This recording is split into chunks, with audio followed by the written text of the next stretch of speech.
The Human, The Eden Trilogy, Book 2. Written by Keary Taylor. Narrated by Elizabeth Phillips. 1. Nearly everywhere I looked, there were bodies. They lay limp in the streets. They were piled on top of each other inside buildings. They sat still and slumped over inside vehicles. We were surrounded by over 3 million decomposing cybernetic-infused corpses. I closed my eyes as a sense of overwhelming vertigo seized me. Rubble fell from the roof down into the street below as I took one step back from the ledge. There were so many bodies. They surrounded us on all sides, silent and immobile. They were dead. They couldn't infect us anymore.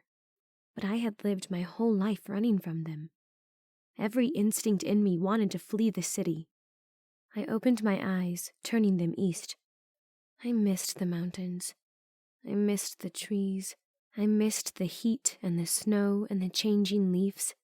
I missed protecting my family. I missed staying up all night to make sure we were safe. I missed having a purpose. We were safe now. The Bane and the city were destroyed. What purpose did I serve now? I took 2 more steps back, bumping into the pulse. Its sharp edges dug into my ribs, but I stayed pressed into it, hoping to feel something other than guilt and loss.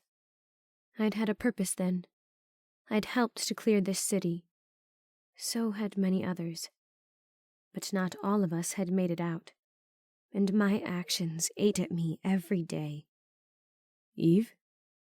Avian stepped out onto the roof of the hospital. A rifle was slung over his shoulder, a utility belt hanging low on his narrow hips. His eyes were serious and searching as he met mine. I looked back out over the city to the east. His footsteps approached, slow but knowing. He stepped in front of me, locking his eyes on mine. He placed a hand on either side of my face and pressed his forehead to mine. We can leave, he breathed as my eyes slid closed. You don't have to stay here and torture yourself. I shook my head slightly, and the air around me seemed to tighten and constrict around my chest and throat. I can't abandon them, I whispered, placing my hand on Avian's chest. The only sure thing in my world, Avian's heart beat back the echo of everything I had ever fought for. I have to deal with the messes I've made. You've saved them, Eve, he said. His rough cheek brushed mine as his lips whispered next to my ear. Maybe it's time to save yourself. I didn't respond because I would never be able to make him understand the weight and turmoil that burned through my veins. I simply pressed my face into Avian's neck and crushed him into my chest. Come on, Avian said after a long while, taking my hand. He pulled me toward the stairs that led back into the hospital. Dinner will be ready soon. We made our way to the armory, finding it empty. We didn't really need weapons anymore, but not a single one of our scouts was going to walk around the city without a firearm. Instincts don't die quickly. A rack of firearms lined one wall. There were labels below each shotgun or rifle. I had 6 firearms myself. Avian had 5. And those were just the ones we kept in the armory. My eyes hesitated on one name. West. His rifle and shotgun had sat untouched for weeks. Static crackled over my radio, making me jump. It's happening again! I need you up here, Eve, now! Royce. There was unmistakable frustration and fear in his voice. My teeth threatened to break as my jaw clenched. I placed my M4 assault rifle back on the rack and looked over at Avian. He hesitated for a moment, the pain of the past surfacing once more like a heavy, dark cloud. He finally gave an assuring nod. I'm on my way, I said into the radio. I squeezed Avian's shoulder, hoping it was reassuring. I'll be back as soon as I can. Yeah, was all he said. The muscles in his neck tightened, and his eyes started away from mine. He went back to cleaning his weapon. My footsteps echoed off the walls. The hospital felt so quiet and yet so busy these days. In the 2 months since the pulse went off, everyone had slowly started moving out. But the hospital remained the base of operations here in Los Angeles, now renamed New Eden. It was still the most secure location, and all of our military supplies, food, and medical equipment remained stored within its walls. I jogged up 6 flights of stairs and exited onto the blue floor. Eve! I heard Royce bellow from down the hall. Take your time. It's not like he isn't trying his best to kill us. I picked up my pace, sprinting toward the door I was becoming all too familiar with. For a robotic freak, you sure can be slow. Royce growled as he helped Gray hold the door shut. Something slammed against it from the other side. They groaned as their feet slid back and the door jerked open a few inches. "How long ago did he wake up?" I asked, pressing my palm flat against the door, pushing it back shut. I avoided looking through the tiny window made of reinforced glass. "It's been about 20 minutes. Gray answered. "He was pretty out of it for a bit, then he freaked out." I nodded, feeling everything in me tire. This whole process exhausted me mentally and physically, and it just kept repeating. "I've got it," I said. "You two can leave now." "You sure you can handle him?" Royce asked. "He's raging today." I wasn't ready at all, but I wouldn't tell Royce that. "Yeah." Finally, he nodded. "Count of 3?" I asked. 1, 2, 3. They jumped away as I yanked the door open, stepped inside, and slammed the door closed behind me. I broke the door handle off, locking the both of us inside until I could get him to cooperate and help me force it open. I heard him freeze behind me. It took a long time to turn away from the door. The last 7 weeks had been painful. I'd been preparing myself for a bad situation because there was no easy way for this all to end. But I hadn't expected this to end like it did. "Eve?" He breathed behind me. I heard him take a step closer, and everything in me wanted to retreat, to not have to go through all of this again and again. "What's going on?" Collecting myself, I turned and looked at West. He wasn't as bad as Elijah. He'd at least kept both his eyes. But the skin was bubbled on the right side of his face. The left had a few scattered scars. His face was in bad shape, there was no question about it. His entire body was covered in marks and scar tissue.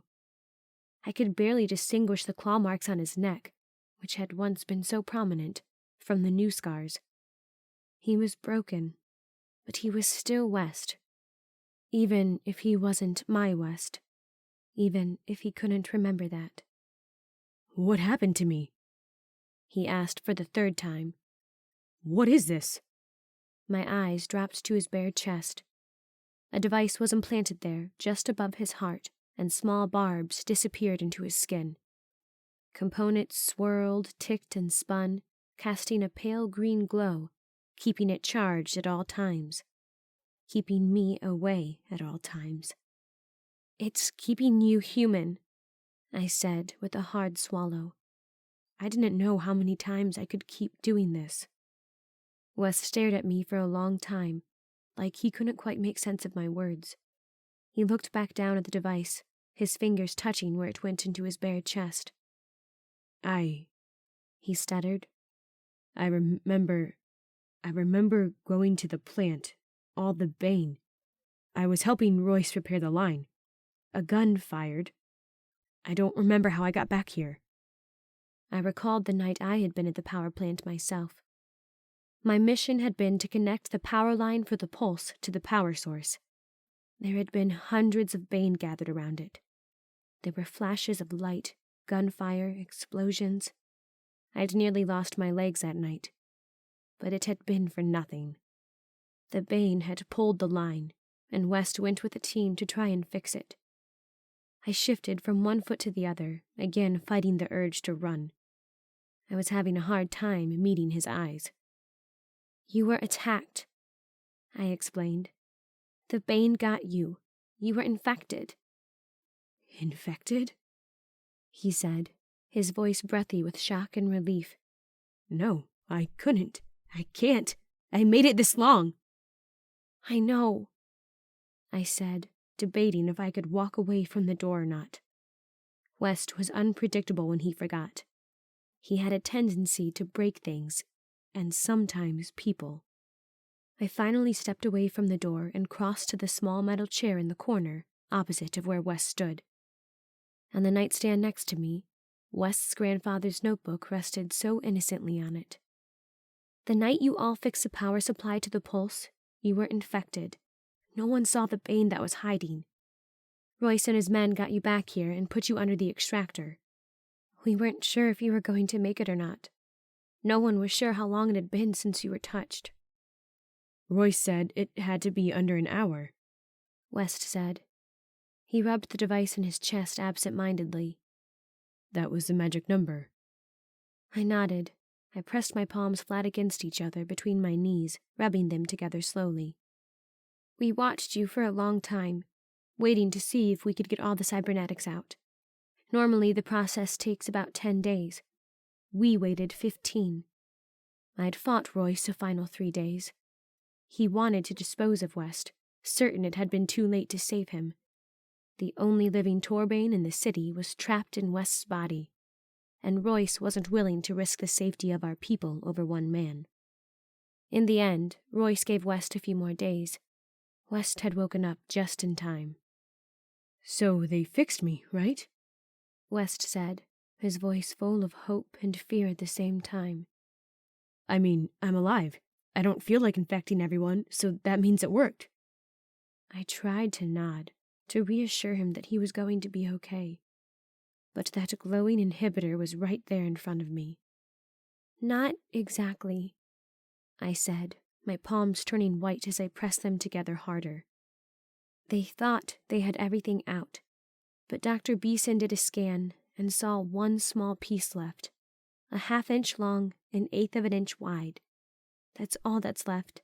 It's relatively tiny, but it's formed in your heart. They can't get it out, not without killing you. West stared at me, almost like he hadn't heard me. I wondered for a moment if he was lapsing again. And this? He finally said, so quiet even I almost didn't hear him. Then he glanced down at the device. Like I said, it's keeping you human. I started explaining. I rubbed a hand over my eyes, just wanting to skip the rest of this day and go home to bed. That scrap inside of you is still Torbane. It still wants to spread throughout your body. That inhibitor is keeping it from spreading. Well, slowing it down. Slowing it down? West asked as he sank onto his bed. Not fully stopping it? I shook my head. It keeps it at bay for about 2 weeks at a time, but no, it doesn't stop it permanently. You have to go back in the extractor every 2 weeks. West stared at me in disbelief for a moment. How do you know all this? How long has this been going on? Just short of 2 months, I answered him hollowly. I sat back in the chair, my arms crossing over my chest. You've undergone extraction 3 times now, and every time you come back out, you don't remember what's happened. Wes shook his head, squeezing his eyes closed tightly, like maybe he could shake the memories into focus. You should probably get some rest, eat some food, I said, climbing to my feet. I will walk with you to the kitchen, let them know you're okay. Did I hurt anyone? He asked. They've got me locked up. There must be a reason for that. I stilled by the door. The first time he had woken, Dr. Beeson had been there, as well as some of his team. He had broken 3 of Dr. Beeson's fingers and the arm of his assistant, Addie. It doesn't matter, I said after too long of a pause. We just need to focus on getting you better. Wes turned toward the mirror that hung on the wall, or what remained of it. He had thrown a book at it the second time he woke up, and broken it pretty badly. His face paled when he saw his reflection. One of his hands rose to touch his skin. Come on, I said uncomfortably, trying to draw his attention away from what he was seeing. Let's get you some food. I'm not hungry, he said, still studying his reflection. Fine, I said. Help me get the door open? West didn't respond. His head whipped to the right toward the small window that looked out to the sunny street below. He crossed to it, looking out. It worked? He breathed. Didn't it? I nodded, even though he wasn't looking at me. Yeah, the pulse killed them all off. We're safe, for now. West took a deep breath and continued to stare out the window for a long moment. I can't believe I missed it. It was my fault he had. He'd been trying to protect me when he got infected. Finally, he turned. With his help, we forced the door open. I stepped out into the hall. Are you going to terrorize anyone, or do I need to send up an armed guard? I asked, shoving my hands into my pockets. It might have sounded like I was making a joke, but I wasn't. I feel okay. Freaked out, but okay. He shook his head when he looked out into the hall, realizing he was on the blue floor and not the residential second floor. Good, I said, turning to go. I'd only taken 2 steps away from West when he called out to me. You chose avian, didn't you? I hesitated mid-step, a sharp, biting cold spreading through my veins. I had hoped we could avoid this part for just a little while longer this time around. Yes, I answered simply. Without waiting for his reply, I kept walking down the hall. 2. Are you okay? My eyes jerked to the right, finding Lynn walking out of room 104. The room behind her was filled with children. They sat in a circle, reading books and coloring pictures. Lynn was the New Age elementary school teacher. I'd been standing in the lobby, zoned out, trying not to think about West or cybernetics or Bane or the complexity of love. She stopped at my side, her arms folded across her tiny frame. West woke up, didn't he? She asked. I nodded, pressing my lips tightly together. My eyes searched the lobby. I think Avian went back to his room, Lynn said, as she too scanned the space. It wasn't as busy as it had been a few weeks ago. The day-to-day operations of New Eden had changed. We didn't have to worry about the Bane falling down on us. For now. West was pretty calm this time, I said, looking back toward the classroom. Parents came to collect their children. Wicks took Brady by the hand and led him out into the sun outside. Once I got there anyway. Are you okay, though? Lynn asked. Her eyes searched for the truth I knew she'd find. My eyes rose to the ceiling, and I shook my head. I don't know, I said quietly. He asked about my decision almost immediately. It's still fresh for him, Lynn said. It's always fresh for him, I said, wrapping my arms around my midsection. That's the problem. I keep trying to move on, to let go of the guilt I feel, but him forgetting every time makes that impossible. You don't need to punish yourself, Lynn said, placing a tiny hand on my arm. You deserve to be happy, Eve. You can't save everyone, and you can't always fix every problem. I met her gaze again, and I felt an immense sense of gratitude toward her. Lynn was one of the most understanding people I had ever met. I couldn't comprehend how she could always take things so calmly and evenly, but she always said the right things when I needed to hear them. Thanks, I said, attempting a bit of a smile. Any time, she said, before wrapping me in a hug that was surprisingly strong considering her size. I think I'm going to go find Avian now, I said when she released me. I think that's a good idea, she said with a wink before she walked back to the remaining students. Climbing the stairs, I turned down the hall. I knocked on Avian's door once. No one answered, so I peeked inside, only to find it empty. I opened the door to my own room to find a small package sitting on my bed. I crossed the room and gingerly picked it up. It was solid, far heavier than I expected it to be. Tearing back the brown paper packaging, I found a box. I lifted the lid to find a beautiful silver handgun. I kind of thought it just screamed Eve. I turned to see Avian leaning in the doorframe, his arms crossed over his chest. "Is this a Desert Eagle 44 Magnum?" I asked, my voice disbelieving. I looked back at the firearm. I pulled the clip out and found it fully loaded. "Yep," Avian said, crossing the room and stopping by my side. "I found it while I was out with the rehoming crew." "These are nearly impossible to find," I said with a laugh in my voice. "And you just happened across one?" Avian placed his hands on my shoulders. He leaned in close, brushing his lips across my shoulder. "Uh-huh." "You want to go test it out after duty tomorrow?" I asked, replacing the clip and eyeing along the barrel. "I was hoping you would say that," he said, and I could hear the smile in his voice. "I got myself a new compound bow and a quiver full of broad-tipped carbon shaft arrows. I wanted to test them out." Setting the gun down on the bed, the safety on, I turned and faced Avian. He wrapped his arms around my waist and pulled me in close. There was a hint of a smile playing in the corners of his mouth. "Are you using firearms to get me alone in my room?" I asked. "I wouldn't dream of it," he said, his smile growing as he pushed the door closed. Avian's lips were as familiar as the feeling of clothing against my skin, but he was different fabrics and textures every time they met. His lips consumed my own, trailed to my jaw, explored my neck, sought other places on my body.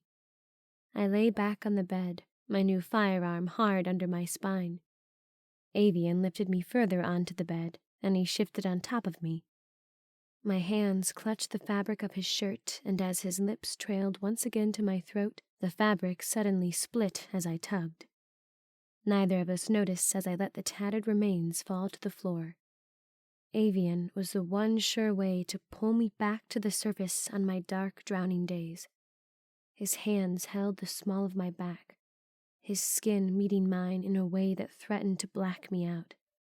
My breath came out ragged in a way hours of running never managed to bring out of me. I tugged on his lower lip with my teeth, my hand running over his buzzed hair. I loved it when it got to this length. It was soft and fuzzy. I rolled on top of him, my legs straddling his. Somehow we'd found heaven on earth in the middle of hell. Avian and I together. That was what it was.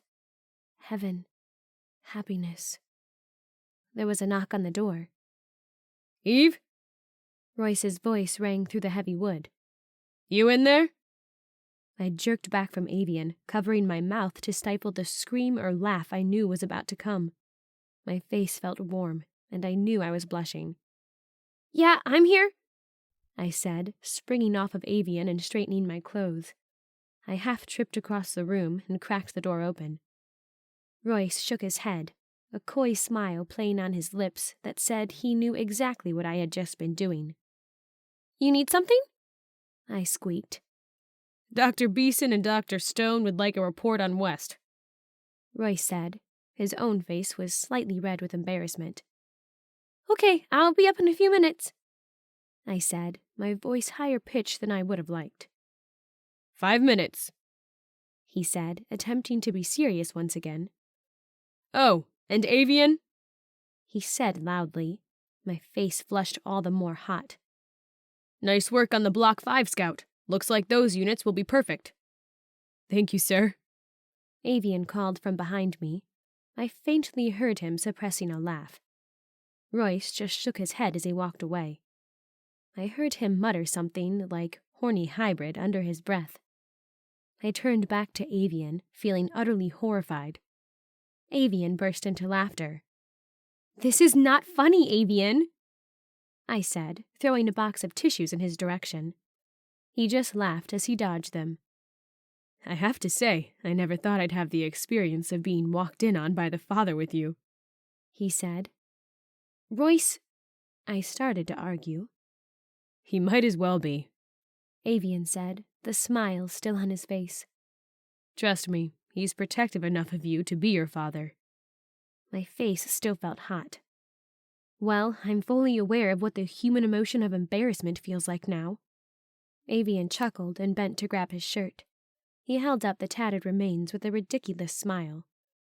Sorry about that, I said, not feeling sorry in the slightest. Don't worry about it, he said lightheartedly as he dropped it into my garbage can. I can always get another in this city. I couldn't help but stare at him for a moment. He really was beautiful. His eyes burned bright in the dim light, his brow heavy and dark, giving him a deep and soulful look. His jaw was strong, all his features so serious and deep. I'd heard stories about angels, beautiful, good, and perfect creatures that came from heaven and walked the earth. Avian was an angel, if ever there were one. You'd better get going, or you're going to get in trouble with your dad, Avian teased, pressing a kiss to my forehead.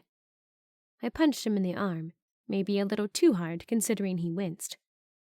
Thank you for the gun, I said, truly meaning it. You're welcome, he said, pressing a kiss to my lips. 3. That night, Avian had a nightmare about Sarah. They came frequently and ferociously. It was the guilt of leaving her behind, back in the mountains. It ate at him.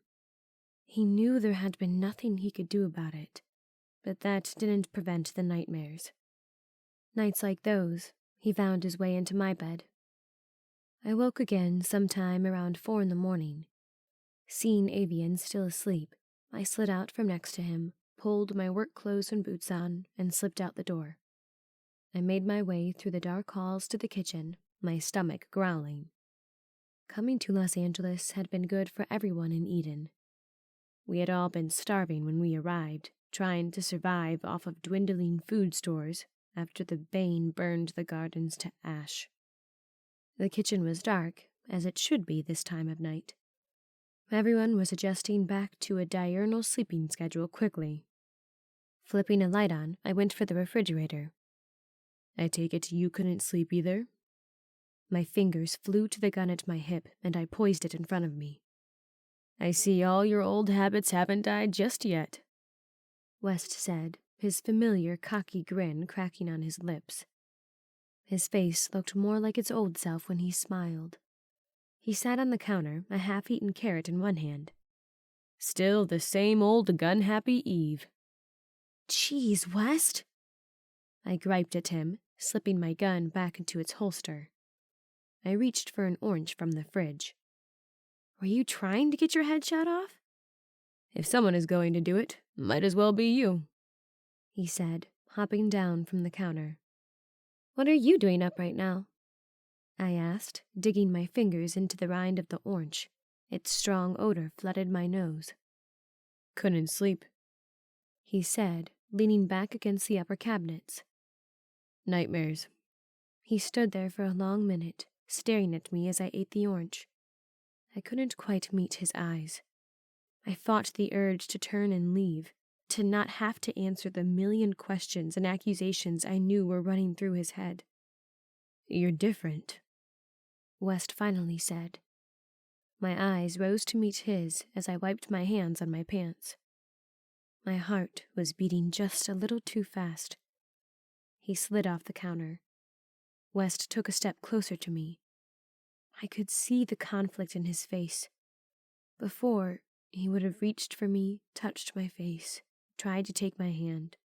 But I had made my choice, and it wasn't him.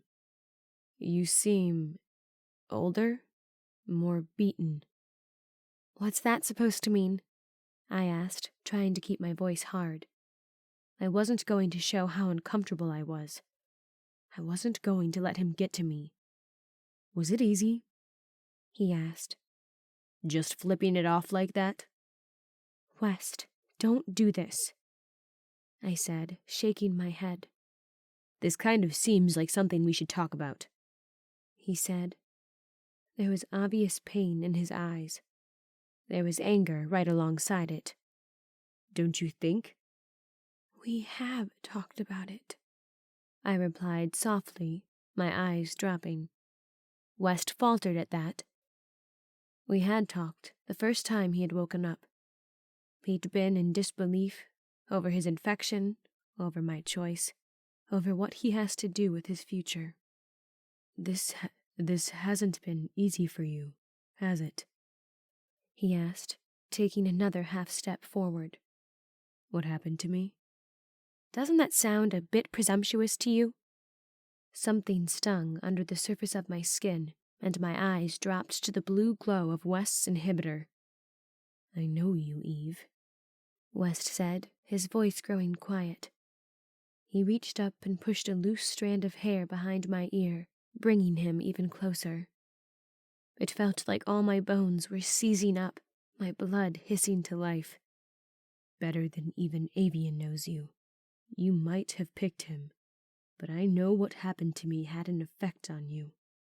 Not like you're thinking, though, I managed to say, my jaw clenched, pain prickling along my bones. I couldn't live with the guilt, knowing you didn't know what I had done, that I'd finally made my choice. Are you sure that's it? West asked, his finger tracing along my cheek. My breath caught in my throat. My lungs felt like they were being pulled out through my ribcage. Unlike you, West, I don't keep everything hidden, masking the truth at all times.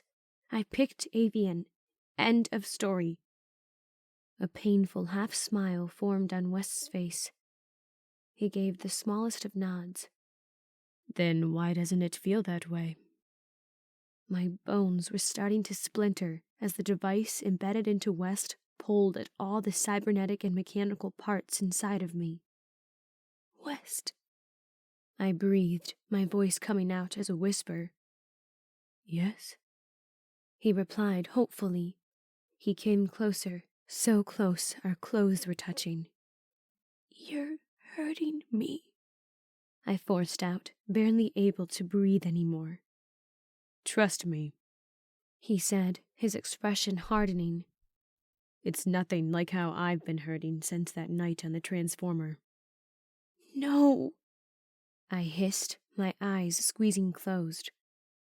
She means you're physically ripping her apart, a voice from behind us suddenly said. You should really step away before you kill her. I couldn't even turn my head, but I knew Royce's voice. West's eyes widened, panic flashing across his face. He scrambled away from me, backing up against the stainless steel counter. I collapsed to the ground on my hands and knees, my breath coming in and out in painful gulps. Royce's boots came into view, and I felt his calloused hands around my arms, helping me to my feet again. I'm sorry, West stammered. I didn't realize this thing would affect her like that. You're an idiot, then, Royce said, his voice hard. Sure I would be okay, he turned toward West, his fist balled. That thing controls what her entire body is made of. You never stopped to consider that? My eyes rose to West. He looked tortured, pain at his unknown actions playing on his face. A part of me wanted to feel sorry for him, to tell him it was okay. But forgiving West was something I was getting tired of doing. I don't particularly like the fact that the last remaining infected person within 100 miles is walking around my base, but because of Eve's insistence, I've allowed you to stay. Don't give me a reason to get rid of you. Royce's voice dripped with ice. She's our most valuable asset here in New Eden next to the Pulse, and you are not.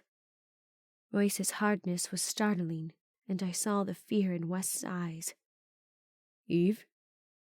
Another voice said from the entrance to the kitchen. I turned to see Avian looking at us, uncertainty on his face. What's going on? I glanced back toward West, guilt and shame racing through my blood. Avian looked from West to me, and I saw his eyes harden. Did he hurt you? No, Avian, I started to say, but Avian was suddenly across the kitchen, right up in West's face. "Keep your distance with that thing," Avian said. "or I swear—" "Avian!" I yelled, pulling on the back of his shirt. He stumbled back 4 steps, but his gaze remained locked on West. West glowered back. "Take Eve back to her room," Royce growled, pushing Avian gently back with a hand on his chest. "Make her get some rest." After a long while, Avian nodded, tearing his eyes from West to look at me. His expression softened only slightly. I couldn't meet his eyes, and I hated that. The radio crackled later that afternoon. Royce was calling for the weekly meeting. As people gathered around me in the conference room, I wondered if this was how society worked before, leaders meeting to discuss how things should run and planning how to keep everyone alive. But before the evolution, they didn't have to rebuild from scratch. They didn't have to talk about where to find food, to scavenge new homes, to have to haul away decomposing bodies. I sat at the long table between Avian and Gabriel, Eden's former leadership, joined by 6 others, Royce and Elijah included. "Welcome, everybody," Royce started out as he walked into the room. He pulled his chair back and took a seat. He folded his arms on the table, his gray eyes turning to meet ours. "Bet 10 years ago you never thought you'd be on the board of what's left of humanity." A few people chuckled, but most just gave a tight-lipped smile, not always appreciative of Royce's harsh and blunt humor. "Let's go over the weekly report," Royce said, pulling out a notepad and a pen. The sight was strange, too relaxed and too organized for our chaotic world. "Tuck, why don't you start us out?" Tuck cleared his throat as he stood. His eyes shifted just a little too fast from his own notebook to the faces around the table.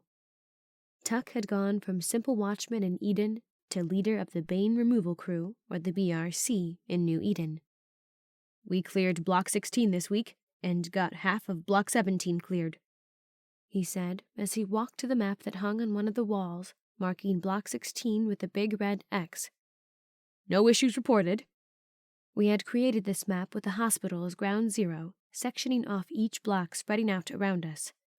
The bodies may have been dead, Bane destroyed, but no one wanted to see the hundreds of thousands of bodies lying everywhere. And the remaining decomposing human flesh was a health hazard. "How close are we to filling the first shipper?" Royce asked as he studied the map. "It's only about half filled," Tuck said. "We've sealed off the filled areas. It should be ready to send out in another 3 weeks. I'd seen the huge ships once, docked out at the edge of the ocean. Tuck told me they were called cruise ships, and that once upon a time people boarded them for relaxing trips out on the water. "Great," Royce said, turning his attention to his notebook again, scribbling something down. "The quicker we get those bodies cleared out, the better. And the rehoming crew?" Royce asked. "We've continued with the housing scout," Elijah said. It was always painful to look at him. He was a harsh reminder that West could have turned out so much worse. "Team 1 cleared Block 7 yesterday. We should be able to set up 3 units in it. Team 2 finished up Block 5, as you know," Avian said. Unlike me, Avian did have a purpose here in New Eden. He and Elijah had their own teams that scouted out new homes for us all to start inhabiting. I couldn't stand working on the rehoming crew. Finding a new home in the city meant I would be trapped here forever. Thinking about that made me want to do self-destructive things. But for everyone else, getting a new home outside the hospital meant the return to a more normal life, one that resembled the world before the evolution. "I've also been working with them on emergency medical care," Avian said. "Dr. Rezix and Dr. Sun have been assisting me." Royce nodded as he continued scribbling notes down. "Great. Gabriel, what about your end?" Gabriel cleared his throat, sitting up a little straighter in his seat. I still couldn't get over how different he looked with his beard neat and trimmed, his hair cut short. He looked like a totally different man. He appeared at least 10 years younger. We've split civilians into 2 groups. The first is in charge of food and general goods regulation. There are 2 subgroups of this one. One half is in charge of the garden and scouring the city for non-perishables. The other half is in charge of setting up a supply store. They are currently developing a regulation system so people can go and get what they need. The second group is in charge of cleaning up the units the rehoming scouts deem safe. There was a former general contractor here in Los Angeles, as well as an electrician. Together, they are heading up a team to start in blocks 3 and 6 and make them fit to reside in. We've already established 6 homes in Block 4, and they are currently being inhabited. It was strange hearing Gabriel try and succeeding in sounding so official. He was attempting to prove that he was every bit as capable of leading as Royce was. Not that he needed to. Royce might have been a genius when it came to leading the military and scientific side of New Eden, but he was often too brutal and blunt to connect with everyone else. People naturally looked to and trusted Gabriel. And how are our survivors adapting? Royce asked. They're adjusting, Gabriel said. It hasn't been easy for them, but given what they've gone through, it isn't surprising. About a week after the second half of Eden arrived in New Eden, Tuck and his then small crew found 3 people in a building, hiding and terrified. They were young, ages 16, 17, and 19. They'd survived the last 5 years by holing up in a police station, locking themselves behind bars during the day, boarding up the doors and windows, and only venturing out in the dead of night to find food and supplies. 2 of them were siblings, the youngest another girl they had found. They were all half-starved, and then, a few days later, a group of 4 more survivors walked right into the hospital. They'd been watching us for 2 days and finally decided we were safe to approach. They'd all been hiding in a similar way the last few years. In a city that once had a population of nearly 4 million, there were now only 143 known survivors, and a quarter of us had immigrated from elsewhere. And lastly, Eric, Royce said, pulling me back into the room. The radio message is up and running still, broadcasting on a constant loop over 5 different stations. Dr. Beeson said. We can't be sure, but we're estimating the signal should be able to be heard and found within a 1,500-mile radius. If someone turns on a radio and scans, they'll find the message. I'd been there when Royce recorded that message. The message that said we'd cleared New Eden, that it was safe, that we could provide food and shelter if one could get here. Royce gave our exact location. So far, no one had come. Considering how the Bane continued to evolve, how they'd hunted us down, burned our gardens to starve us out, there was probably no one left out there. The Bane were getting too smart and too aggressive. Yet I felt uneasy about the message. If they looked, anyone could find it. Just because someone was human didn't mean they could be trusted. And we're checking incoming signals? Royce asked. All hours of the day, Dr. Beeson said. Now that they don't have the pulse to focus on, it's something to keep my team busy. Royce chuckled, crinkle lines forming around his eyes.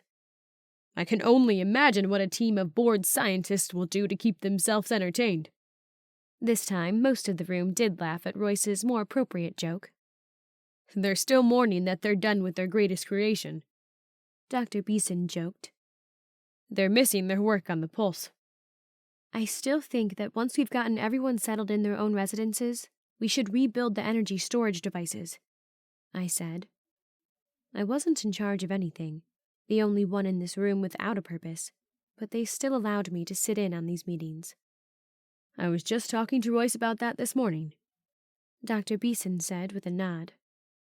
We have no guarantee that the city will stay clear. Once things settle down with the rehoming, my team will be back on it. I nodded. Avian squeezed my knee under the table.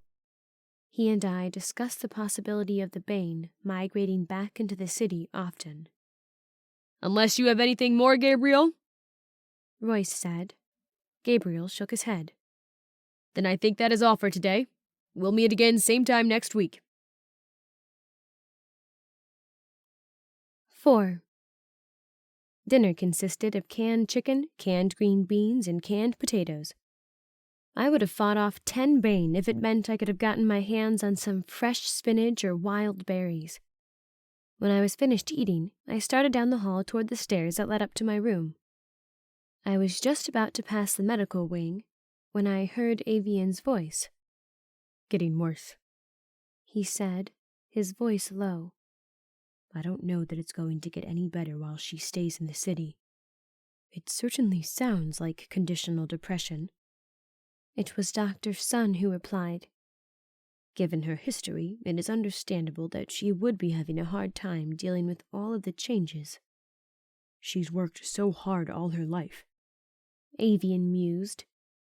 "I never thought I'd say something like this, but I think life is too easy here. She doesn't know how to handle it. Depression is easy to slip into when you don't have any goals to work toward." Their words stung like 100 yellow jackets. Depression. I was depressed? There wasn't room in this world for depression. Balling my fists, I continued down the hall and up the stairs to my room. I closed the door behind me, leaning back on it. I let my eyes fall closed and pressed my hands in on either side of my head. Goals. What goals had I had before the pulse went off? Survive. Protect my family. What was I working for anymore? Nothing, and it was mentally breaking me. Letting out a slow breath, internally telling myself to calm down, I opened my eyes. There was a folded piece of paper lying on my bed. I crossed the room and picked it up. The page was half filled with sloppy handwriting. "You were obsessed with manuals as a kid.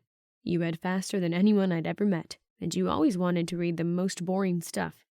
Someone left the manual for some piece of equipment in your room once, and you read the whole thing in less than an hour. When I came to visit you that afternoon, you recounted every detailed instruction on how to use it to me, told me how to fix a dozen different problems that might arise with it. After that, you were obsessively curious about every piece of equipment in the lab. You wanted to know how the treadmill you always ran on worked. You wanted to know how the blood testing machines worked. You wanted to know how everything mechanical worked. So I started swiping manuals for you. There was this filing cabinet in one of the offices where Novator kept them all, so every few days I'd sneak in and take 1 or 2 for you. You'd devour them instantly and impatiently wait for me to bring others. The first time you remember meeting me was when I stole from Eden, but the first time I ever stole something was for you." My eyes swept the page 2 or 3 times. I searched inside of myself, looking for that girl who liked to read boring instruction manuals. But if there was any tiny trace of her in there, I couldn't find her. West was playing a game of tactics with me. He knew how desperately I wanted to remember my past, to understand who I was and why I had become the thing I was today. He was going to try and make me change my mind about choosing Avian by telling me all the stories of the 2 of us as children. It wasn't going to work, but I couldn't blame West for trying. The next morning, I found another note slipped under my door. "I fell asleep in your room once. I think we were probably about 7. I don't know if Dad or Grandpa forgot about me or what, but they left me there. The only time it ever happened. But next thing I knew, you were sitting bolt upright in bed, screaming and crying that the walls were crushing in on you. I was pretty freaked out. Your emotional blockers were turned up full blast then, and that was the most emotion I'd ever seen come from you. I mean, you were actually crying. The only time I've ever seen you cry. When you saw I was still in the room, you hugged me and held on so tight I was covered in bruises the next day. When Dad found me in the morning, he tried to take me back to our living quarters, but you flipped out. You wouldn't let me leave." I crumpled both of the notes and hid them in the back of my pants drawer. Bracing my hands on the dresser, I let my head hang in between my arms, my hair cascading around my face. Like West had described in that nightmare from so long ago, it felt like the walls of this hospital were crushing in on me. West was a ghost that was present at all times. one that threatened to drown me and choke me from the inside out. Eve? My head jerked up to see Avian standing in the doorway, concern radiating off of him. Are you okay? He asked. Yeah, I lied. 5. We're sweeping Block 8 today, Avian said. He stood at the front of the room next to Elijah. Avian drew a circle around the block on the map that hung on the wall before us. He capped the pen and turned back toward the crew. Tuck and the BRC cleared the bodies from there 5 days ago. Elijah spoke up. Dr. Sun said that should be long enough for any communicable diseases from the bodies to die out. Still, it is recommended you wear a mask and throw in an antibody fogger before entering any buildings. Bill started passing out small cans. Royce had developed them with the help of Dr. Beeson's team. They could kill out any remaining organisms and keep us from contracting any diseases from the rotting Bane bodies. Avian and Elijah's teams were doing a combined scout today. Let's move out, Avian said.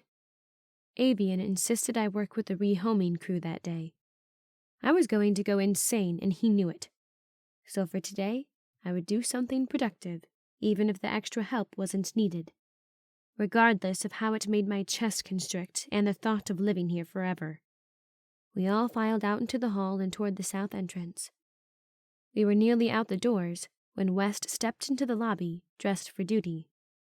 So far, I'd managed to avoid him in the 24 hours since his last note. Avian fixed West with a grim expression, and I couldn't seem to look at West. West is asked to join the rehoming crew, Elijah said in his rough voice. Dr. Stone cleared him yesterday. That was all the explanation Elijah gave, because what else could he say? I picked up my pace and moved to the front of our crew. I fell in next to Bill. Looks like this is about to turn into an awkward day, he said. Yeah. I didn't look back as we headed for Block 8. I had work to do, and work was what I was good at. Block 8 was a solid-looking row of apartments and 2 abandoned restaurants. They were older, but they seemed structurally sound.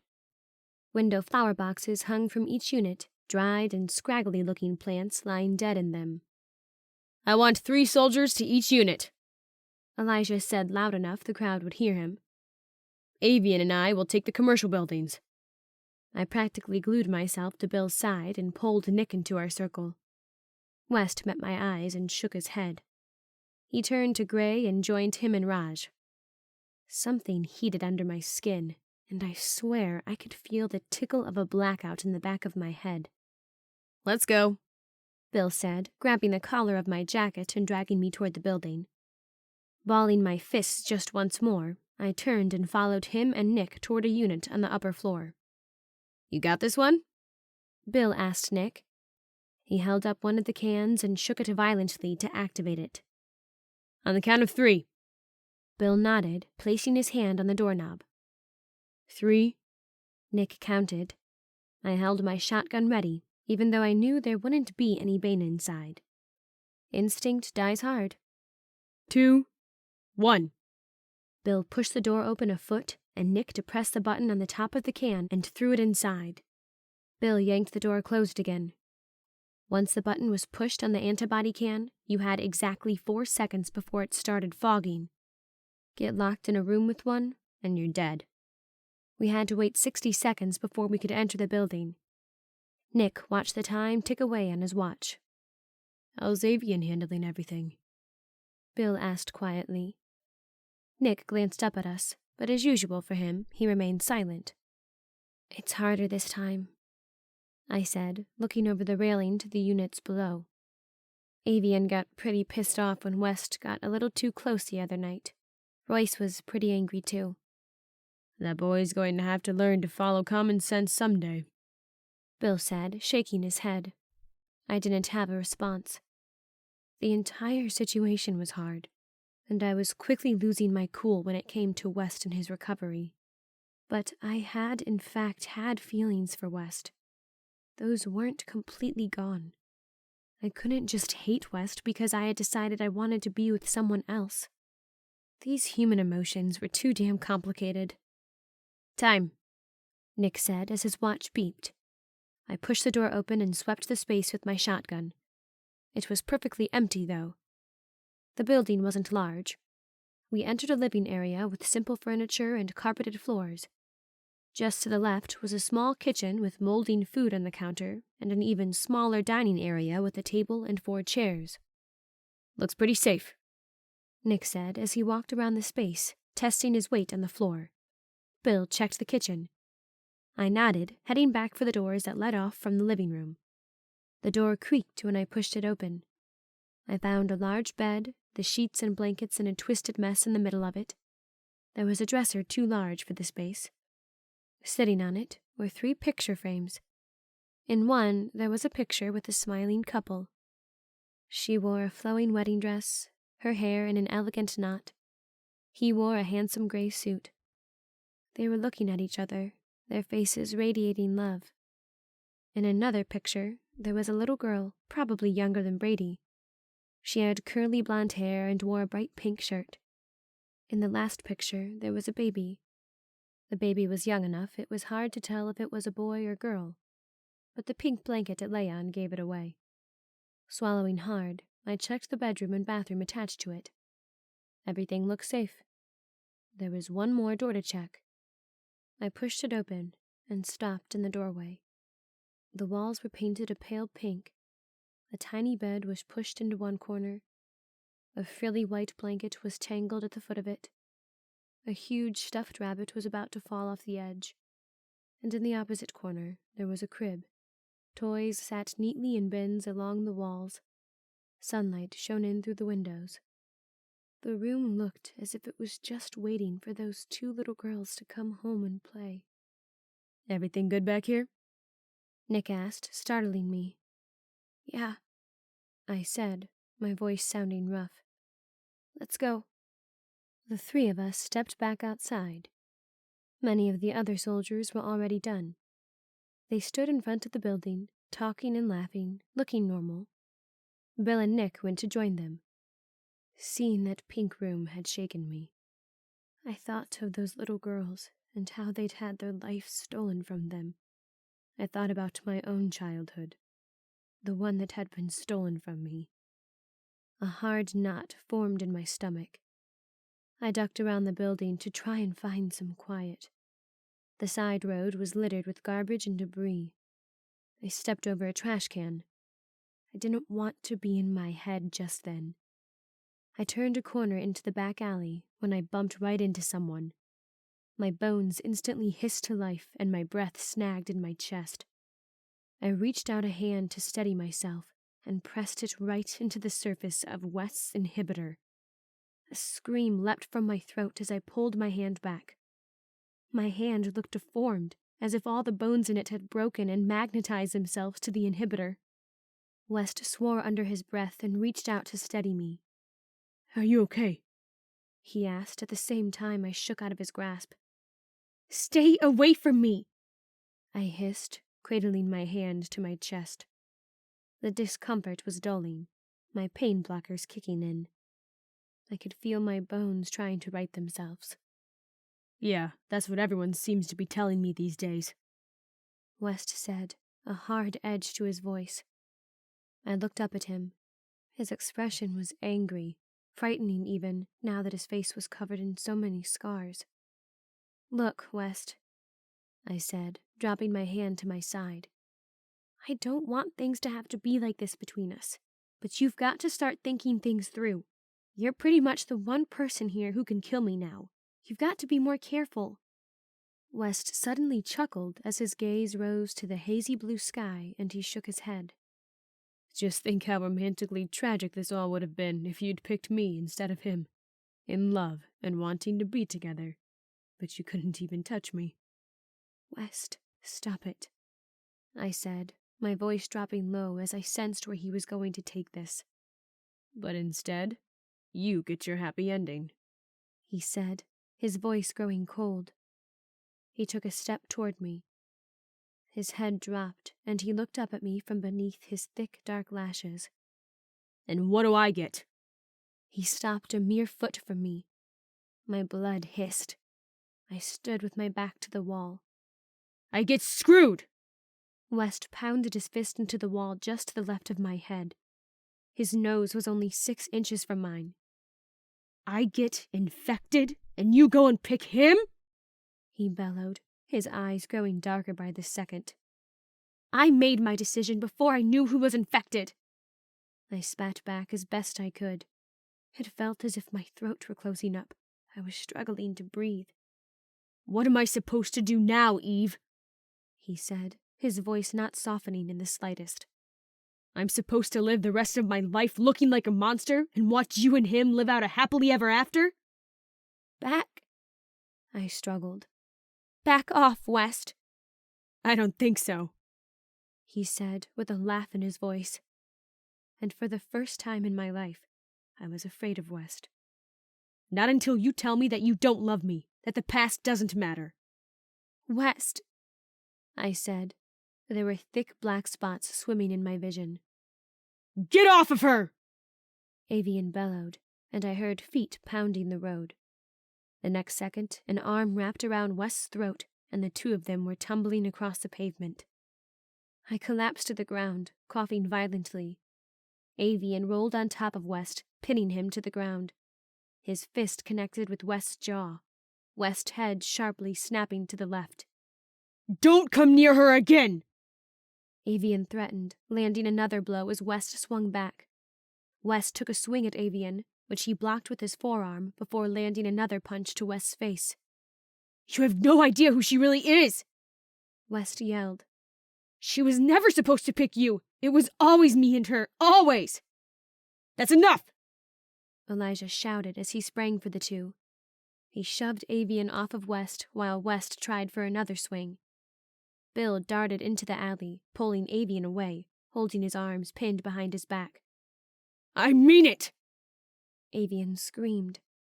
You touch her again and I will kill you! I couldn't move, sitting immobile and stunned on the ground as I watched the mess I'd caused explode out of control. What had I done? What kind of an unfixable disaster had I created? All three of you back to the hospital, right now! Elijah commanded, his eyes wild and angry. I will not have my own crew fighting amongst themselves. Avian jerked in Bill's arms, trying to get back at West, who stared at him with death in his eyes. That's enough! I yelled, my ability to breathe returning. Cool it, Bill said, jerking when Avian lurched for West. Back to the hospital! Elijah growled again. When Avian relaxed, Bill released him. Avian didn't look away from West as he shrugged his shoulders, adjusting the rifle on his back. His jaw flexed along with his fists as he turned and walked down the alley. West shoved Elijah off of him and walked away in the opposite direction.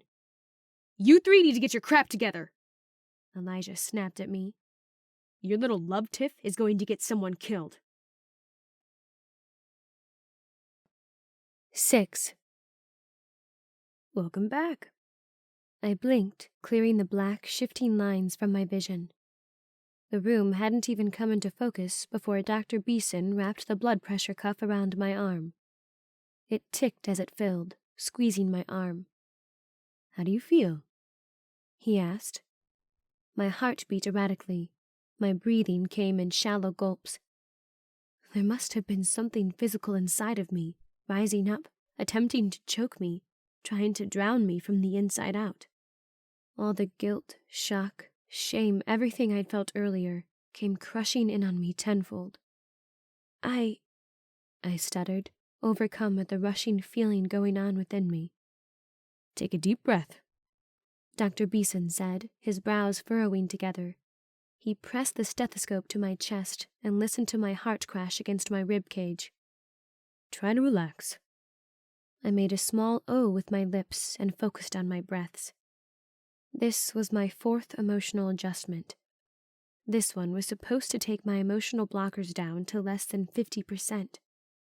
You seem overwhelmed, Dr. Beeson said, concern obvious in his voice. He lowered the stethoscope. Your heart is racing and your blood pressure is up. Perhaps this was too big of a jump. No, I said, shaking my head. It's okay. I need this. Is there a specific reason why? He asked. I opened my eyes and pulled myself into a sitting position. It felt like all of my insides had swelled and everything was trying to push its way up my throat to suffocate me. I'm going to hurt West if he keeps relapsing like this, and I stay so emotionally unsympathetic. My vision blurred as I fixed my eyes on the floor. Things are getting bad. I need to figure out how to deal with all this. I don't know that it has anything to do with your emotional blockers, Dr. Beeson said, glancing up at me from my chart. This would be emotionally trying on anyone. Still, I said, shaking my head. I pulled my knees up to my chest and wrapped my arms around them. It made me feel slightly better, like maybe I wouldn't crack open and fall to pieces right there on the table. I know I should try and talk to him again, to explain why I didn't choose him, but I know I'll screw it up and make things worse. Besides, he'll forget it all again soon. If this adjustment seems like too much, I want you to tell me right away, Dr. Beeson said, ignoring my last comment. What was he supposed to do? Give me relationship advice? We have to be careful with this. We don't want to fracture you mentally. We could cause some serious damage. Serious damage, I said, shaking my head, giving a humorless chuckle. Only I could get seriously damaged from becoming like everyone else. But you're not like everyone else, Dr. Beeson said, his voice lowering. You are unique, Eve. You are special. I didn't have anything to say to that. Accepting who, or rather what I was, had become a daily battle. Suddenly, a smile cocked in the corner of his mouth. I still can't believe how much you look like your mother. How well did you know her? I asked, glad for the distraction. Dr. Beeson sat back in his seat, crossing his arms over his chest. I only ever actually met her once. I was still in graduate school and was given the opportunity to tour the Novator facility. We ended up talking afterward. We met for dinner and ended up visiting for probably 3 hours. What was she like? I asked. A sad look flashed across his face, knowing he had enjoyed an opportunity I had been robbed of. She was whip-smart, he said, threading his fingers together in his lap. Her attention to detail was impeccable. Her dedication to the development of Bane was astounding. She was convinced it would save the world. She made me believe it would. I had to swallow hard at that. I wasn't sure how I felt about it. My mother had helped develop Bane, the technology that would destroy the world in a matter of months once it was made available to the public. She had helped develop the technology that made me less than human. How long was that before I was born? I asked. Dr. Beeson paused for a moment before he responded, as if calculating the time. I would suspect she was pregnant with you at the time, he said quietly. She had said something about how she and her boyfriend had recently broken up. An ache in my chest swelled. My father. Who was he? What did he look like? Was he still out there somewhere? Was there any chance he was alive? The worst part was that I knew I would never find the answers to my questions. I would never even know his name. That's enough for today, Dr. Beeson said. He placed his hand on my back. I'm sorry. I shouldn't have brought your mother up. Not when you're like this. It's okay, I whispered, even though I wasn't sure it was. I'll call Avian to take you home, away from the hospital, he said, reaching for his radio. I think it would be wise for you to have a few days to take it easy and adjust. Honestly, it sounds like you both could use some time away. You'll keep an eye on West for me? I asked. Just saying West's name brought up a hurricane inside of me. He's not in a good place right now. Of course. Avian was not happy when he picked me up from Dr. Beeson's office. The three of us had argued for 20 minutes. Avian was insisting I shouldn't have to deal with being overwhelmed. I insisted that I was going to do something stupid if I didn't continue with my adjustments. They finally got tired of arguing with me. Avian drove us to the beach. But while the night progressed, I knew that maybe I was wrong. As we ate, I could feel this sense of regret, dread, and guilt building up inside of me. The weight of the world seemed to be settling on my shoulders. The wreck I'd caused pressed in on my throat. Avian's reaction earlier had been because of my indecision. Why couldn't I handle this? Why couldn't I be a normal person? Why was I so weak? Avian was quiet and watched me, never saying a word. When we were done with our dinner, I exited the tent and walked toward the water. I stood with my toes in the sand, the salty waves lapping at them. I watched as the early December clouds gathered, growing heavy and dark. Electricity fizzed through the air, giving a sense of urgency to the world around me. A storm was gathering. The air, the energy around and in me, the sense of needing to do something more, reminded me of the night the Bane had burned our gardens and the mountains to ash. Wrapping my arms around myself, I rubbed my hands over my skin. Winter was upon us, and while it didn't have the bite and chill or snow of old Eden, it was getting cooler. I'd soon be grateful for the warmth of the hospital, even though it would mean that I would be trapped within its walls for the next few months, and I'd never be able to escape west there. With this city's endless concrete walls, limitless broken roads, too many abandoned cars, I felt like a trapped animal. For a moment, I considered heading north. Far, far north. I'd seen maps before, knew that if I could travel far enough, I'd find trees and forests again. Nature felt like home. In a way, it was where I was born. Somehow, I didn't think this concrete jungle would ever feel like home. Maybe we'd survive, if Avian and I just took off. We could find somewhere remote enough to outlast the Bane. We could take supplies with us, hunt for food. Maybe I could be happy again, feel free. Then maybe West could move on. But that was insane. Winter was at our door. Food would be scarce, temperatures would make it difficult to survive. And what about Gabriel? Royce? Victoria and Brady and Lynn and Tuck? And West? I couldn't leave. Home was wherever the people I cared about were. Home wasn't a dot on the map. The soft crunch of sand behind me let me know Avian had stepped out of the tent. I took a few quick, deep breaths in attempts to calm myself down. I was getting worked up, my emotions too close to the surface. Avian stopped at my side, his hands stuffed into his pockets.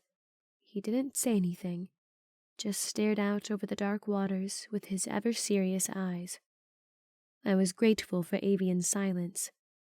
From the way he stood, the way he angled himself towards me just slightly, the way he kept pressing his lips together, I knew he could tell this adjustment had been too much. But he also had the sense to know when I just needed him there, even if he didn't say anything. "What's on the other side?"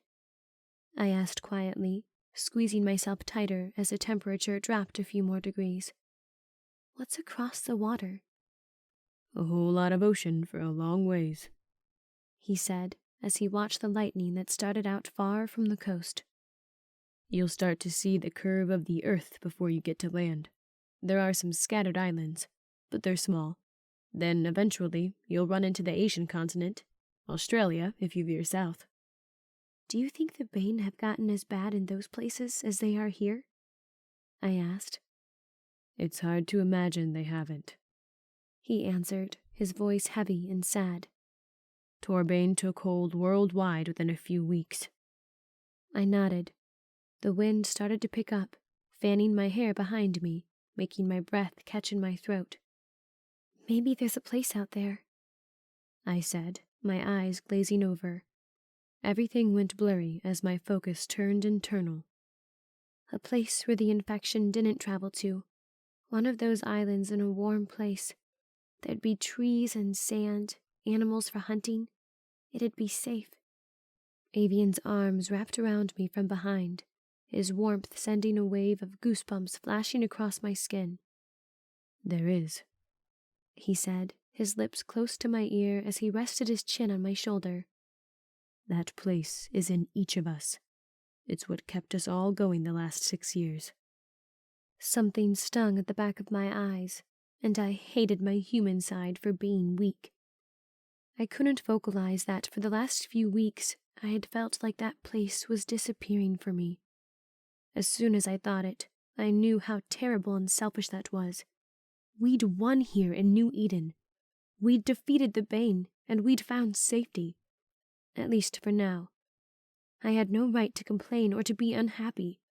I was alive, and so were the people I cared about. A flash of light let us know that the storm was moving closer to land, and the clap of thunder followed just 1 second later. Avian took my hand in his and led me back to the tent. 7. I inhaled slowly, leveling my eyes along the sight, and exhaling, I squeezed the trigger. The old cup lid I'd tacked up on the outside wall of the long-forgotten-about house exploded as I hit it dead center. I was having a good time with Avian's gift. "Perfect," Avian said. I glanced over at him to find a wide smile on his face. He'd started smiling so much more since the pulse went off. "Not that I'd expect anything less from you." "Weapons and shooting are easy," I said as I refilled the magazine. "It's people that are difficult. This is just calculation and a good eye." A can that lay discarded on the ground down the road jumped into the air as I hit it. "I wonder if we could make an arrow with an explosive head," I said as I watched Avian take aim with his new bow. "An arrow alone might not be enough to take down a Bane, but you make it explosive, and if you can embed it in their chest or something, and you'd take them out for sure." "Sounds like an afternoon of fun for Royce," Avian said as he released the arrow. It would be. There might not be any Bane around at the moment, but that didn't keep Royce from making all kinds of new toys of mass destruction. As a former weapons specialist, he had the deranged creativity to create anything, if he could only get his hands on the resources. "You hungry?" Avian asked, embedding yet another perfect shot. I still wasn't used to seeing him handle weapons, and even more so, use them so accurately. Avian was a better shot than I was with a bow. "Ugh," I groaned. "I need to go hunting. I can't stand any more of this canned and last-forever food they have here." Avian chuckled. "Yeah, I'll admit, I miss our garden so much it hurts some days. What I wouldn't do for a few fresh tomatoes or a handful of strawberries." "Don't remind me," I growled, placing my Desert Eagle in the holster at my hip. "That's cruel." Shouldering his bow, Avian took my hand in his, and we slowly made our way back to the beach. The wind had finally died out after raging all night. The tent had flapped and whipped around, the stakes were yanked out of the ground. The only thing that kept it from blowing away was the weight of our bodies. Neither of us had gotten much sleep that night, but at least we weren't caged up in the hospital. By morning, I was feeling better, or at least I didn't feel like I was getting overwhelmed by everything going on inside of me. Avian set to building a fire to cook our meager meal, and I stashed our weapons beneath our cots. It was an impressive hoard of firepower I'd been building. I had another stockpile in the closest house that looked out over the water. The Bane were gone for now, but that didn't mean I let my guard down. I stepped back outside and watched as Avian started cooking our meal. "You were pretty aggressive with West yesterday," I said, not wanting to talk about the event, but knowing it had to be addressed. Avian grunted, but didn't look up from the fire. His expression darkened. "Want to tell me what that was about?" I asked. "I've never seen you like that."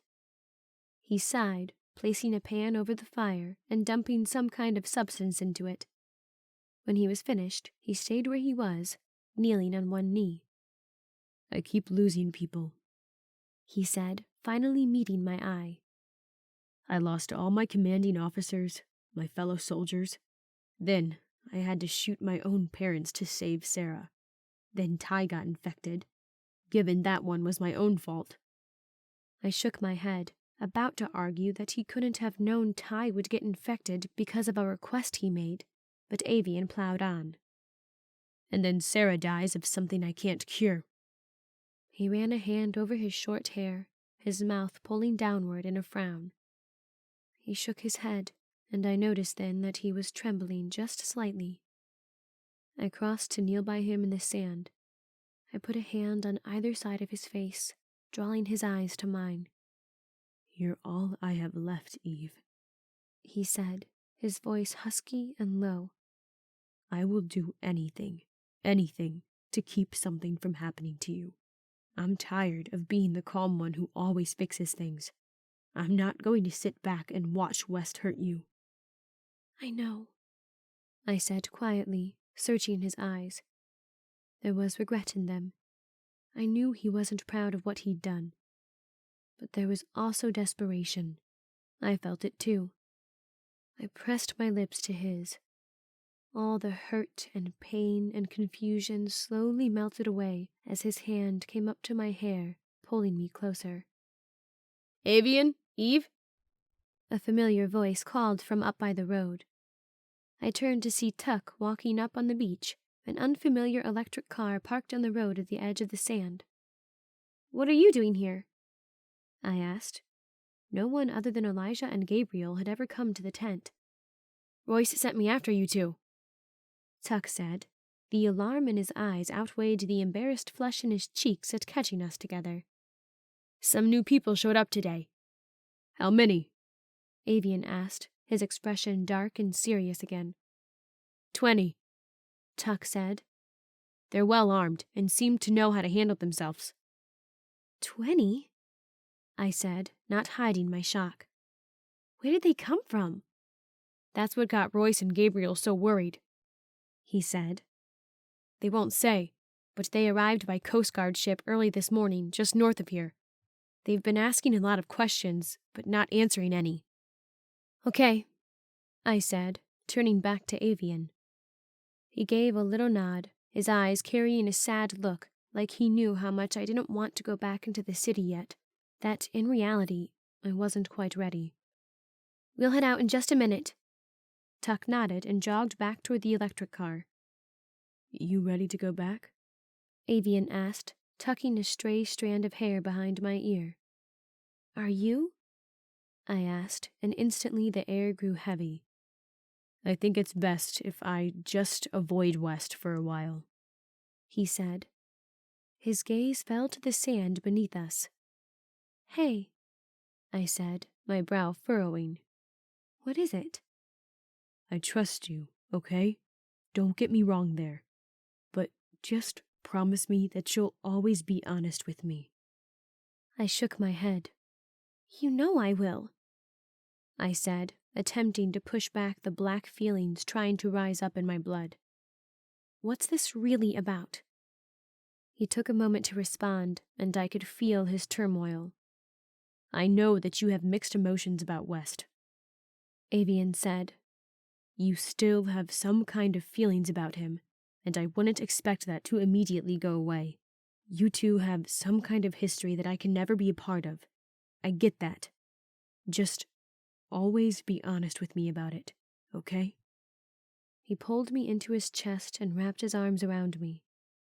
I laid my head on his chest, listening for the beat of his heart, the sound that was the anchor to my world. "The honest truth is this," I said, looking up into his eyes. "I love you. You are who I want and need to be with. That's never going to change." As we parked the motorcycle in the underground parking garage, Avian tucked a small handgun into his belt beneath his shirt. I checked my Desert Eagle, making sure I could pull it out quickly in case I needed it.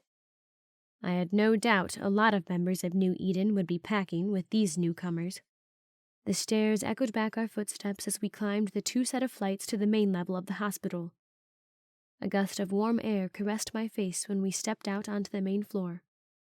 I bumped the door into Gray as we entered. There were no civilians in the lobby, which was odd considering this was the main hub of all operations of New Eden. Instead, I found Elijah and the majority of his and Avian's crew, as well as all of Tuck's team, guarding doors and stairways with loaded weapons.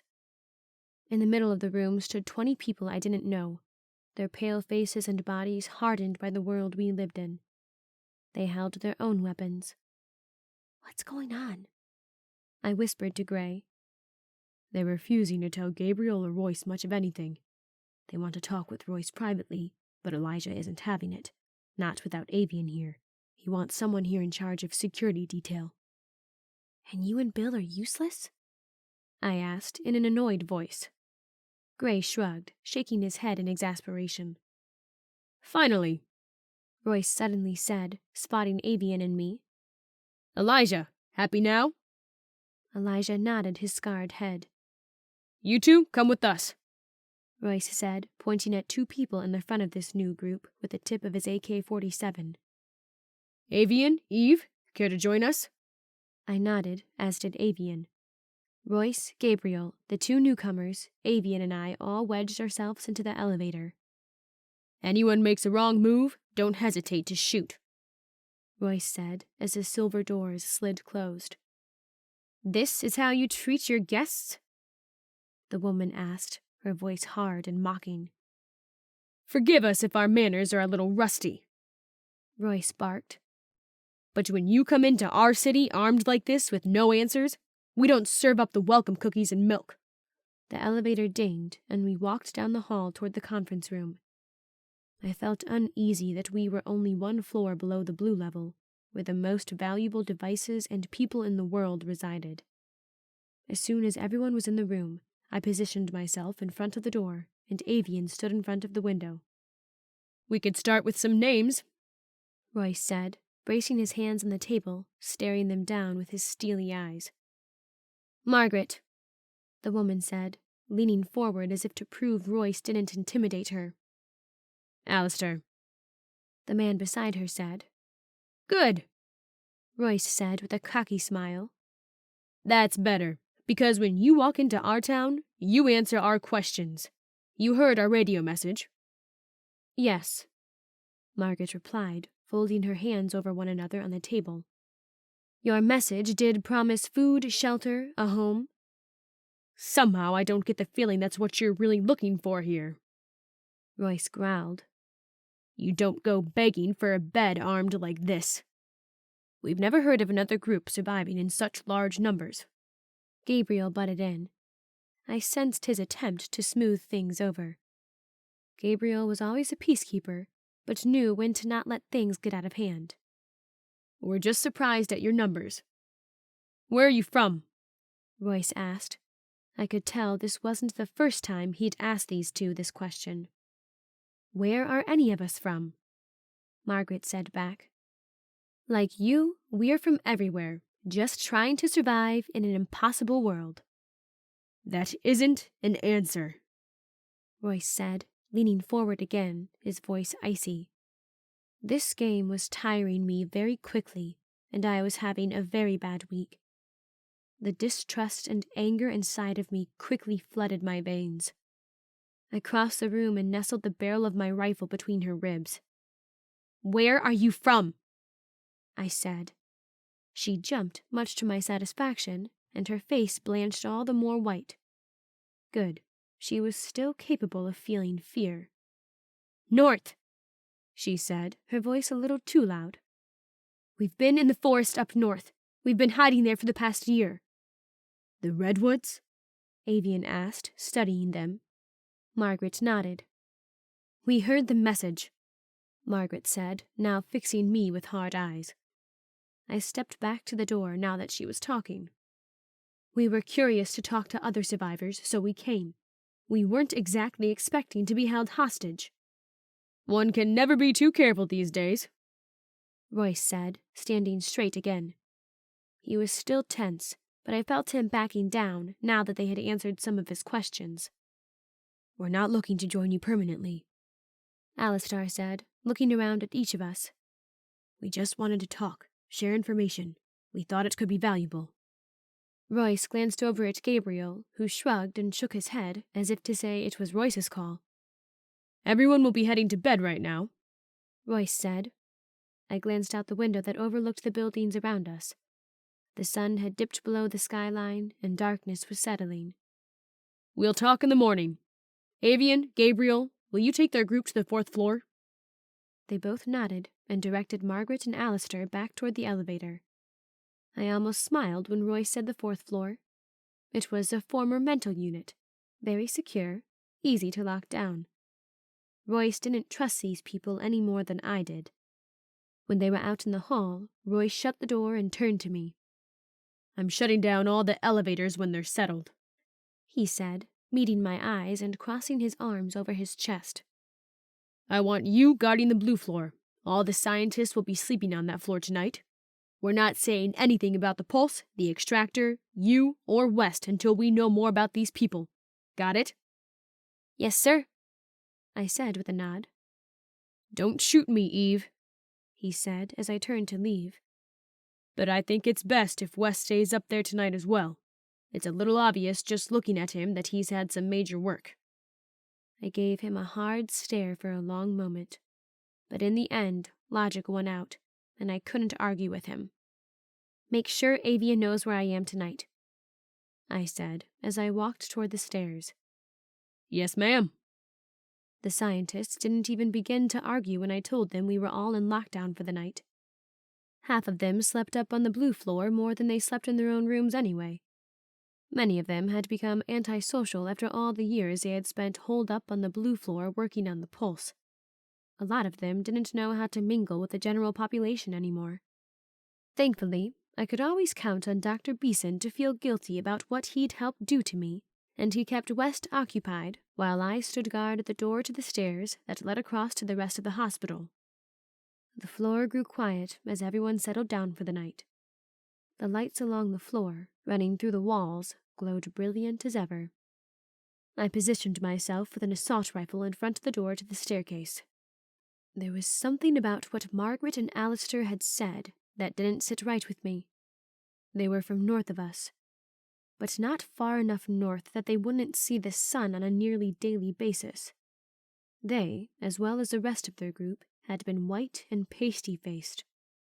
I looked down at my own arms. Even though I'd been inside quite a bit the last 2 months, my skin was still well tanned from the sun. I wondered how big their lies really were. 8.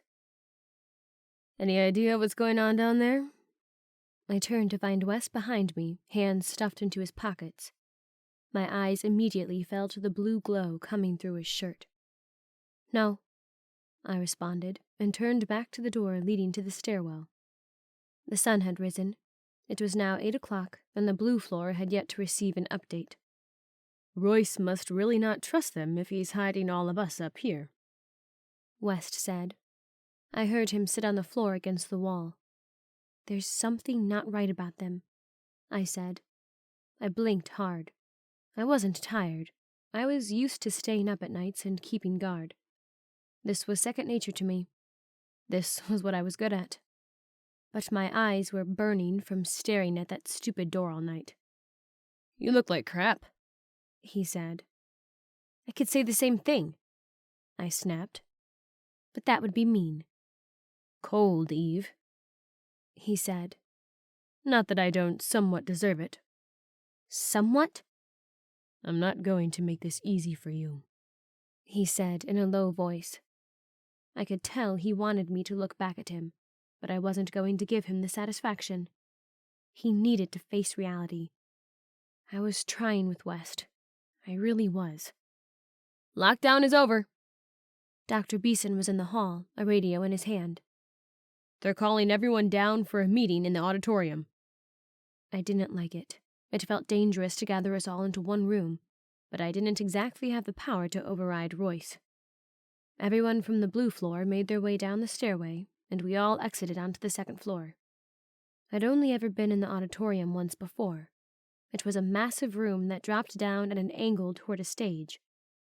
Rows upon rows of seats rose up from the elevated stage. The room would easily seat 500 people. As soon as I entered the room, Avian and Elijah signaled to me from just to the side of the stage. "What's going on?" I whispered as I joined them.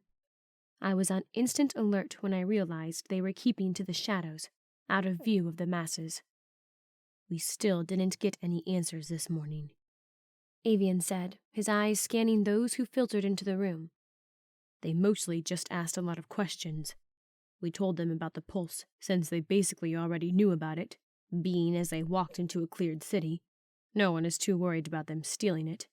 It doesn't exactly fit into your back pocket. They're saying they'd like to stay a while, talk some more, tell us what it's like up north," Elijah said. He held a rifle tight in his hands. "They're asking that we let them stay for a week." "I don't like it," I whispered, shaking my head. My eyes fell on Margaret, who sat in the front row.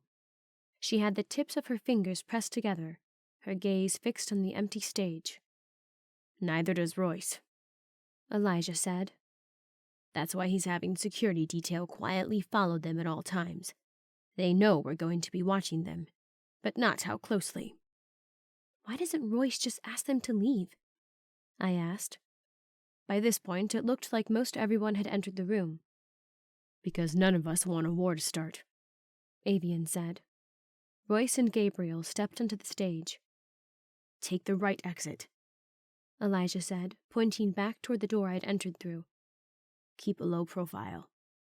I nodded and quietly slipped back up the stairs to the door.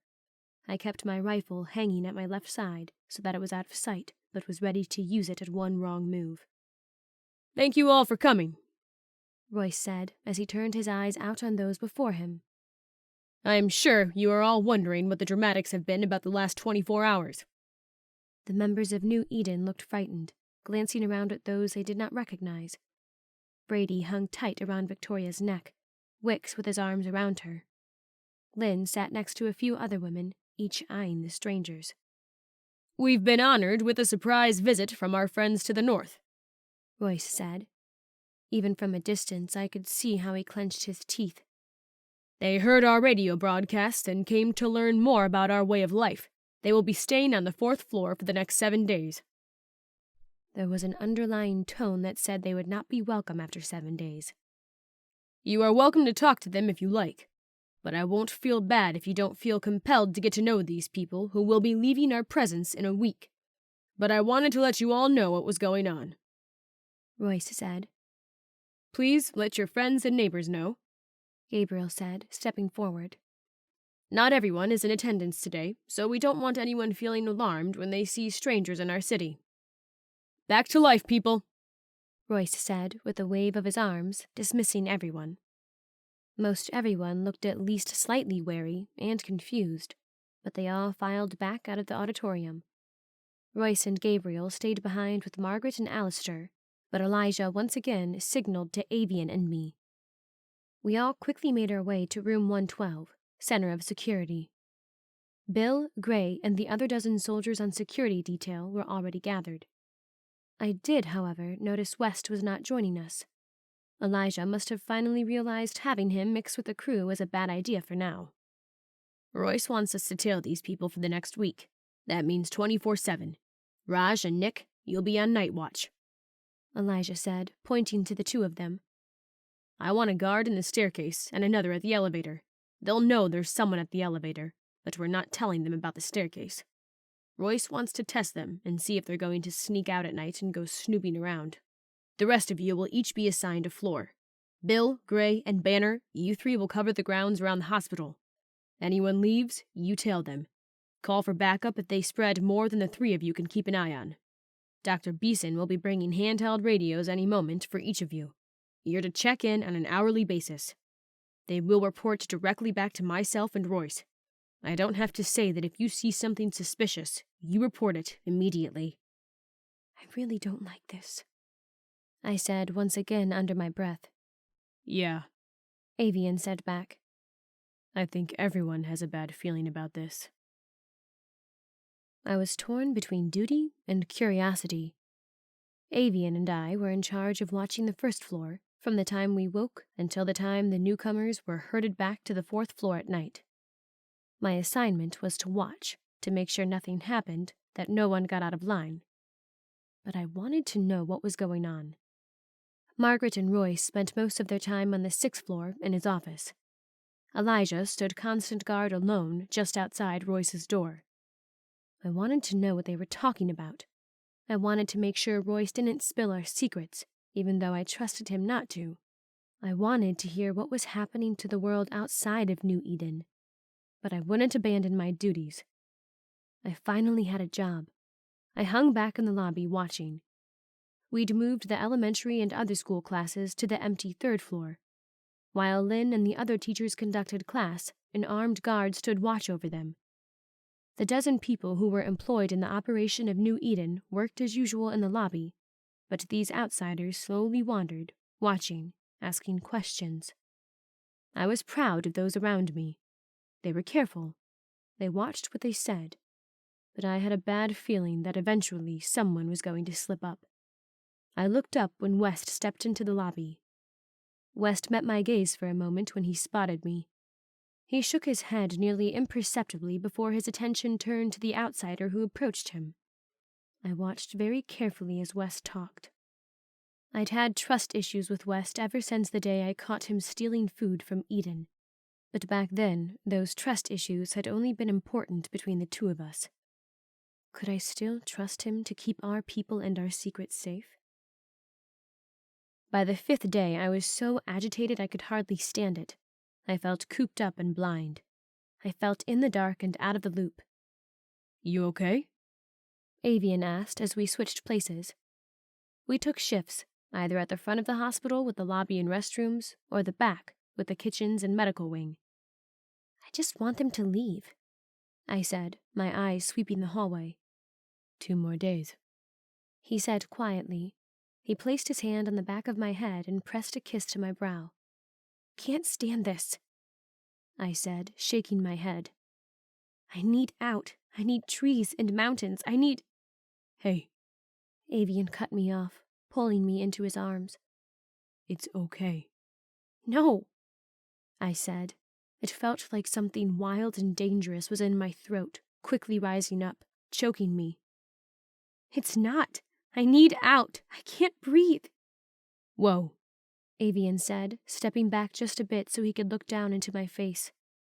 Eve, if you need a break, I'm sure we could tell Elijah. He'll find someone to fill in. I don't need a break, I said, my voice sounding disgusted. I instantly felt ashamed at myself. Forget what I said. I'm fine. Eve, you're obviously not fine, he said, concern flooding his face. You've been on the verge of a lash-out for the last week. It's understandable that moving into the city and having all these adjustments would be hard on you. I shook my head, the back of my eyes stinging. My line of sight rose to the ceiling, and I couldn't look back at Avian because I felt so disgusted with myself. I am not that weak. I am not that human.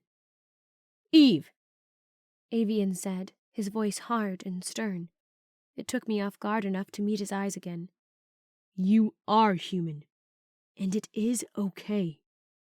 I'm going to talk to Dr. Beeson, I said, taking a step away from him, my eyes falling to the floor this time. This last adjustment was too much. You two were right. I can't handle any more of these. Avian stopped short. Everything in his posture and stance said that he didn't know what to say. Gathering myself, I turned and headed back toward the kitchen. An hour after the outsiders went to bed, I lay down, staring up at the dark ceiling. I was working very hard to not think or feel anything. My door opened, but I didn't bother turning to see who it was. A warm body slipped into the bed next to me, strong arms circling my waist. I numbly turned on my side and rested my head on Avian's chest. I understand how hard you are trying to be empathetic with West, he said in a low voice, and how you're trying your best to be like the rest of us. I know you're trying to understand the crazy emotions we all have to deal with. He pressed his lips into my hair, gathering me tighter against his body. He took several deep breaths, and I realized the way I had been behaving the last week had not been hard on me alone. But you seem to think that you need to rediscover who you are now that you know the truth about your origins.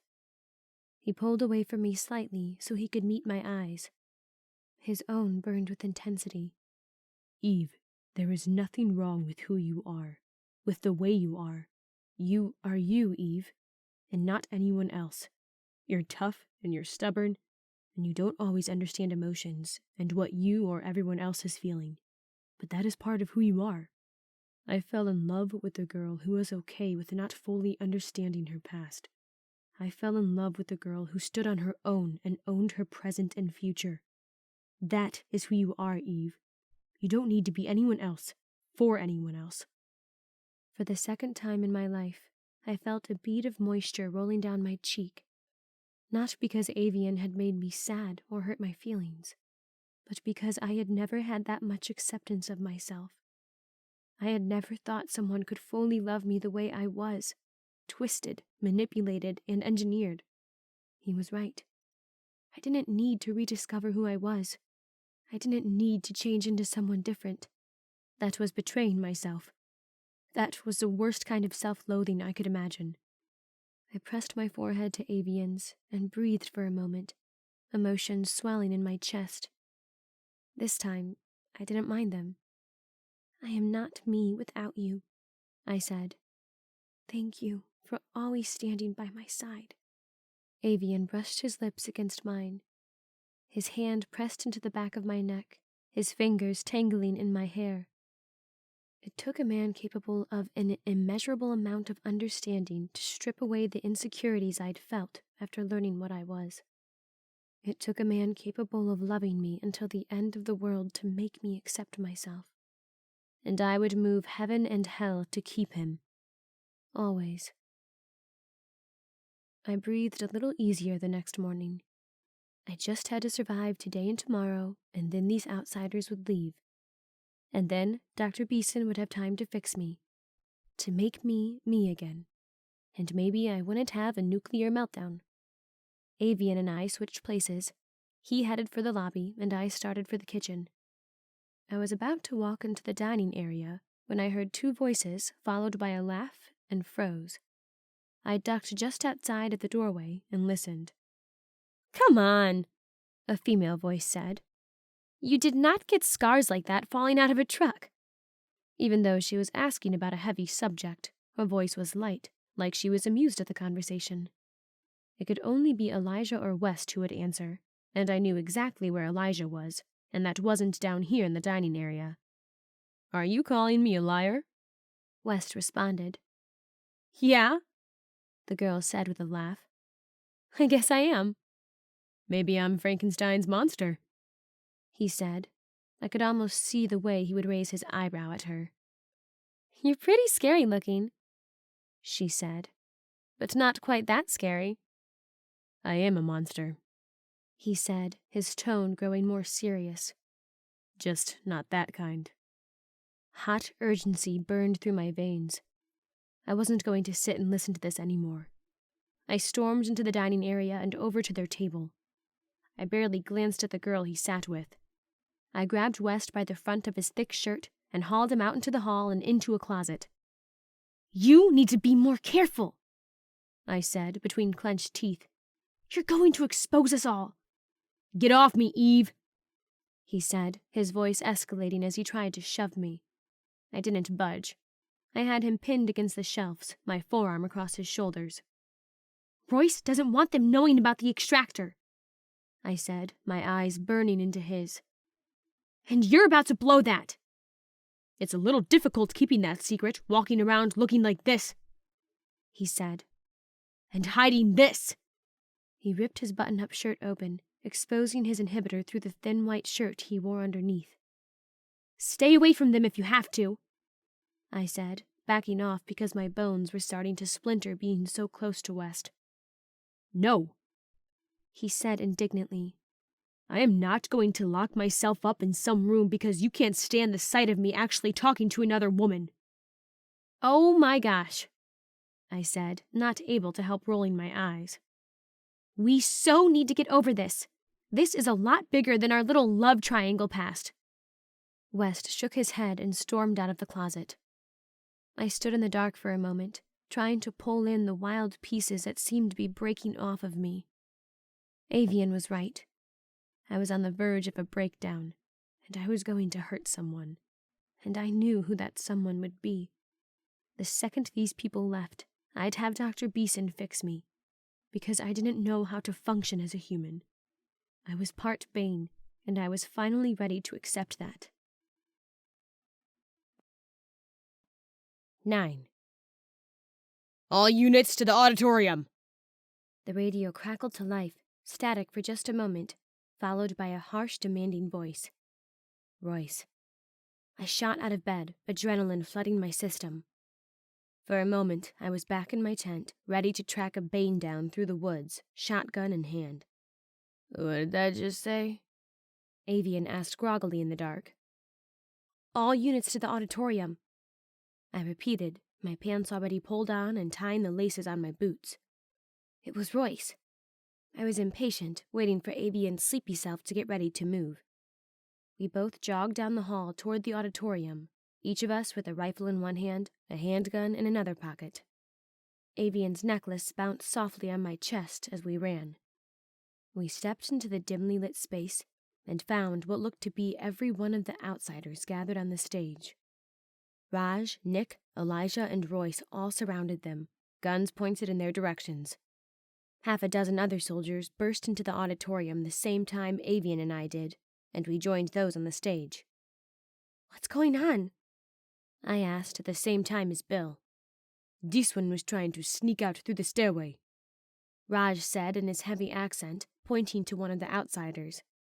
He was trying to get to the roof with that. He pointed to a small black box that sat in the middle of the stage. It was maybe 6 inches by 6 inches. What is it? I asked. They're not saying, Royce said, his jaw so tight I thought his teeth might crack. His eyes blazed, and every muscle in his body was flexed. He looked ready to kill someone. Dr. Beeson suddenly appeared in the doorway and jogged down the stairs. Is that it? He asked, pointing to the box when he reached the stage. That's what he was trying to get to the roof, Raj said with a nod. Dr. Beeson crossed to the box and carefully picked it up. He lifted a lid, and his face was illuminated with a flashing green light. Bomb? Gray asked, automatically taking a step back. Dr. Beeson's face paled, but he shook his head. He tipped the box, and something small slipped out into his hand. It was a 2-inch silver cylinder. A green light flashed at the top of it every 2 seconds. If I'm not mistaken, Dr. Beeson said with a shaking voice. It's a beacon. A beacon? Avian said. What kind of beacon? You built a beacon to call out the Bane? Royce bellowed. Something hot and wild flashed across his eyes. He slammed the butt of his gun to the back of Alistair's head. He collapsed in a limp heap. Instantly, everyone was drawing weapons, and 2 handguns and a crossbow were pointed in my own direction. You better start talking, Elijah said through clenched teeth, or this is going to turn into a bloodbath. All right, Margaret said, closing her eyes for a moment and taking a deep breath. You have your devices and we have ours. Together, we could clear the entire West Coast. And you were what? Just going to set off your beacon and hope we'd power up the pulse for you to wipe out the Bane that would come flooding into the city? Royce growled. You have a device that could save the rest of humanity, and you aren't using it, she said, turning cold, hard eyes on him. We don't even know that it will work again, he growled. It requires an astronomical amount of power that has to be built up over days. If you'd set that thing off tonight, you would have killed us all. Surely you have it ready should the need for it arise, she said, her voice disbelieving.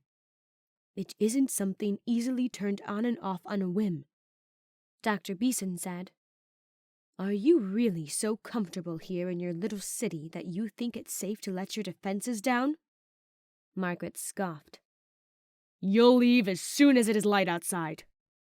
Royce growled. We are not done discussing this matter, Margaret answered. Trust me, we are. And how are you certain that this is the only beacon we brought with us? She asked. How do you know we didn't plant another before you found us? Royce crossed through the group and roughly grabbed Margaret's arm. You're coming with me. The rest of you, keep them here. I met the eyes of the girl whom West had been talking with. My stomach disappeared when a slow smile curled on her lips. We stood like that for 2 hours, guns and crossbows, and even bows and arrows pointed at each other. No one dared utter a word for fear of setting everyone off. Finally, a voice crackled over the radio. All newcomers are to be taken out the south entrance of the hospital. Royce. He said no more. I want you to move out single file, Elijah said in his rough voice. Out that door, down the hall, and through the south doors. Nick, take the lead. My entire body tensed when all the outsiders looked at us for a long moment. There was indecision in their eyes, like they weren't sure if they should do as they were told or stay and fight. I didn't relax, though, when they started following in a careful line behind Nick out the door. I glanced over at Avian once before I followed along the line. He just nodded. One by one, we walked down the hall, descended the stairs, and out the front doors. We stopped outside the hospital and waited for orders.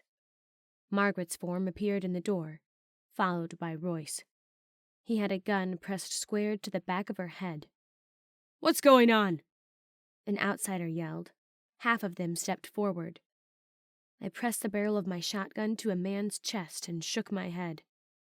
I suggest you don't move. The lot of you will leave this city immediately, Royce shouted so all would hear him. You will head out now, or I will shoot her right here. A shot rang out. Royce darted to the left, rolling on the ground as Margaret dashed forward. I turned, my barrel scanning the crowd around me. Margaret and a few of her men had turned down the road and were sprinting west. I took off after them, my shotgun leveled. There was a decision to make in that moment. Did I shoot them dead and become a murderer, but keep them from possibly murdering us? Or did I show mercy and risk them flooding our city with Bane? They cut around a corner, killing the choice. Eve! I heard Avian shout from behind me. I turned just briefly enough to see him knock a man unconscious with the butt of his shotgun and take off after me. I got this! I bellowed, kicking up my speed. I turned the corner and faltered for just a moment. Margaret was in sight, but her men were gone. Something embedded itself into my side, and every muscle in my body locked up. Air froze in my lungs, and black lines flickered across my vision. I hit the ground like a freshly cut tree. Across the street and just around the corner, I could see Avian, his fist connecting with another man's jaw. I rolled as I hit the ground, my vision turning up to the cloudy sky. A man's face entered my field of vision. He had something in his hands, and everything in me wanted to fight back as he covered my head with it. But then everything shut down. 10. The ground was moving, and it made my stomach sick. A quick tug upward, and then a stomach-dropping downward motion. Repeat. Over and over I bobbed. I was on water. My eyes felt like sandpaper as I tried to pull them open. Everything was black and blur, and I couldn't find my body. I was aware that it was still there, but it may as well have been dead. Nothing could move. I could, however, hear feet shuffling. They sounded like they were behind a door, maybe, muffled. Air couldn't move past my dead lips, couldn't cry out for answers or help. Suddenly, there were voices. You really think this doctor of yours can fix me? Something inside of me died when I recognized that voice. West. He was the best heart surgeon there was on the West Coast before the evolution. And instantly I was full of fire and wrath. That was the girl he'd been talking to in the dining area. I just hope this wasn't a mistake, he said, his voice growing quieter. 'Cause I'm a dead man if he can't take that scrap out. The pieces of the puzzle started sliding into place with only a few words. I calculated in my head the amount of time West had. I'd got the sense we'd left New Eden and were headed back to wherever these people were from. I couldn't gauge how long we'd been traveling, but it had been just over a week from the time West came out of extraction to the time before I got knocked out. West only had about 5 days, 7 if he was really lucky. He really was a dead man if this supposed doctor couldn't fix him. Had my harshness toward him really driven him to do this? To betray his family and look for an elusive fix? But I also had to consider why I was here, drugged and bound. I couldn't imagine anyone else would have given away my secret. Had West traded it for the surgery? Had they tricked it out of him? Had he let it slip? Don't look so down, the female voice said. You made the right choice. I know I needed away from her. West's voice grew quieter. But I just feel weird about leaving everyone, about leaving her. I've searched for her for 5 years, and now I'm just walking away. You made the right choice, she said again, her words starting to slur in my ears. Shadows started climbing in my brain, heavy and thick. I tried to keep them out, to find a door to close to them, but they were fog and mist, and they crept in through all the cracks in my head. There was light dancing behind my eyelids. It was dull and gray, but it was light. A little too effective, a voice said. Wouldn't you say? Yes, ma'am. Another responded, shame and fear in it. See if you can rouse her. The voice was female. Something hard and cold whipped my head sharply to the left, but the rest of my body held firmly in place. My eyes flashed open. The outsiders were gathered around me, Margaret at the forefront of them all. Alistair stood at her side, and another man with a gun stood just to the side of me. It was him that had just woken me with the butt end of his rifle. I was bound to what looked like a moving dolly with heavy chains. I tried jerking my arms, but didn't move an inch. I wasn't going anywhere. We were all on a boat, a very large boat. We were bobbing just 20 yards from the shore, and sitting right on that shore was a massive, towering city. This doesn't exactly look like the Redwoods, I growled as my eyes met Margaret's. We lied, she said, that grin creeping across her face. Welcome to Seattle. What about New Eden? I asked, red-hot coals building in me. Fine, for the most part, she said, her expression going dark. Once we realized what a valuable asset you were, we decided to take what we could and cut our losses. We don't have the pulse, but I'm sure you'll provide some very interesting, very valuable information. I don't know anything about how to build the pulse, I said through gritted teeth. And I'm not telling you anything. That's not exactly what we're after, she said with that wicked grin of hers. And talking wasn't the method I had in mind to obtain it. Where's West? I demanded, again trying to jerk out of my bonds. He and some of the others headed for shore just before dawn on the speedboat, she answered. He's safe. What did you promise him? We'll honor our promise, she said, lifting her chin just a bit, as if I had insulted her integrity. He provided valuable information, even if he didn't realize he was giving it and what we intended to do with it. You tricked it out of him, I said, hatred spewing from my every word. The grin spread on her face and there was a manic look in her eyes. The poor boy was so starved for some female attention. Tara was so attentive and such a good listener. She was so willing to hear all about the emotionally broken girl who picked another man over him. He doesn't know you've taken me, does he? I said, my voice growing quieter. We thought it best with his condition if he remained cooperative and calm. You wouldn't want him making any rash decisions, would you? We just might not be able to help him if he becomes unpleasant. And you might not have picked him, but I am sure you still don't want him evolving. I knew then that I would have no choice but to cooperate with this witch. She saw it in my face, and I wanted to kill her when that smile of hers reached her eyes. Now then, she said, turning to look at the shore. We need your help, I'm afraid. This big ship didn't move as fast as we would have liked it to. We sent ahead some of our crew on the speedboat, including your West. They should have gotten to safety before the Bane woke, but it's starting to get light, and they're waiting for us. She pointed to the shore, and I finally noticed the small details I had missed before. Bane, at least a dozen of them standing along the shore, watching us with empty eyes. From what your friend told Tara, you have the ability to control them. She looked back at me with curiosity.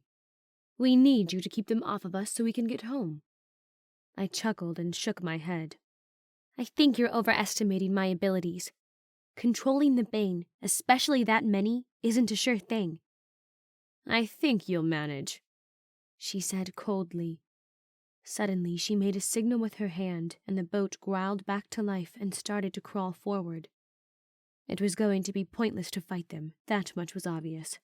So all I could do was start thinking, stay away.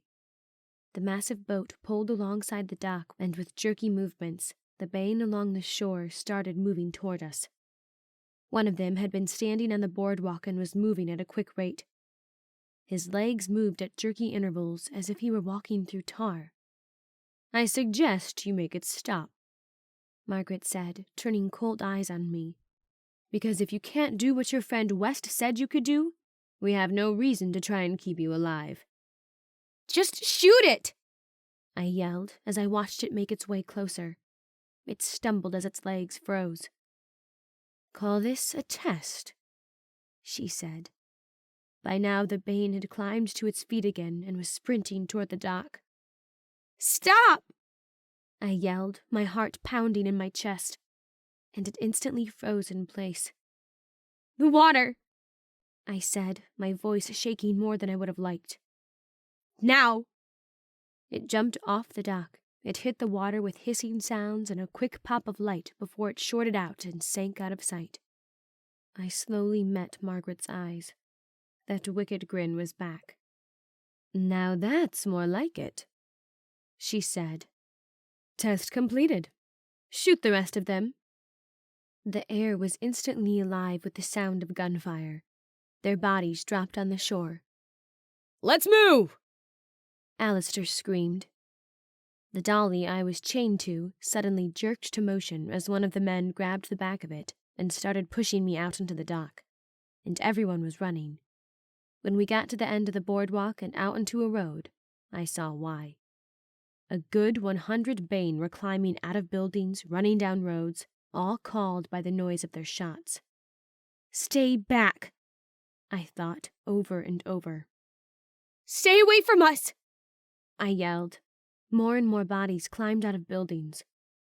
My connection wasn't very strong with so many of them, but my captors fired as we ran, and I was able to keep them far enough away to stop any of them from touching us.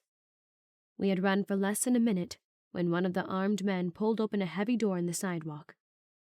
A set of stairs dropped into the darkness. Someone grabbed the metal plate beneath my feet, and the two of them lifted me and down we dropped. Once everyone had clambered inside, the door was closed and I heard a lock slide into place. The lighting was dim, and it took even my eyes a few moments to adjust. We were in some kind of tunnel. Crumbling brick, stone, and wood walls stretched out before us. Moisture was heavy in the air. Everything tasted like mildew. Gas lamps hung every so often, providing little light to see by. They carried me down the tunnel. As we moved, others popped their heads out from doors. Each of them was as pale and sickly-looking as the last. I didn't have to ask questions. They survived in this city by never seeing the sun. That was only going to last so long. The Bane were evolving past that need. We entered a large room. The floor was dirty and dusty, just like all the walls and the crumbling ceiling. The men carrying me set the dolly down, and Margaret and Alistair stood before me. "Welcome to the underground," she said. "I think I'll decline that welcome," I growled.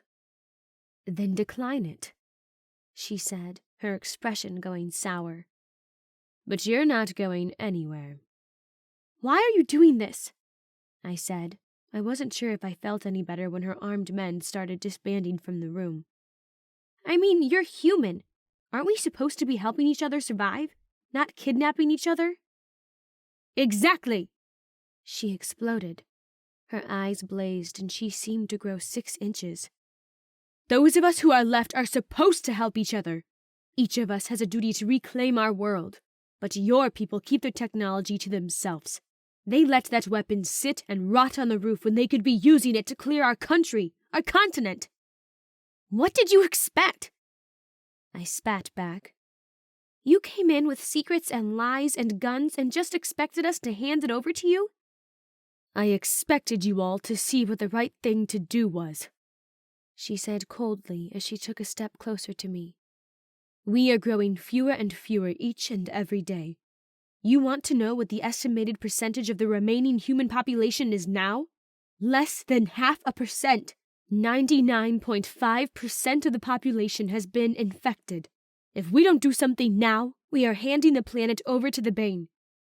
The last statistic I had heard was 98. And even though it had only changed by 1.5%, it was crushing to hear it. I didn't have anything to say in response. "We're not done with your friends down south," Margaret said. She placed her hands on her hips and took another step closer. "But we have a new subject to learn from first." "I'm not telling you anything until I see that West is safe." Everything in me screamed to find a way out of this place, to not say a word. But I couldn't just leave West here unaware of what these people were really doing. "And I'm happy to oblige," she said with that repulsive smile. I realized then why it was so vile. Her teeth were a disgusting mix of yellow and brown, and the ones on the left side of her mouth were horridly crooked. "Right this way." Alistair came behind me and wheeled me down another tunnel. "I seriously suggest you don't say a word, or even breathe," Margaret said as we slowed at the end of a tunnel. "He is never to know you are here." "I understand," I said with a dead voice. We stopped outside a door with a cloudy window. Alistair wheeled me right up to it. West was seated inside, talking to a man with a bushy beard that didn't fit his narrow body. The man tapped the device in West's chest, speaking words I couldn't hear. "Thank you," I said quietly, and they started wheeling me down another tunnel. "What is this place?" I asked when we had some distance between us. "The underground of Seattle," Alistair said. So he did speak for himself after all. "The majority of the city of Seattle burned in the late 1800s. The ground level frequently flooded with the tides and rain, though, so instead of rebuilding, they built on top of the remains. These tunnels are what's left of the original city. We've extended them into the basements of other buildings, securing them." "How many of you are there?" "That doesn't concern you," Margaret said in her cold voice. We reached another door which she pulled open, and Alistair wheeled me into it. I was unprepared for this room. A single light bulb hung from the ceiling. In the middle of the small room was a steel table. It took everything I had in me not to start screaming for my release, not to break my cybernetic bones to get free. The sound of a drill was echoing in my brain. "Welcome to your room," Margaret said. Alistair wheeled me to one corner and parked me there. "It's been a long day," she said as I walked to the door. "We'll be back for you tomorrow morning. I hope you're comfortable." They stepped outside, and the door locked with a solid grinding sound of a metal post sliding into the wall. And I was left there, chained to the dolly. 11. I'd nearly tipped myself over in the struggle to free myself. The skin covering my ankles was torn and bleeding. I wore the flesh on my wrists away, trying to escape my bonds. My cybernetic bones clanged against the chains, but I'd gained no freedom. Cyclones of emotions ripped through me. I'd been buoyed by rage and hatred for hours. I'd struggled against my bonds, my new tiny world washed in red. But slowly, uncertainty bordering on fear crept in. What were they planning to do with me? Assumptions were easy to make with that steel table in the middle of the room. "She's afraid," a voice from the past echoed. The drill screamed and the air was cold. I closed my eyes, trying to force the dreams and memories out of my head. "Doesn't she ever get tired? She's never been this aggressive before." There was so much red, metal, and blood. My breath caught in my chest, and I jerked my arms again, tearing my flesh more. Subject is again devoid of emotion. Sometimes they would let us play together. "Damn it, West!" I hissed, my eyes sliding open and rising to the damp-looking ceiling. "What did you do?" I'd probably only been in this room for a few hours, and already I was losing my mind. But I'd been losing my mind before these people had cyborg-napped me. Avian had been right. It was only a matter of time before I would have snapped. And who knows who I would have broken with me. I knew the answer to that question. I'd already started doing it. West. Despite how beyond angry I was with him in that moment, I hoped wherever he was safe. As safe as he could be. I assumed he would be. He'd left home willingly in order to escape me. But how safe was everyone in New Eden now? How much damage had been done before my captors left? A horrifying thought occurred to me then. What if they hadn't all left? How did I know that they had all returned to Seattle? How did I know that I was the only hostage? Avian. His name whispered over my lips with the skip of a heartbeat and ice in my stomach. No, he'd been fighting when I went down. I saw that. I had to tell myself that he was fine, back in New Eden. These people wanted to study me. Avian was normal, human. They would gain nothing by taking him. But Avian tended to do stupid, irrational things when it came to my safety. What would he do when he found I was gone? A low growl worked its way up to my chest. I'd kill every single one of them if anything happened to him. I counted the seconds eagerly. Sometime they were going to have to release me. Sometime these chains were going to loosen. Sometime someone was going to accidentally grant me a tiny window of opportunity, and I would exploit it. I was going to make it out of here, and I was going to make it home. I waited in the pitch black, in the musty dark. I plotted all the ways I was going to choke Alistair, the way I would break in all of Margaret's disgusting teeth.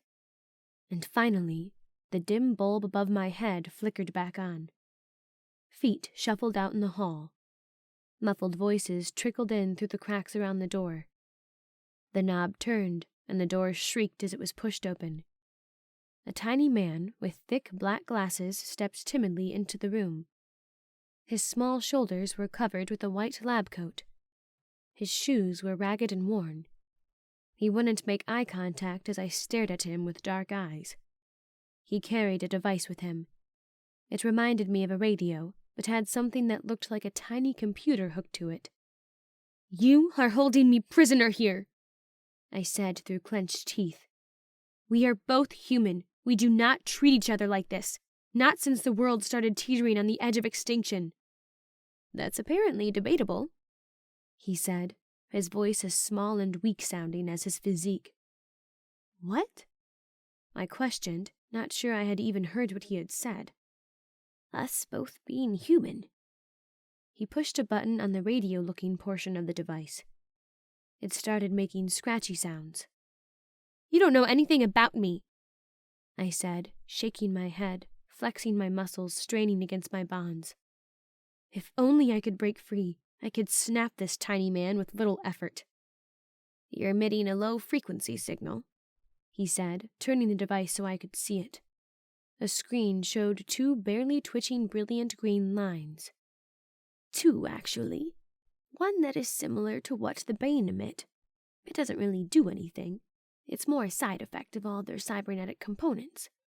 But the other, I'm not really sure what it is. Fascinating. "I swear to you, if you don't let me go, I will call a horde of Bane down here to destroy every living soul in this hovel!" I screamed. And suddenly, the idea, however startling it was, seemed like an option to gain my freedom. "I don't suggest it," he said, his eyes dropping to my feet. "You see, while you were drugged, we attached a live electrical wire to that lovely thing you're chained to.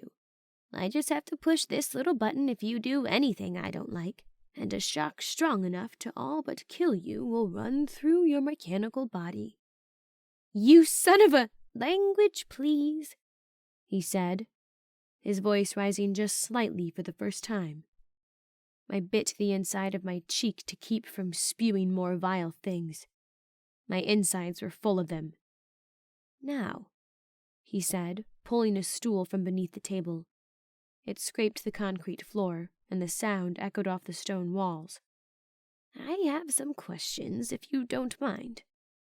"Doesn't seem I have much of a choice," I said, my voice low.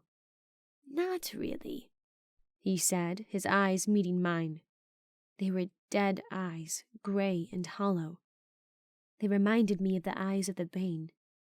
"We'll get our answers one way or another." "I don't intend to do this the easy way." "That's fine," he said. His voice was madly calm and even, almost as if he was talking to an animal he didn't wish to scare away. "But for your safety, I suggest you change your mind on that." He didn't wait for me to respond and placed another device on the table. It was an old-fashioned tape recorder. The tape started slowly spinning when he pushed the button with the red circle. "How long were you at Novator Biotics?" he asked, his eyes meeting mine again. "How do you know I was ever there?" I said, once again trying to gain any wiggle room in my chains. "Your friend accidentally shared quite a few secrets," he said. "What did he tell you?" "Not as much as we would like to know," he said. "That is why I am asking you these questions. Now, how long were you at Novator?" I held his eyes for a long time. There was something terrifying about this little man. Like he knew how to twist things into the shape he wanted to see, break you in ways you didn't know you could be broken. This little man was a wolf in sheep's clothing. And maybe, just maybe, if I cooperated, I'd make it out of here alive to get back to Avian and New Eden. "I was born there," I said, my voice almost too quiet to hear at first. "My mother worked at Novator." "Thank you," he said, with the barest hint of a smile forming on his face. "And when were you given Torbane?" "As an infant," I said, recalling the truths Dr. Beeson had revealed. "I was underdeveloped, born premature. I would have died without it." "And you were the first?" he asked. "The first human to be given Torbane?" "Yes." "And how is it that you don't spread Torbane like all the others?" "I don't know," I said, my voice rising with my frustration. "What do you mean you don't know?" For the first time, there was a hint of impatience in his voice, and I finally knew what they were really after. "I'm saying that I don't know why I don't spread the infection," I said, my emotional hurricane calming. "It's easier to form a plan when you know what it is your enemies want." "I don't understand everything that was done to me. I know it has something to do with my young age and controlled dosages, but it isn't as if I've had notes to study." He just looked at me for a moment after that. Normally, with a silence like that, after hearing information like he just had, you can tell someone is formulating a theory or a plan, or something. But his eyes just looked impassive. "Thank you for your cooperation," he suddenly said. He'd been so quiet and still that I nearly jumped when he finally seemed to come back to life. "We will let you know if we wish to ask you more questions." And he stood to leave. "Wait, that's it?" I said, my eyes following him as he pulled the door open. "That was all you wanted to know?" "For now," he said, and closed the door behind him. By my rough calculations, they left me there in that room for another 24 hours. It left me with far too much time to think. There was that question he had asked. Why didn't I infect others? How did Bane exist in me as it was designed to, when it just took everyone else over? I had told him the truth when I told him I didn't really know. Dr. Beeson had told me once, but he didn't exactly spell it out. I didn't understand the science. I understood that Bane worked on me the way it was intended to work on the rest of the world. I wasn't going to be able to give them the answers they wanted. My head jerked up when the ground beneath my feet shook, and even in my isolated cell, I could hear shouting and gunfire. I jerked against my bonds once more, my bones clanging against the chains. The skin around my wounds was swollen and red, attempting to heal. The sound of gunfire drew closer, the shouts grew more desperate. Screams ricocheted off the walls. And suddenly, the firing stopped, and the voices grew calmer. I hated this blindness. I hated being bound. I hated everything about Seattle. What was happening? The door to my cell screamed as it was pushed open, and 2 guards appeared in the doorway. They didn't look at me, though. They dragged something behind them, keeping their heads down as they pulled. When they cleared the doorway, I saw what it was. They each grasped a metal hook. The other end sank into the chest of a Bane. "Did it touch anyone?" I couldn't help but asking. "How'd it get in?" But they didn't answer me. They dragged the bullet-riddled carcass into the opposite corner and left the body in a heap. The 2 of them turned and left, locking the door behind them. Great, not only was I locked up, but I now had a rotting mechanical corpse as a cellmate. I studied its form where it lay on the ground as the noise outside the door died away. It was a female. She looked like she was probably the same age as me. Her stark pale skin was a heavy contrast to the metallic eyes that stared emptily up at the ceiling.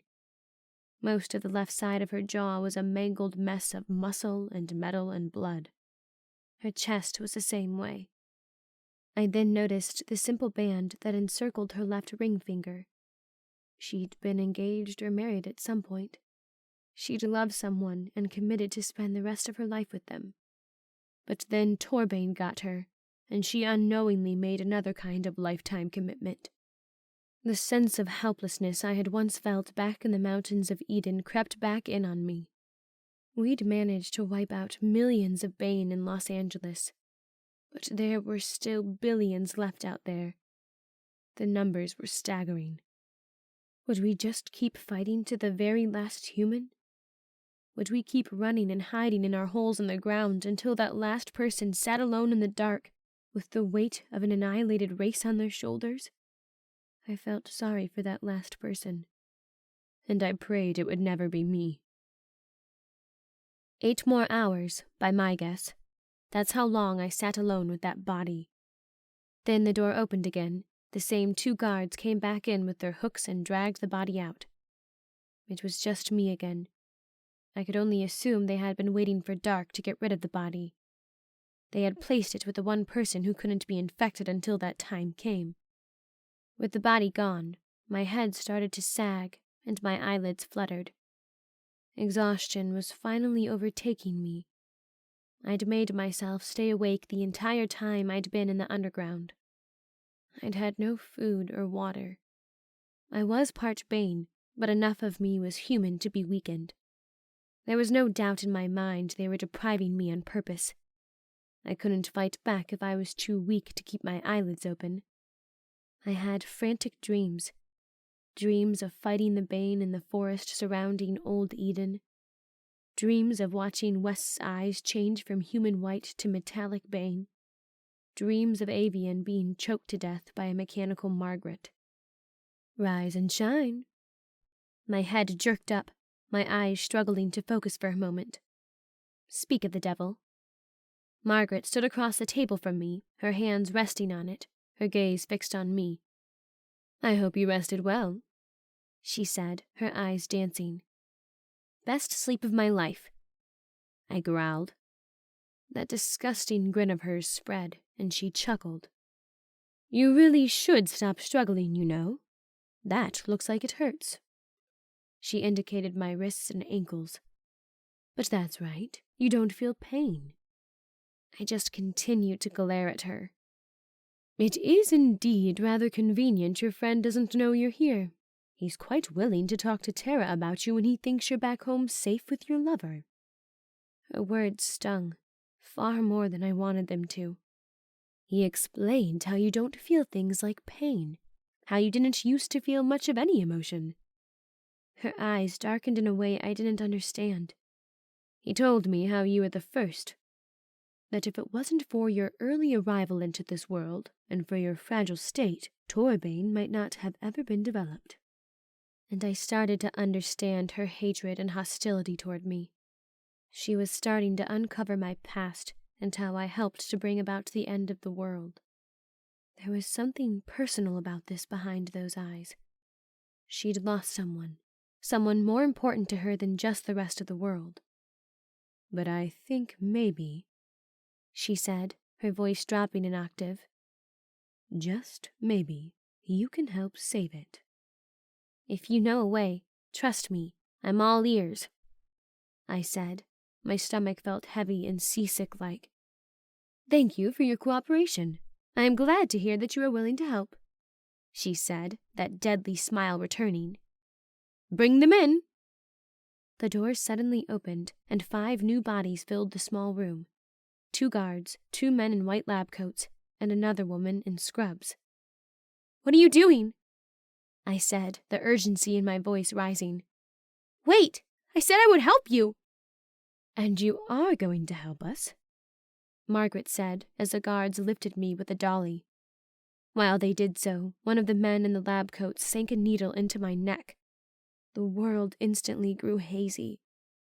But unfortunately, you can't tell us what we need to see. 12. The man sat in front of me, turned to the side so he was facing that flat rectangle. His fingers flashed over the pad that sat on the table, each of his fingers rapidly tapping certain points on it.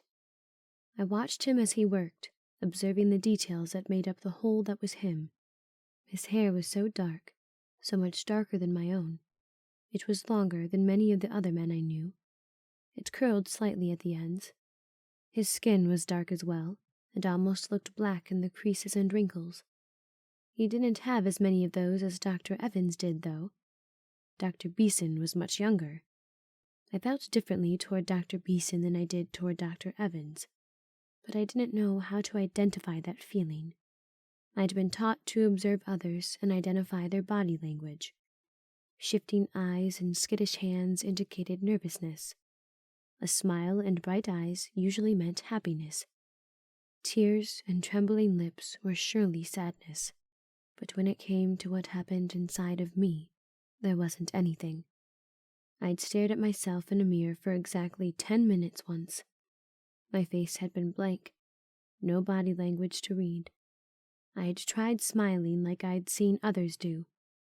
I tried frowning, but it didn't look right. I realized then that there had to be something going on inside to make the outside look correct. My inside was mostly hollow. How do you feel, Eve? Dr. Beeson asked, finally turning toward me. His eyes looked sad. I feel like myself, I said. He studied me, much like I had studied him moments ago. You don't feel angry? He asked. You don't feel sad? I shook my head. He kept looking at me, not saying anything, so I kept looking back at him. His eyes rose to look at someone behind me. The last adjustment is holding. She doesn't need another. Very good, a voice said. I turned in my seat to find the speaker. There was a large television with a gruff-looking man on the screen. His eyes narrowed at me. "Keep us updated." "Yes, sir," Dr. Beeson said. I turned back to him and noticed uncertainty in his eyes. Dr. Beeson didn't like the man on the screen. "Try it again," the woman said patiently. "Look at the letters. Sound them out." I looked from her face back to the book. The words seemed to shift and rearrange themselves on the page, but I narrowed my eyes, focusing on one word. Bio. I struggled to make them stay focused. Biological. "Very good," she said, a smile spreading on her face. She patted my back. "Read on. The biological reasons for this are unknown. Possible explanations include increased risk of pregnancy complications." I paused, looking from the article to the woman again. "Why am I reading this?" "Because it helps you learn," she said, her eyes meeting mine. Something changed in them, but I didn't know how to recognize it. I blinked twice at her before turning back to the article. I was almost finished reading it when Dr. Evans stepped inside the room. I met his eyes, and he gave me a sad smile. His smile was always sad. "Keep reading," the woman said. "I'll be with you in a moment." I kept reading. The woman and Dr. Evans slipped to the back of the room and talked in quiet voices. "Any sign that the dyslexia is improving?" Dr. Evans asked. "Slowly but surely," she said. I tried to keep my reading smooth and even so they would not be able to tell I was listening. "This is taking longer than we expected," he said. "Subject 1 has recovered much more quickly and from a much more serious neurological condition." The woman was quiet for a moment. "I wish you wouldn't call them that. We could give them real names." Dr. Evans paused, the air serious, even from across the room. "It's easier this way." Neither of them said anything, and finally I heard the door open and then click shut again. "This is argued to be caused by an unbalanced I struggled. "Genomic." The woman was flustered and distracted if she was giving me the full word without making me sound it out. "Genomic imprinting," I continued, "favoring paternal genes in the case of autism and maternal genes in the case of psychosis." "Very good," the woman said. "You can take a break before you are taken to the gym." And she turned and left. Since I didn't normally feel pain, I didn't know how to describe the feeling. Like cold and sandpaper squeezing all the nerves in my head. It wasn't crushing or like fire like some of the pain I had experienced before. This was like slow suffocation. My eyelids fluttered open for a moment. There was no detail to the space around me, just hazy gray. "Can't go out like this," a voice said. "Look at her." I don't see how we have much of a choice. Goosebumps prickled along my skin. The air around me was chilly and moist. That cold, grating feeling in my head pulsed once, and darkness started rising in my eyes. An alarm was sounding, and I placed my hands over my ears in an attempt to block it out. People dashed down the halls, shouting, fear in their eyes. Dr. Evans peered around the corner, looking both ways down the hall before turning back to me. "We're going to run for Dr. Beeson's office, okay?" he said. He was just as scared as everyone else. "You're not going to say a word, and you're going to do whatever he tells you. Don't say anything. Got it?" I nodded, my eyes wide. There was something clawing under my skin, fighting to break out. I suddenly hoped Dr. Beeson might do an adjustment and make the feeling go away. "Let's go!" he yelled. My hand gripped tightly in his. We sprinted down the hall. 13. "We can't afford to wait any longer." I knew that voice, and it made my fists ball. "You rouse her too quickly, and we could lose her," a voice said. and suddenly everything in me flooded back to life. I was off the table in a frantic scramble, finding Margaret at my side, my right hand closed around her throat. Grabbing a shining blade from the table, I backed her into a corner and held the blade to her throat. "Let me go!" I hissed. There were 3 others in the room, a man who looked like he must be a doctor, and 2 soldiers. "Calm down, Eve," the doctor said, "or you're going to make yourself bleed to death." As he spoke, I felt a wet, warm trickle work its way down my neck. I glanced down just a moment too long. One guard snatched Margaret out of my grip, but not without the blade nicking her jawline. She cursed loudly. The other guard rushed me, pressing his shotgun across my throat, pinning me to the wall. It had been a line of blood that had distracted me, running from the back of my head, down around my throat and in between my breasts. "Please, calm down," the doctor said, wild fear in his eyes.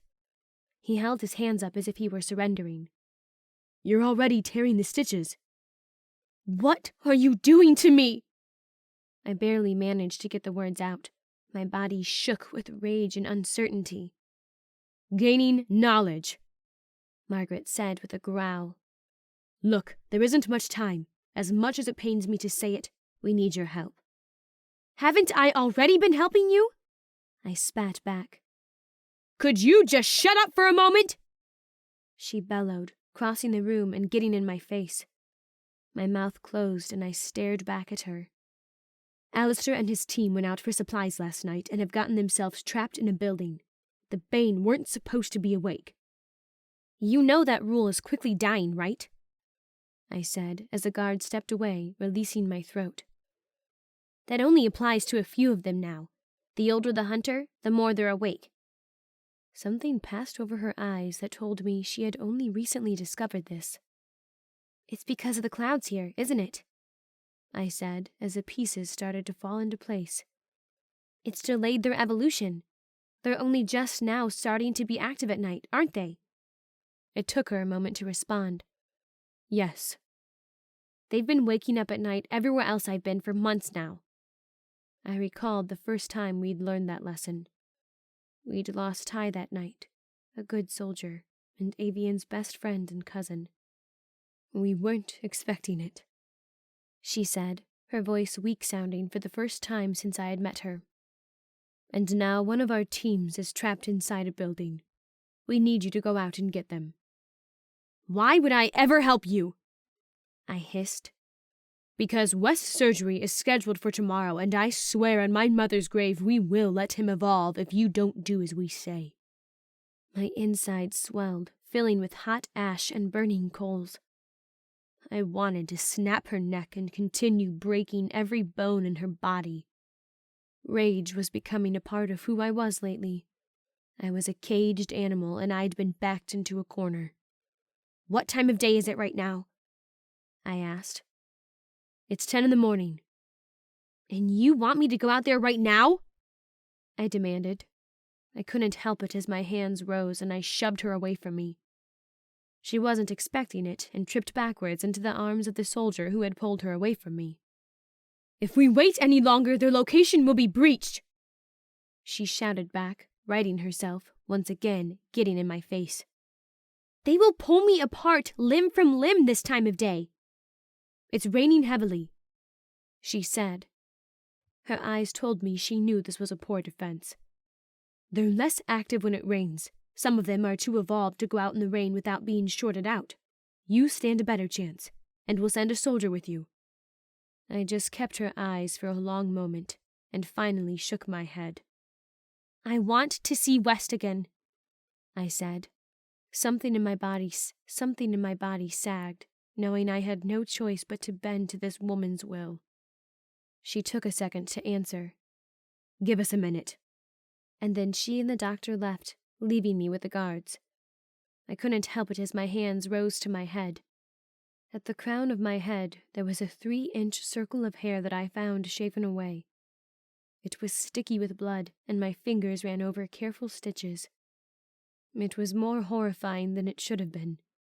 Finding a hair tie still around my wrist, I carefully pulled my hair back into a ponytail, hiding the bald spot, My hands came out streaked with sticky blood. "This way," Margaret said, opening the door again and nodding down the hall with her head. The guards stepped behind me, pointing their guns at my back as we walked. We snaked through a maze of crumbling passages, passing doors and openings into other rooms. We stopped at a wall with a glass window. "Don't let him see you," Margaret warned again. "I won't," I said as I carefully peered around the window through the dark. West sat on a grubby, broken-down couch. He looked relaxed, leaning back, his ankle crossed over the other knee. A smile broke out over his face, and he laughed. He was talking to Tara. She laughed back, a dimple forming in her right cheek. There were others in the room, too, eating small meals, talking quickly and nervously. This must have been some sort of a mess hall. "He's fine," Margaret said, placing a hand on my arm and pulling me away gently. "I need a shotgun, a handgun, and a few grenades if you've got them," I said. I swore under my breath as I stared up at the metal hatch above my head. My head was pounding. It must have been really bad if I could actually feel it through my chip's pain blockers. My legs were wobbling, and I could tell I'd lost more blood than was safe to go out running about a Bane-infested city during the day. "You ready for this?" I asked. I looked back. The man behind me nodded his head. In many ways, he reminded me of Avian, with his closely shaved hair and lean frame. But he was younger than Avian, probably closer to West's age. I'd guess 20. He carried not one, but 3 shotguns and 1 assault rifle.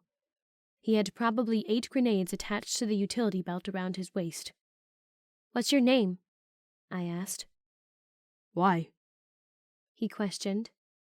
"Because if we die today, I want to know the name of the man I'm going down with."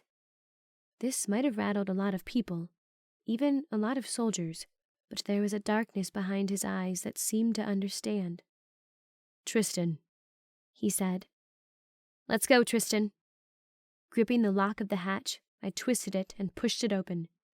My arm was instantly soaked as the rain started falling into the hole. Checking to make sure the road was clear, I climbed out of the hole and onto the sidewalk. Tristan followed me an instant later and closed the hatch again. "This way," he said, pointing with his rifle up a street, away from the water. The roads rose quickly the further we went from the water. The rain ran down the gutters furiously, creating a small river. My hair instantly stuck to my face, washing the blood from my face and neck. We hugged buildings as we ran up the road, but I cringed every time I looked inside a storefront and saw the Bane, standing there, staring emptily out at us. "You know they're not going to stay like that for long, right?" I said as we crouched behind a car.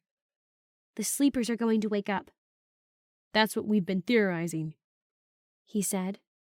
"That's why Margaret's gotten so crazy. She's desperate." We dashed across the road and hugged the building again as we worked our way up the street.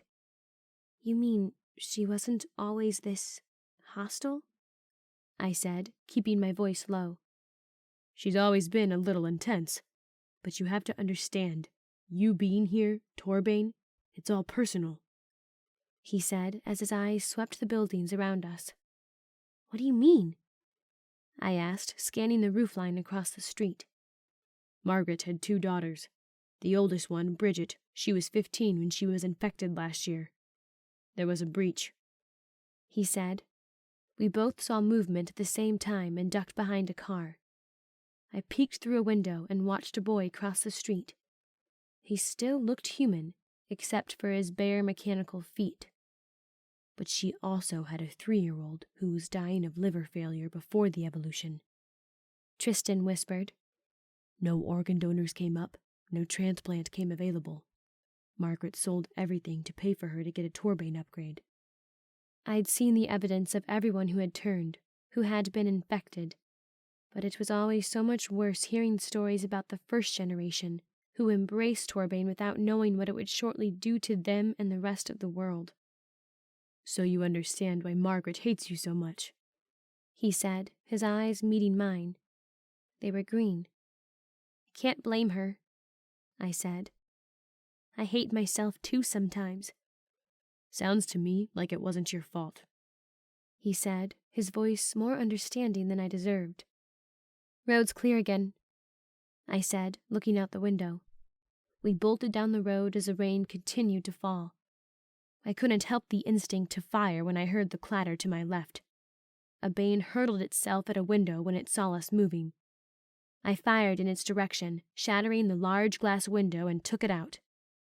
But there were a dozen others standing next to it, staring out at us, their muscles, or whatever they still had, flexing and twitching to jump out after us. This group was almost 100% mechanical looking. Most of them didn't even have skin anymore, but they stood frozen just under the cover of the building. The rain, I said in awe. They won't come out because of the rain. Let's move! Tristan shouted. We sprinted, turning down another road. Glass continually shattered as we moved, Bane throwing themselves out at us, only to twitch and short out as the rain crept into their mechanical innards. They could only stand under the cover of buildings and race along after us, or die. How much further? I asked. I was heavily weighed down with ammunition, but the amount of bullets I had didn't equal the number of Bane that were surrounding us. 2 more blocks, Tristan called. With all the adrenaline pumping through my system, I hadn't realized my head had stopped pounding and the wound was no longer bleeding. Torbane was healing my body. Tristan turned down another block. As soon as we rounded the corner, he turned, grabbed 2 of the grenades from his belt, pulled the pins, and tossed them at the horde that chased after us. Body parts littered the street, and there was a horrible grinding, crunching sound as the side of the building broke apart and crashed to the street, crushing the bodies and narrowly missing us. Good aim, I said, my pace slowing slightly now that the danger level had dropped a bit. My head was no longer pounding, but my legs were wobbly still, and I felt slightly woozy. You okay?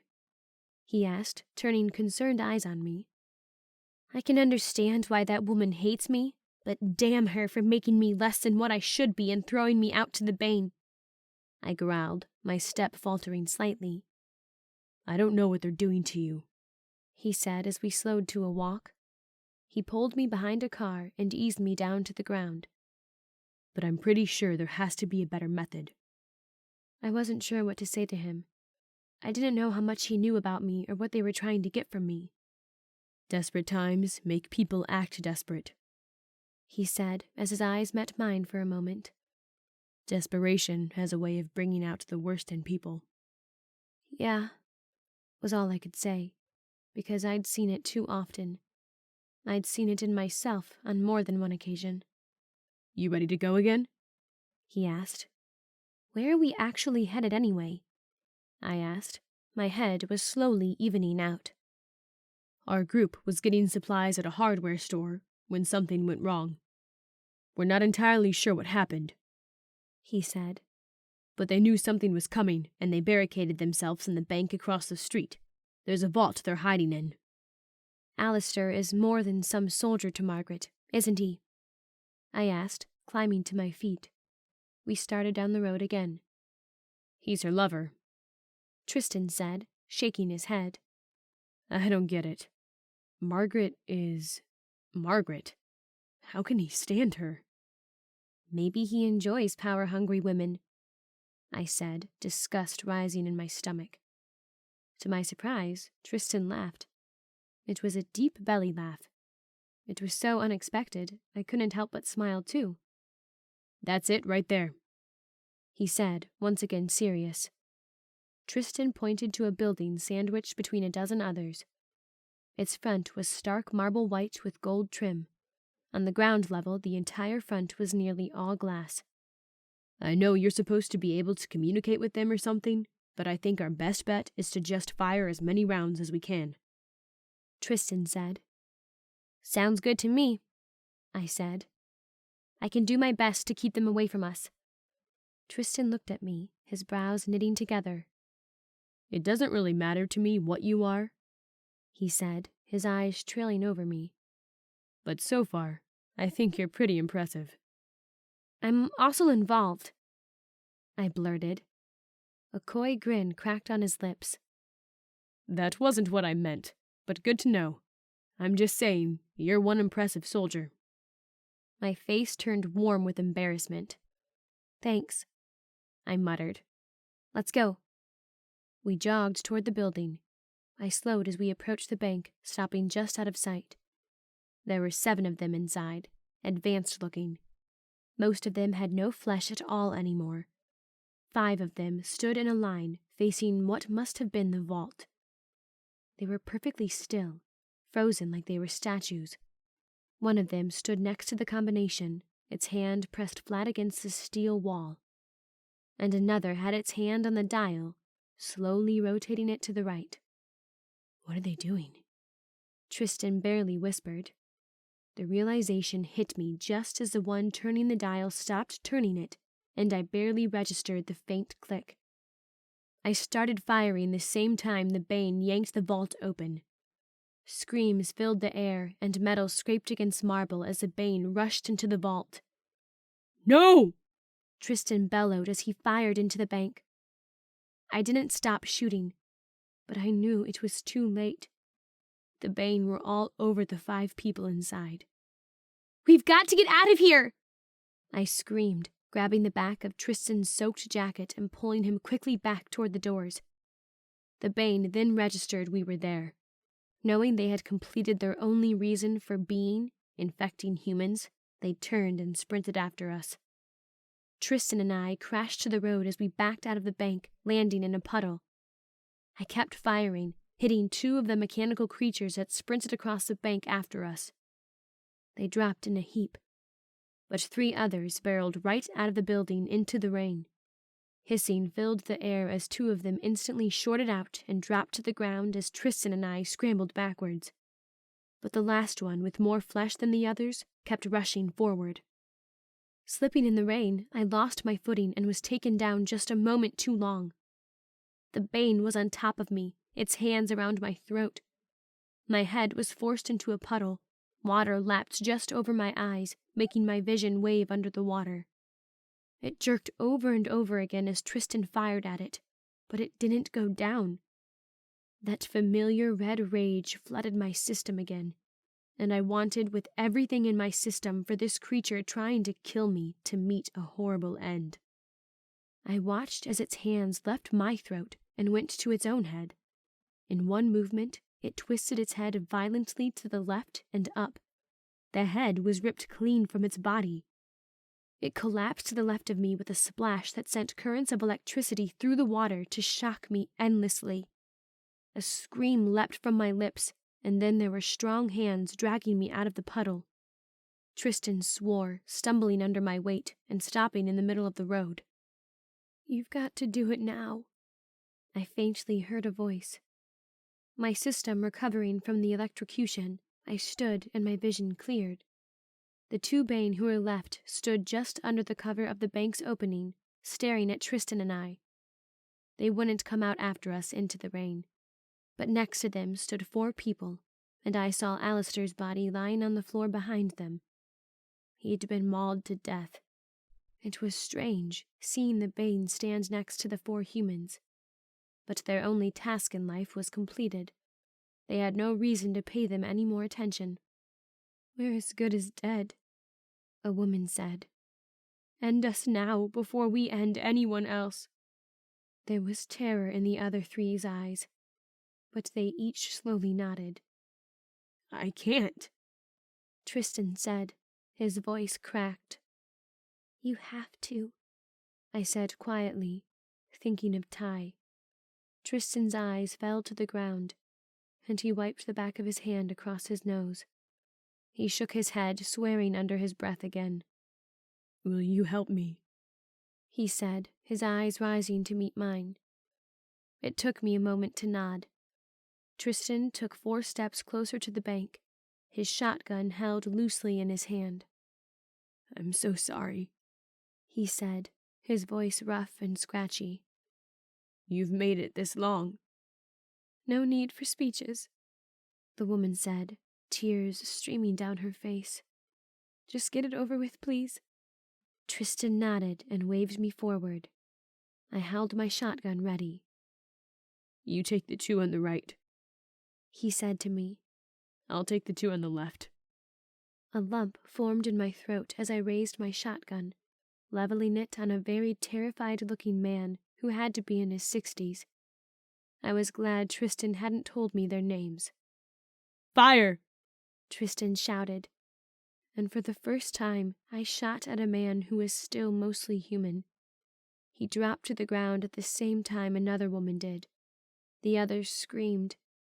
I couldn't wait for Tristan's command. I shot the woman who had spoken for them. Apparently Tristan couldn't give the command again, because he fired at the same time I did. We both stood frozen for a moment, Tristan with his shotgun still leveled. I was fairly sure he wasn't breathing. "Let's go," I said, swallowing the lump in my throat. The rain continued to fall harder and harder as we made our way back. Plenty of Bane had woken and watched us from the cover of the buildings. But as long as we stayed in the middle of the road, far from their reach, they left us alone. I froze outside the hatch, unable to make myself go back down into that hole. "Is she going to kill me?" I asked. "Since we failed?" "I don't think so," Tristan said, clearing his throat. He had been trying hard the entire journey home to control his emotions. "You seem to be pretty valuable." "Margaret has a short temper," I said hollowly. His green eyes met mine. "I won't let her do anything to you." "Somehow I don't think you can stop her from getting whatever it is she wants from me." "That doesn't mean I can't try," he said, his grip tightening on his shotgun. "Why are you here, Tristan?" I asked, my eyes narrowing at him.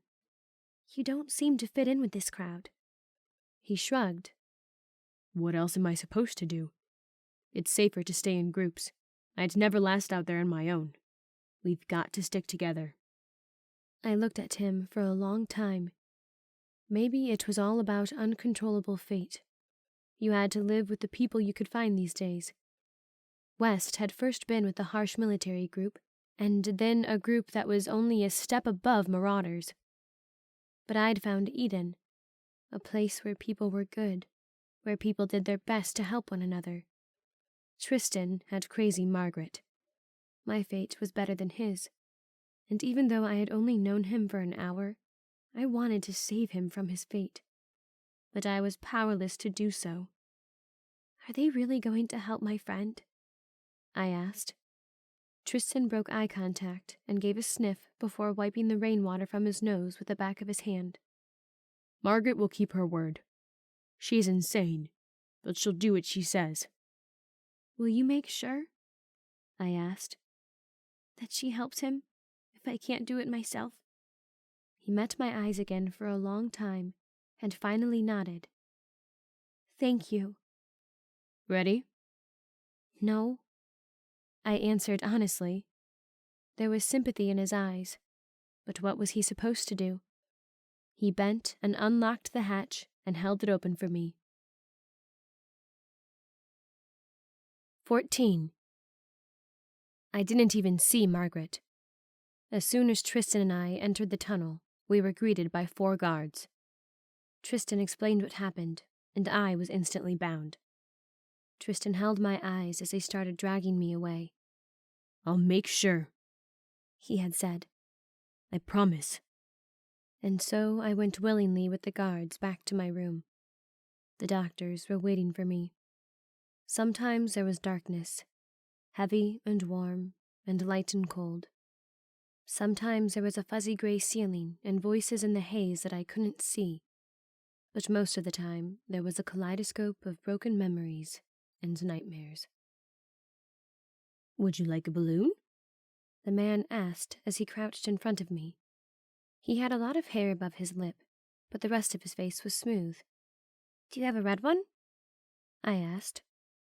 I sat on my bed, my legs tucked into my chest. "I think I do," he said, his voice excited and kind. He dug into the pocket of his white jacket and produced a floppy red balloon. He pulled something black out of his other pocket and blew up the balloon with it. It filled long and skinny. He then twisted it in different sections, the rubber squeaking high-pitched as he did. "It's a dog," I said excitedly as I recognized the form. "That's right," he said with a laugh and a smile. "Here you go." He handed it to me, and I took it absolutely delighted. "Are you ready for your test?" he asked. "I don't like the tests," I said, my eyes growing dark and shaking my head. "I know," he said, his tone understanding. "But we need to make sure your heart is working like it should. I'll make you a deal. If you're really good and do the test, I'll make you a horse when we're done." "Promise?" I asked. "Promise." "How about this one instead?" he asked, holding up the green marker. "No," I said, gritting my teeth. "I want the blue one." "But I need the blue one," he said, his tone rising. "I had it first," I yelled. "No, you didn't." "Yes, I did!" I screamed, reaching for the blue marker. He gripped it tightly, and I tugged, only to fall backward when the cap came off and I lost my balance. He laughed at me. "I hate you, West!" I screamed, throwing the cap at him. To my satisfaction, it hit him right in the eye, and he immediately started crying. "Dad!" he wailed. Dr. Evans Jr. was instantly in the room, the crying West wrapped around his legs. "Really, Eve?" he chided me. "We don't throw things, and hate isn't a kind word." "But I hate him," I growled, scowling at West, who glowered right back at me. "He doesn't share." "West?" Dr. Evans questioned, looking down at West. "She started it!" he shouted, glaring back at me. "Okay," Dr. Evans said. "I think that's enough for one day." West stuck his tongue out at me as his father led him out of the room. I stuck mine right back out at him. They all stared at me. There were 4 of them with Dr. Evans, and they all looked at me. "She's perfectly healthy now?" one of them asked. "No complications?" Dr. Evans shook his head. "Her heart was only developed to 80% of what it should have been, her lungs only to 60, but they both function perfectly now." "And the other one?" another man asked. "Her development is slower," Dr. Evans said. His voice sounded tired and heavy. "We weren't sure how Bane would react with the psychological disorder, so this is totally uncharted territory. But she's coming along. She's talking, she's well behaved the majority of the time. She's slowly learning how to interact." "Tell us about the regenerative abilities." Dr. Evans' eyes met mine, and something in them lightened. "Eve," he said kindly, "would you come over here for a moment?" I got to my feet, my eyes meeting the stranger's warily. I crossed the room and gripped Dr. Evans' jacket tightly in one fist. "Can you show me that cut you got the other day?" he asked me. I held up my left hand, exposing my palm. "The nurse dropped a glass 2 days ago, and it shattered on the floor in Eve 2's bedroom. Eve here helps tried to clean it up and cut herself, but as you can see, it's completely healed." This brought a smile to the strangers' faces. "Perfect," one woman said. "I think Bane and Chip X731 are going to be a perfect match, Dr. Evans." "No!" I screamed as I leapt across my bed. I grabbed my hairbrush and threw it at the man. "Don't touch me!" "Come back here, you little—" He chased after me. I wrapped my tiny hand around the neck of my lamp and hurled it at him next. It caught him in the shoulder and shattered. A growl ripped from his throat, and he tackled me to the ground. A sharp pain pricked in my neck as he jabbed a needle into my skin. Everything seemed to slow instantly. I jabbed my finger into his eye, and he reeled backwards into a wall. "Don't!" I tried to yell, but my throat felt thick. "Don't touch me!" "Eve," a familiar voice said. Dr. Evans, the younger one. "Everything is going to be all right." "No." I shook my head. I tried to press my back further into the corner. My vision blurred, and the dark shadows before me blended together. "She's never been this aggressive before," a voice said. It felt like someone was screaming into my ear. Everything was too loud. I pressed my hands over the sides of my head, trying to block it all out. "She's afraid," a lighter voice said. I couldn't make out any details anymore as I opened and closed my eyes, trying to clear my vision. My head felt fuzzy and clouded. There was a pair of warm arms underneath me, and I could feel them moving. My vision was totally black by now, and at some point, someone slid my eyelids closed when I couldn't do it myself. They changed my clothes, and there was a strange buzzing sound. Soon, my head felt lighter and cold. The next second, all I could make out was the scent of steel under me. There were voices in the dark talking excitedly behind me. Then there was the sound of a drill. "What's wrong with her?" West sat in front of me, building a tower with foam blocks, but he kept looking up at me. "She had her surgery," a woman said. I looked over at her and blinked. She looked at me. There was something about her face that looked off. Her brows were pulled together slightly. A sheen of sweat beaded on her forehead. There was a bit of moisture under her arms. "Are you scared of her?" West asked, looking at the woman too. She looked at West, but then her eyes fell quickly to the floor. "Build your tower," she said. West stacked another block, then looked up at me again. "She normally tries to take my stuff," he said, still looking at me. "Why is she just sitting there?" "Build your tower," the woman said again. "Don't worry about it." "The other one is the same way," West said, turning back to his blocks. He made a fence around his tower. "She didn't used to fight, but she just sits there now too." "Build your tower, West." Tests, running, weightlifting, observation. Always. "You see that there?"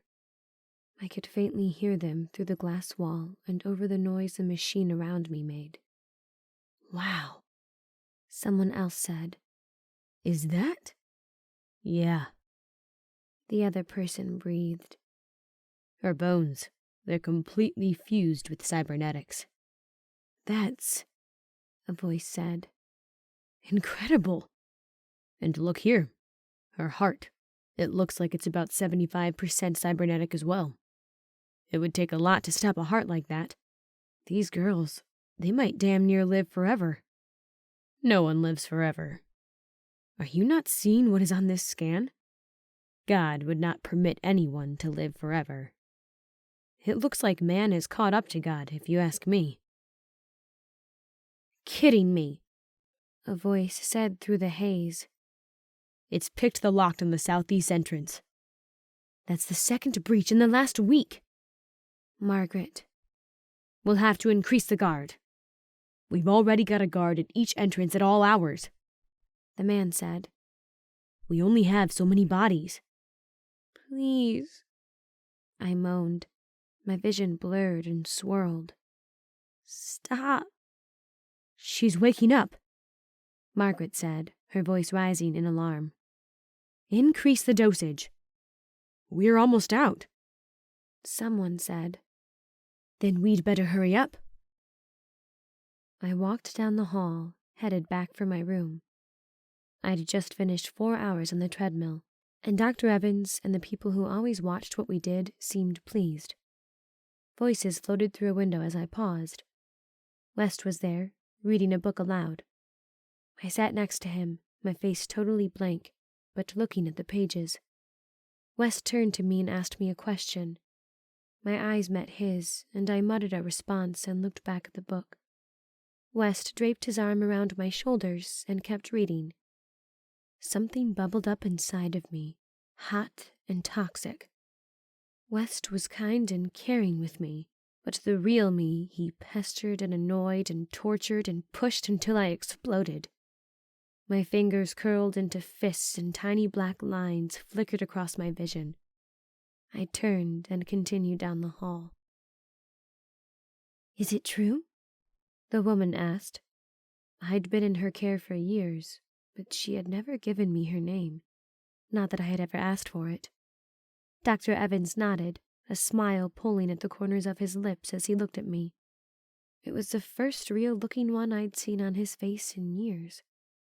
They ran out of funding, he said, turning back to the woman. They're going to pay for us to keep the Eve project maintained, but we don't have to do any more testing. What will you do with them? She asked, glancing over at me. They'll never be normal again, not after this long. We'll keep them here, he said, his tone falling once again into seriousness. This is their home anyway. It's all they've ever known. I've already talked to Dr. Beeson. He's going to maintain them. I assume you are on board to continue in Tu's care? Of course, she said, looking back at me. I sat on a chair, my hands resting on my thighs, just observing them. Every time Dr. Beeson did an adjustment, I could sit like this, quiet and still, for hours. And what will you do? She asked, looking at Dr. Evans. He looked from the woman back to me. Bane needs to be completed. The world deserves to have it finished. I need to make it a priority. You're a good man, Dr. Evans, the woman said, touching his arm gently. You've been placed in some impossible situations, but you're still a good man. His head sagged just a bit, and he blinked at the floor a few times. I don't know about that anymore. Dr. Beeson was at his computer again, reading numbers that flashed across his screens. One of his team members looked over his shoulder, and they conversed quietly. I sat in front of me, locked with my eyes, gray, blue, and empty. I blinked at the same time I did. I scratched my chin, my fingernails causing small skin cells to float down to the ground. I reached up and scratched my chin too, but my skin didn't itch. Do you think West will still be allowed to visit? I asked me. I hope not, I said, that thing that was red and prickly rising up inside of me again. Why don't you tolerate him? I asked. The woman said some people just naturally don't get along. I responded. She said that's just how me and him are. I like him, I said, blinking. Good for you. Faces I knew, taking me outside the building I had never been outside of. Sunlight that was too bright and too foreign. A device I was let into and that moved. Tape over my mouth and around my wrists and ankles. Darkness. And then Novator's front doors. My skin hummed. People screamed. Bodies were still. Myself attacking everyone in sight. Blood all over the floor. West on the floor. Dr. Evans Jr. with his hands around my neck. Dr. Evans saying he would dispose of me. Lies and secrets. Dr. Beeson. And then nothing. 15. It was so cold and dark. I could almost feel the mist forming in the air as I exhaled. Moisture covered my skin, dew collecting on me like I was a leaf in the mountains of Eden. My head lolled to the right, my eyes searching the dark. There was a faint glow around the door, barely revealing an empty room. I rolled to my side, the world instantly spinning as I did so. I started heaving, but there was nothing in my stomach to expel. Bracing a hand on the table, I pushed myself into a lopsided sitting position. Adrenaline flooded my system when the door slowly creaked open. A sliver of light fell on the floor and wall, but my body was too weak to do anything with it. Eve? Someone whispered in the dark. Stay away from me! I tried to sound threatening, but my voice was just a hoarse croak. It's Tristan, the figure said, stepping inside and closing the door behind him. He set something on the table, and then a lantern started to glow softly. He placed a bag next to it and met my eyes. His features were pronounced in the dim light. "How do you feel?" he asked. "I could use some water." I managed to get out. "Of course," he said, reaching into the bag and producing a plastic bottle. He unscrewed the lid and handed it to me. I drank half of it before taking a breath. "Gunnar was supposed to have night watch over you tonight," Tristan said as he pulled some sort of survival food bar from the bag as well. He unwrapped it and handed it to me. I started in on it greedily. "I convinced him to let me switch." "You don't normally stand guard over me, though, do you?" I questioned. "No," he said, meeting my eyes. "He seemed pretty suspicious, but he was also dozing off." "Nighttime, then?" I asked, feeling my strength start to return. I flexed my arms and legs and pulled myself into an upright sitting position. "Yeah," he said, pulling something out of the bag. "About 3 a.m. "How long has it been?" I asked. I realized then it was clothing he'd pulled out of the bag, and I was wearing a grimy hospital gown. "How long have I been under?" 14 days. he said, his voice grave. "What?" I shouted without thinking. Tristan instantly hissed for me to keep it down, a finger pressed to his lips. "I've been out for 2 weeks?" I said, my head spun again at my spike in hostility. Tristan nodded, looking back toward the door. It remained closed and the hall quiet. "What about West?" I asked, my stomach turning cold and hard. "They did the surgery," Tristan said, turning his attention back to me. "It was pretty rough from what I hear. We only had so much anesthesia since you were under for so long, so they couldn't give him a strong dosage. It wasn't easy for him." "But they got it out?" I asked. It felt like a snake had wrapped around my heart and lungs, tightening until I heard what I needed confirmed. "The scrap?" He slowly nodded. "Yeah, they got it." A relieved sigh escaped my chest, and my entire body sagged with it. "He's in recovery, but it's going to take a while. Like I said, it was pretty rough. He's been drinking a lot of alcohol just to try and dull the pain." As sorry as I might feel for West that he was in pain, I knew he would survive it. If he could survive Torbane, he could survive the pain. "Thank you," I said, placing a hand on Tristan's arm. He nodded again. "Come on," he said. "We've got to get you dressed before I get you out of here." "You're going to help me escape?" I questioned, my eyes narrowing at him. "They've helped your friend," he said, pulling a pair of boots from his bag. "They can't hang that over your head anymore. And, well, they've sewn you up, so they must be finished with you." Suddenly, I had to confront what I had been ignoring until that point. My head was freezing cold. I raised a tentative hand, my fingers hovering for a long moment. The back of my eyes stung, and there was a large lump in my throat. "Gentle," Tristan said, his expression regretful. My fingers very first met sticky stitches and bare skin. I slowly ran a hand over my head. They'd shaven every last trace of my hair away. "What did they do to me?" I whispered, my eyes blurring. Tristan cleared his throat, and his voice was rough when he spoke. "I didn't see any of it." His eyes dropped from mine. "But the stitches run all the way around your head. It looks like they did some serious digging." And then, everything I'd seen while I was under hit me like an anvil to the chest. Dr. Evans, both of them. West as a kid that I hated. Seeing myself, talking to myself, hating myself. What did that even mean?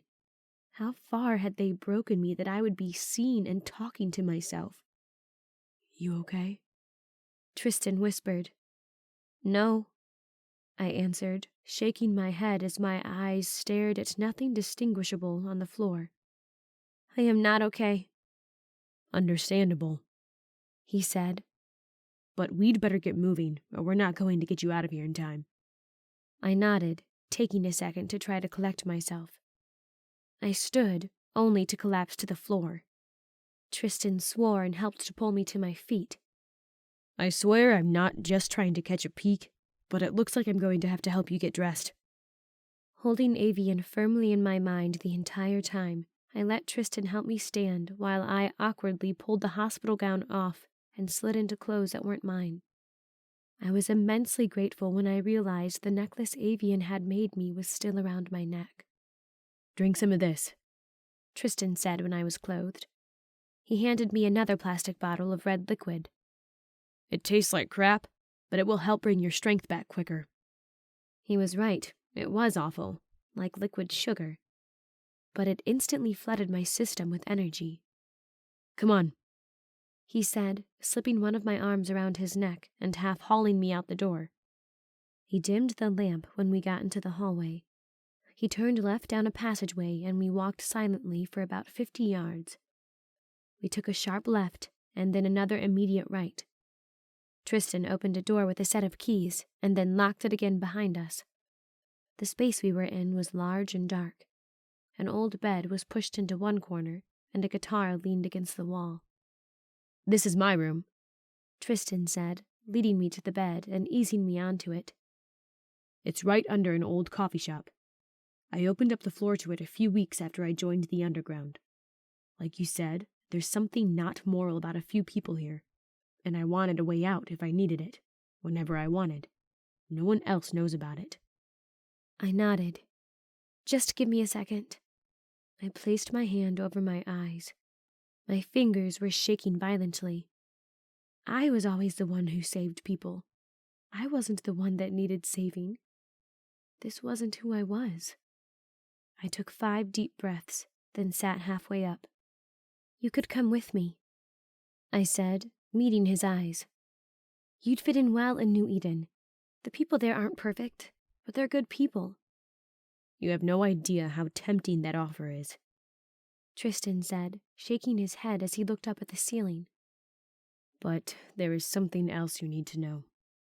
The air grew colder somehow with his heavy words, and I knew whatever he said next would be bad. I overheard Margaret talking to some of her crew. He started explaining. That beacon they tried setting off down where you live, they left another one there, and they're planning to set it off remotely. What? I growled. When? New Year's Day, he said, his expression darkening. Margaret is pretty pissed off. Her entire mission seems to have failed, first with getting your colony to cooperate, and second with you. Sounds like they didn't get what they wanted from you. New Year's, I breathed. How far away is that? 13 days, Tristan replied. What about West? I asked. I've got to get him away from these people. West hasn't exactly been pleasant to be around lately, but he shouldn't be here. Tristan shook his head, pacing the room. He won't be ready to leave for at least a few more days. You can't wait that long. You've got to warn your people. How am I supposed to just leave him here, though? How am I supposed to just leave him here, though?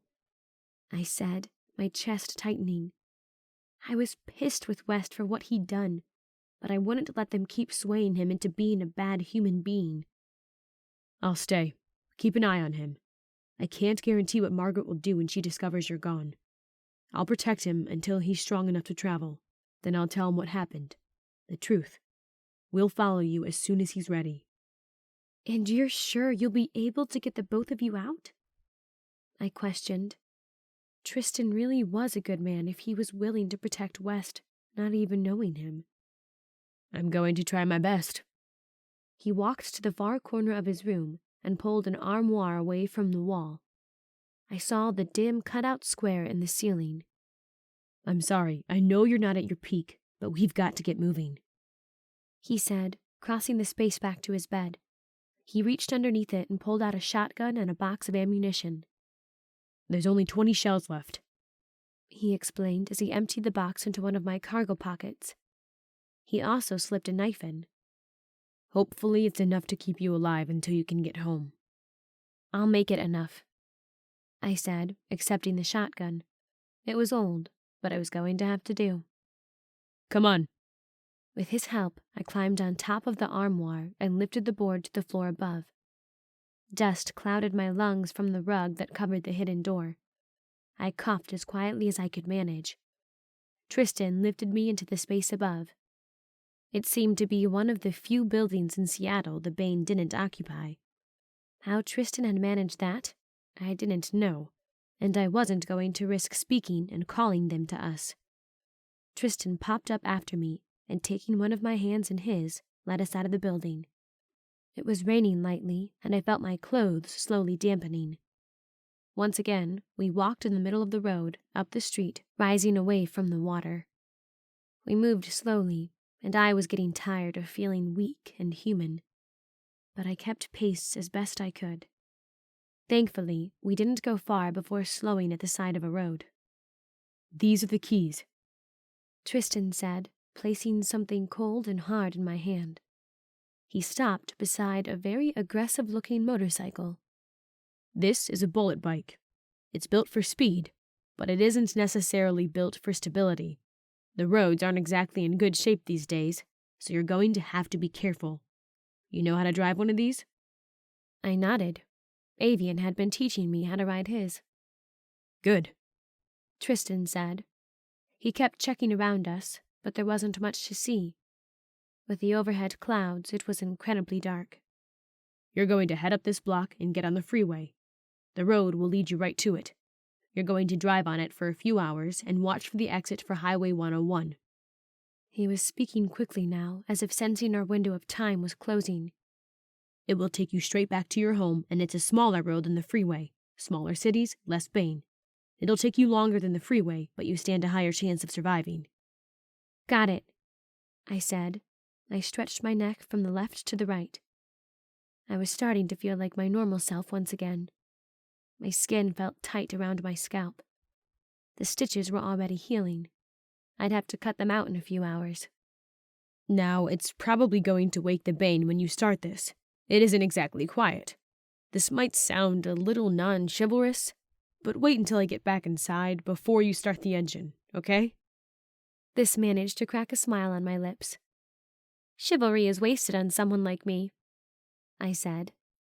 This brought an upwards curl to his lips.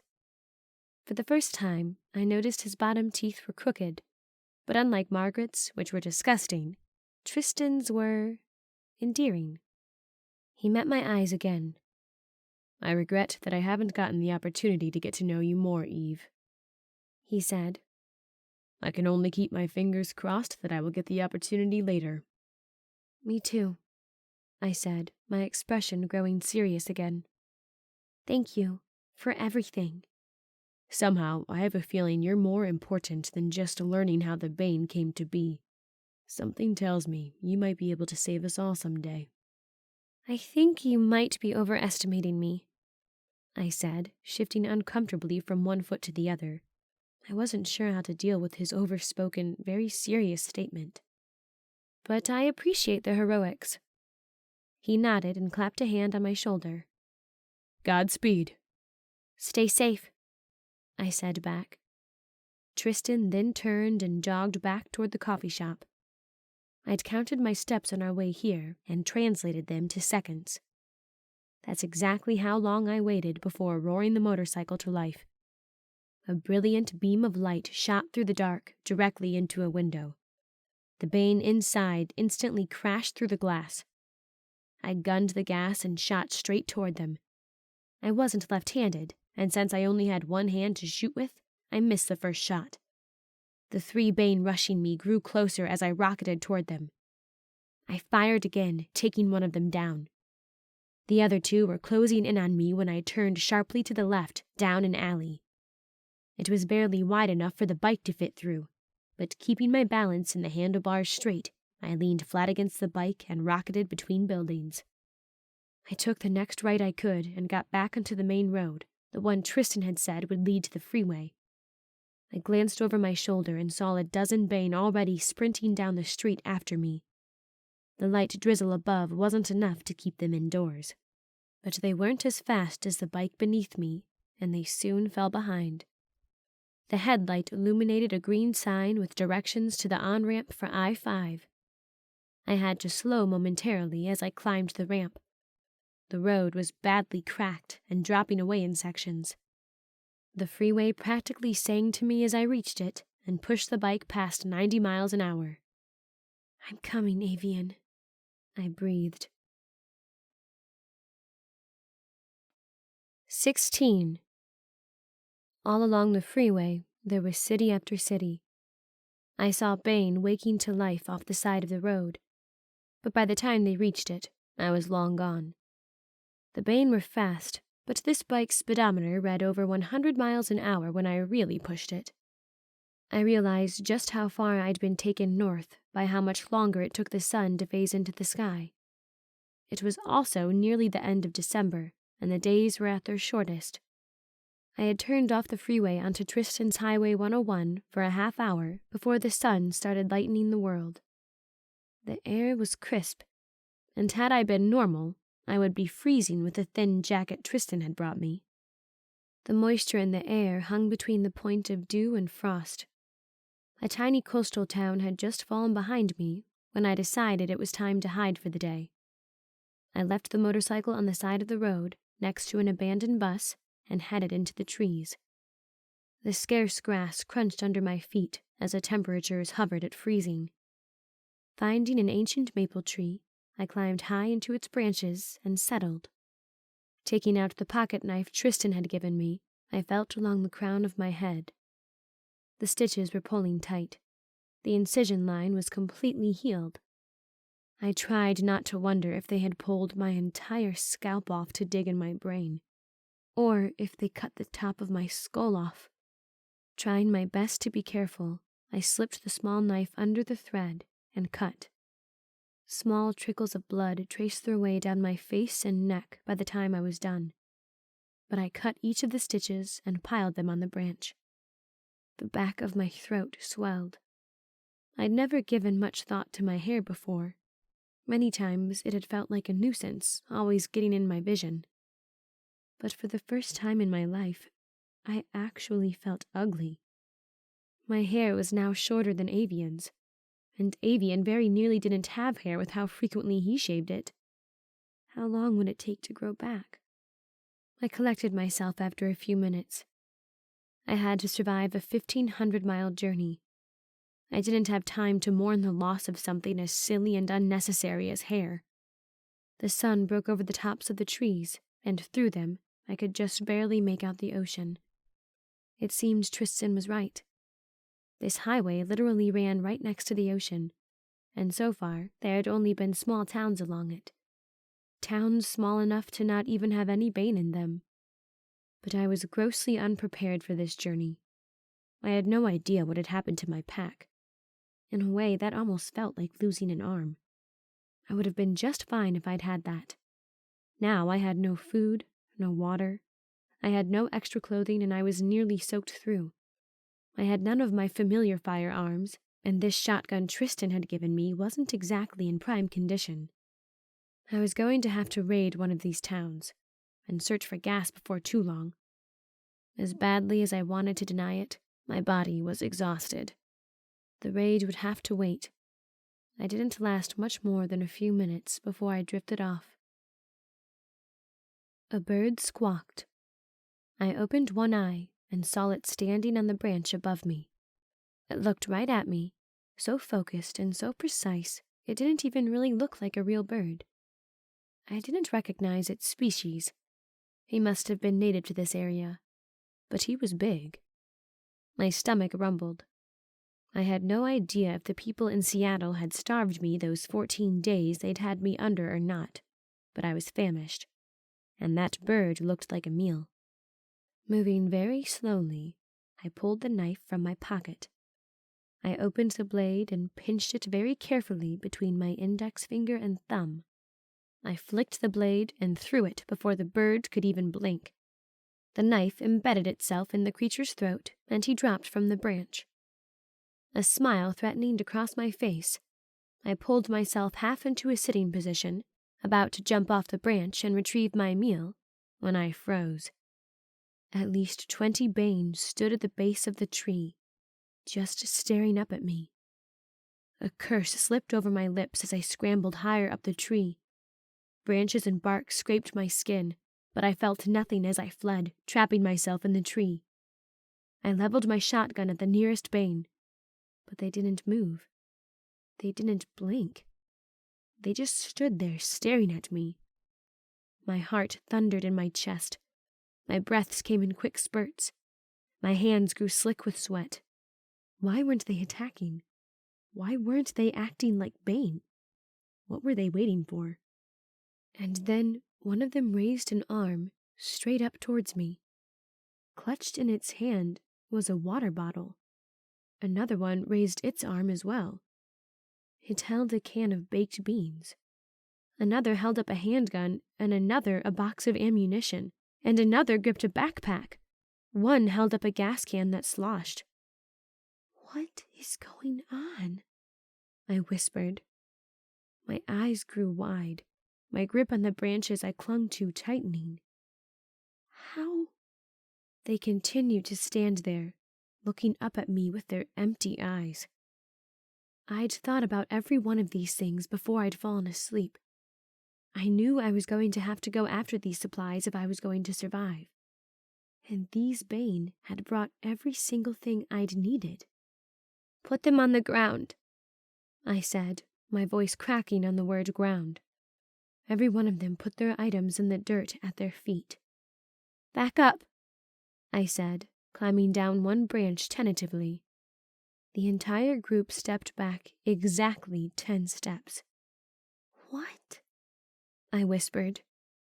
I'd been able to control 1 or 2 Bane at a time before, but there were 24 of them here, and they'd obeyed me precisely.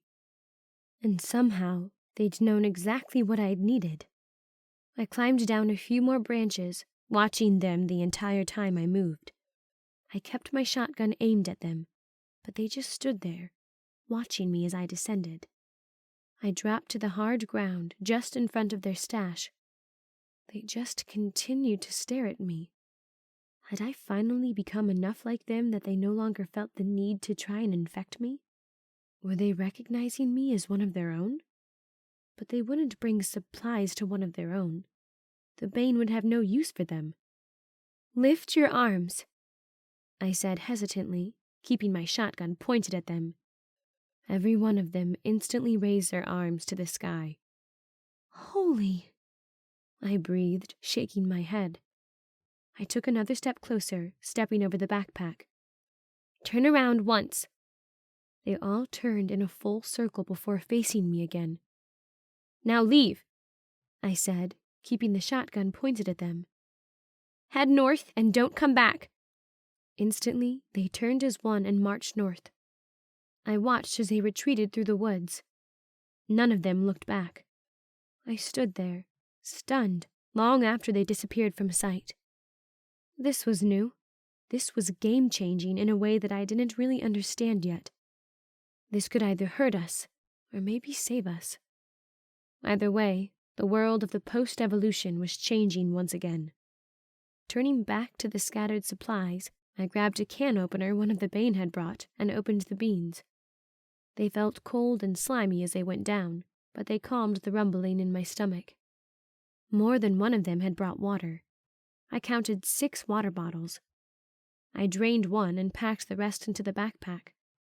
I tried to ignore the math homework and diary I had to pull out of it and discard. I grabbed the handgun and checked the ammunition. They'd brought the right kind. The Bane really were getting smarter. They'd checked to make sure it was the right caliber. There was other food as well. Granola bars, all of which were moldy and rotten when I opened the wrappers. Guess the Bane weren't smart enough to make sure the food was edible. But there were 2 cans of green beans that were still good, as well as 3 cans of soup. I loaded it all into the backpack. Peeling off my soaked clothes, I changed into the dry ones. They were too big, men's, but they were military grade and durable. I left the dead bird, now sorry for needlessly killing it, and collected Tristan's knife. I walked back out to the road in my motorcycle, gas can in hand. I looked both ways. The road was empty. Judging from the position of the sun in the sky, I would guess it was 4 in the afternoon. I'd slept for a long time. I shuddered to think how long the Bane might have waited below me, watching me while I slept with supplies I needed, but hadn't told them to collect. I couldn't sleep any longer, and there was no way I was going to sit around and wait until dark. Strapping the pack to my back tight, I topped off the motorcycle with the gas. It didn't require much, and I had plenty left over once it was full. Finding some ties in the tiny storage compartment in the back of the bike, I strapped the gas can on for when I would need it later. The motorcycle growled to life, and I took off down the coast. This had to be an advantage for me, for New Eden. The way the Bane had listened to me was precise. There was no hesitation in their obedience. They'd gotten exactly what I'd needed without me saying a word. There had to be a way I could use this to help me get home, to protect those around me. It started raining not 5 minutes after I got back on the road. I was soaked once again in under a minute. It was a relief to not have my hair sticking to my face from the rain, but my head was freezing cold. The rain would start and stop for the next hour, but the gray clouds overhead never left. Something loomed ahead, and I wiped the water from my eyes, trying to see what was coming up. It looked like there was a big river or maybe a bay ahead of me. A bridge stretched over a huge expanse of water, and on the other side there looked to be a town. I started across. Just then, the sun broke from the clouds and the rain stopped. And as soon as the sun broke, Bane erupted from every building, every car, and every overhang.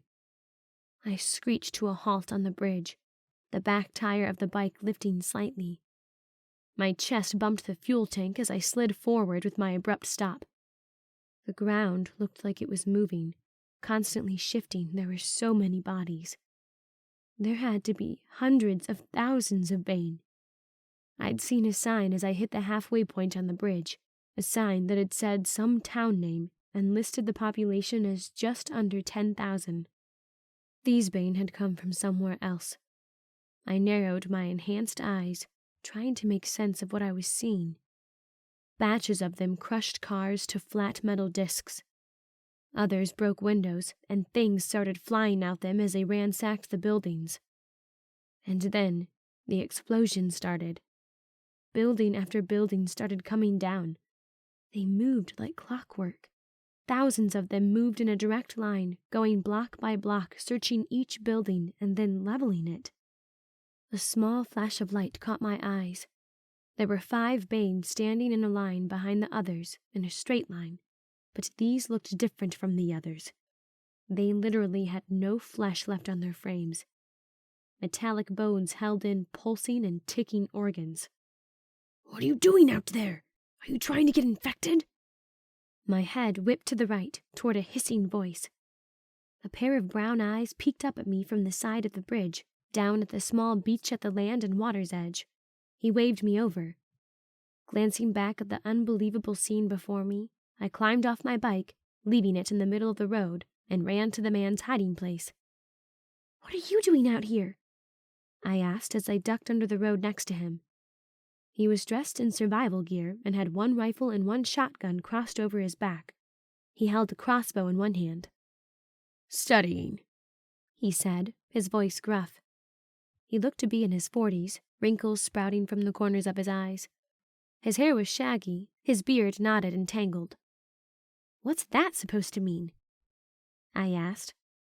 "Something's changing out there," he said, his expression growing dark. "I first noticed it in Minneapolis. You saw those freaky-looking ones? The ones with no traces of skin on them?" I nodded. "They're first gens," he said, his eyes glancing back toward the road and then back to me. "The source. They were the first ones to get Torbane." "How do you know?" I questioned. "Because one of them is my father," he said, his jaw tightening. He got a heart upgrade in the beginning. I'd been overseas in the Navy when all this happened. When I got back, he'd already lost his humanity. A lot of people had. So I watched him. I've been tracking him for the past 6 years. He's one of the first gens. Okay, I said, nodding. It made sense. The longer you were infected, the more machine-like you became. I'd already seen that. 2 other first gens found him about 3 months ago, the man said, again looking toward the road. They started going through houses and tearing them apart, and I mean leveling them. They've been looking for people, anyone who's left. And as they moved through the city, any awake Bane they came across went with them. They started growing an army. All the others, they seemed to be following the first gens. Hang on, I said, holding a hand up. That can't be possible. The Bane cannot be smart enough to create an army. Did you not just see what is happening in that town? He asked, his eyes blazing. He pointed a finger toward the city. Can you not call that an army? I swore under my breath. He was right. It was an army. They're moving like the Black Plague. He continued. They're marching in a line perfectly east to west. They're leveling houses, forests, anything that might hide people. And anyone they find, they infect. They're thinking like a machine. They're doing precise sweeps. They've reached the coast now, I said, trying to bring up a map I'd seen of our continent. What do you think they'll do now? I expect they'll turn, make a sweep west to east until they reach the east coast. If they're really thinking like a machine, that's how a machine would do it. And you've what? I asked. You've just been following them? He nodded. I have an all-terrain vehicle, he said, inclining his head back toward the city. I've been trying to get out ahead of them, find anyone I can, warn them to get out. Have you found anyone? I asked, hope surging in my chest. His eyes grew dark. I've come across 5 people in 2 different locations. I told them to head north. My guess is that they'll shift south now that they've reached the coast. How long do you think it'll take them to reach Los Angeles? I asked, fear gripping my chest.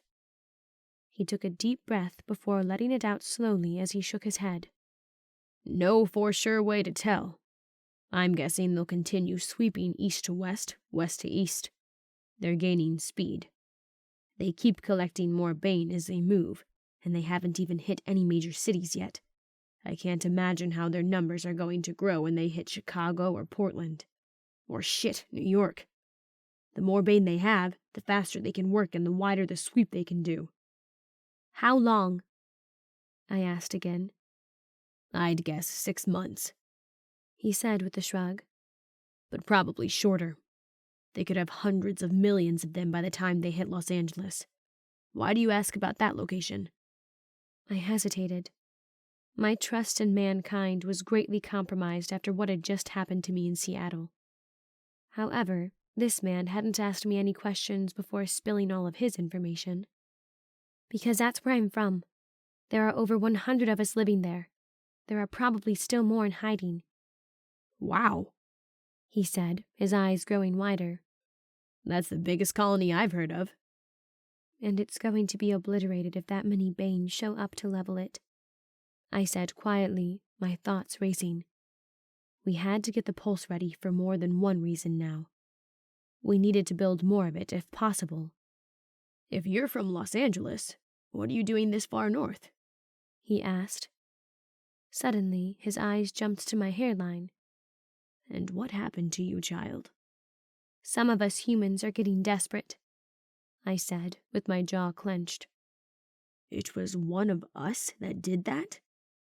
He asked, disgust in his voice. I nodded.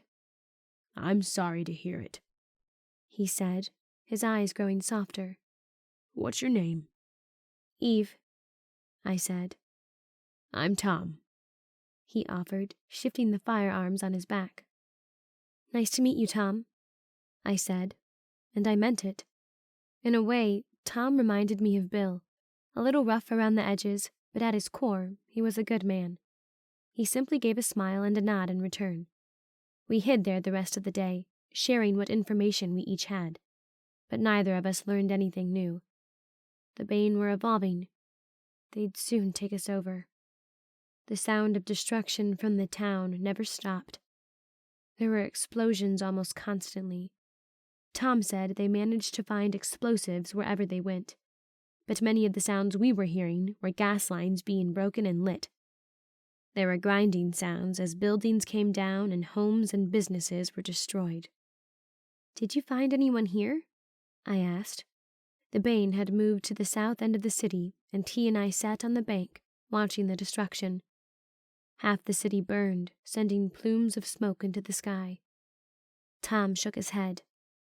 "When these people took me," I said, running a hand over my bald head, "they told me there was less than 0.5% of the human population left." "That sounds about right," Tom said, shaking his head. "Something's got to happen soon. Something's got to happen soon, and we're done for." "I've kept thinking that someday someone would come and light the way, to have the answers, and this would all end," Tom said, his voice growing quiet. "Seems it's too late for that now."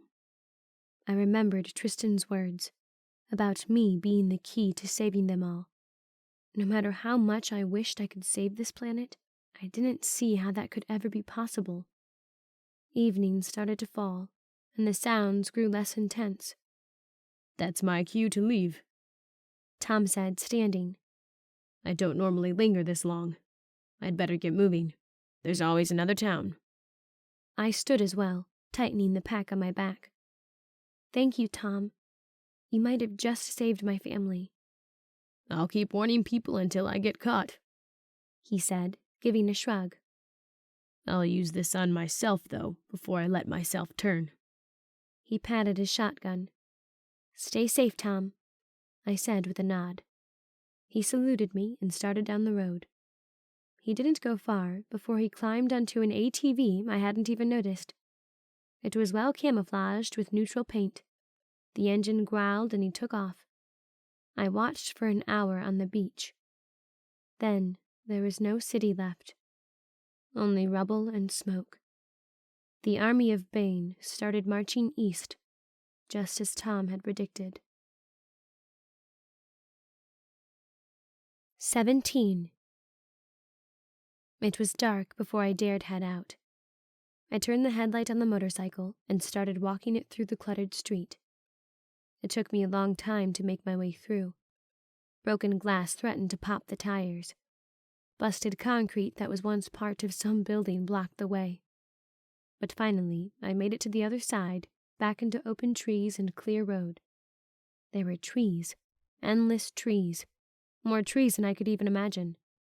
There were tiny towns, and there was the endless ocean to my right that gave me hope that I would be seeing my family soon. This was the same ocean Avian and I lived next to. Somehow that made him seem not so far away. Hours passed, and one state became another, and I started seeing signs that made me pause. Redwoods National Forest, where the Seattle people claimed they were from. Lies. The trees here were ancient, towering. They blocked out the starlight, creating a dark tunnel. The temperature dropped, and the world grew eerily quiet. A barely there skiff of snow covered the branches and ground. My speed must have been pushing 80 miles per hour, so when the hulking object in the middle of the overgrown road came into my limited view, I didn't have enough time to stop. I slammed on the brakes and swerved just a little too hard to the right. Losing traction on the frosty road, the back tire came up as the bike turned, and I was on the ground, sliding with the bike. We both slammed into something metal and large. Gingerly picking myself off the ground, I saw what looked a lot like a track wheel where the motorcycle illuminated the object in the dark. I righted the mangled motorcycle, backing up to give light to the entire mass. The words New Eden were painted in big, bold, black letters on the side of the tank. "Avian!" I screamed. Royce! Gabriel! Adrenaline burned through my system, and for the first time in the last 3 weeks, I felt truly alive again. I dragged the motorcycle back, making the circle of light larger. I jumped up on the track wheel and climbed up to the hatch. Avian! I yelled again as I struggled with the lock. Bill! Finally unlocking it, I heaved the hatch open and peered into the dark. Hello? But only silence answered me. I dropped down inside, my eyes struggling to adjust to the nearly non-existent light. Hello? My blood grew cold. Grappling through the dark, my fingers found a flashlight, and I flipped it on. The interior of the tank was devoid of life. Where were they? I pulled my upper half back up through the hatch of the tank, staring out into the silent night. Hello? I bellowed. Is anyone out there? The trees were silent. I dropped back into the tank. The light from the flashlight reflected off of something on the floor, and I bent to inspect it. It was dark drops of blood, and for a moment I was about to go into full panic mode for my family's safety, when more drops fell to the floor, and I realized it was my own.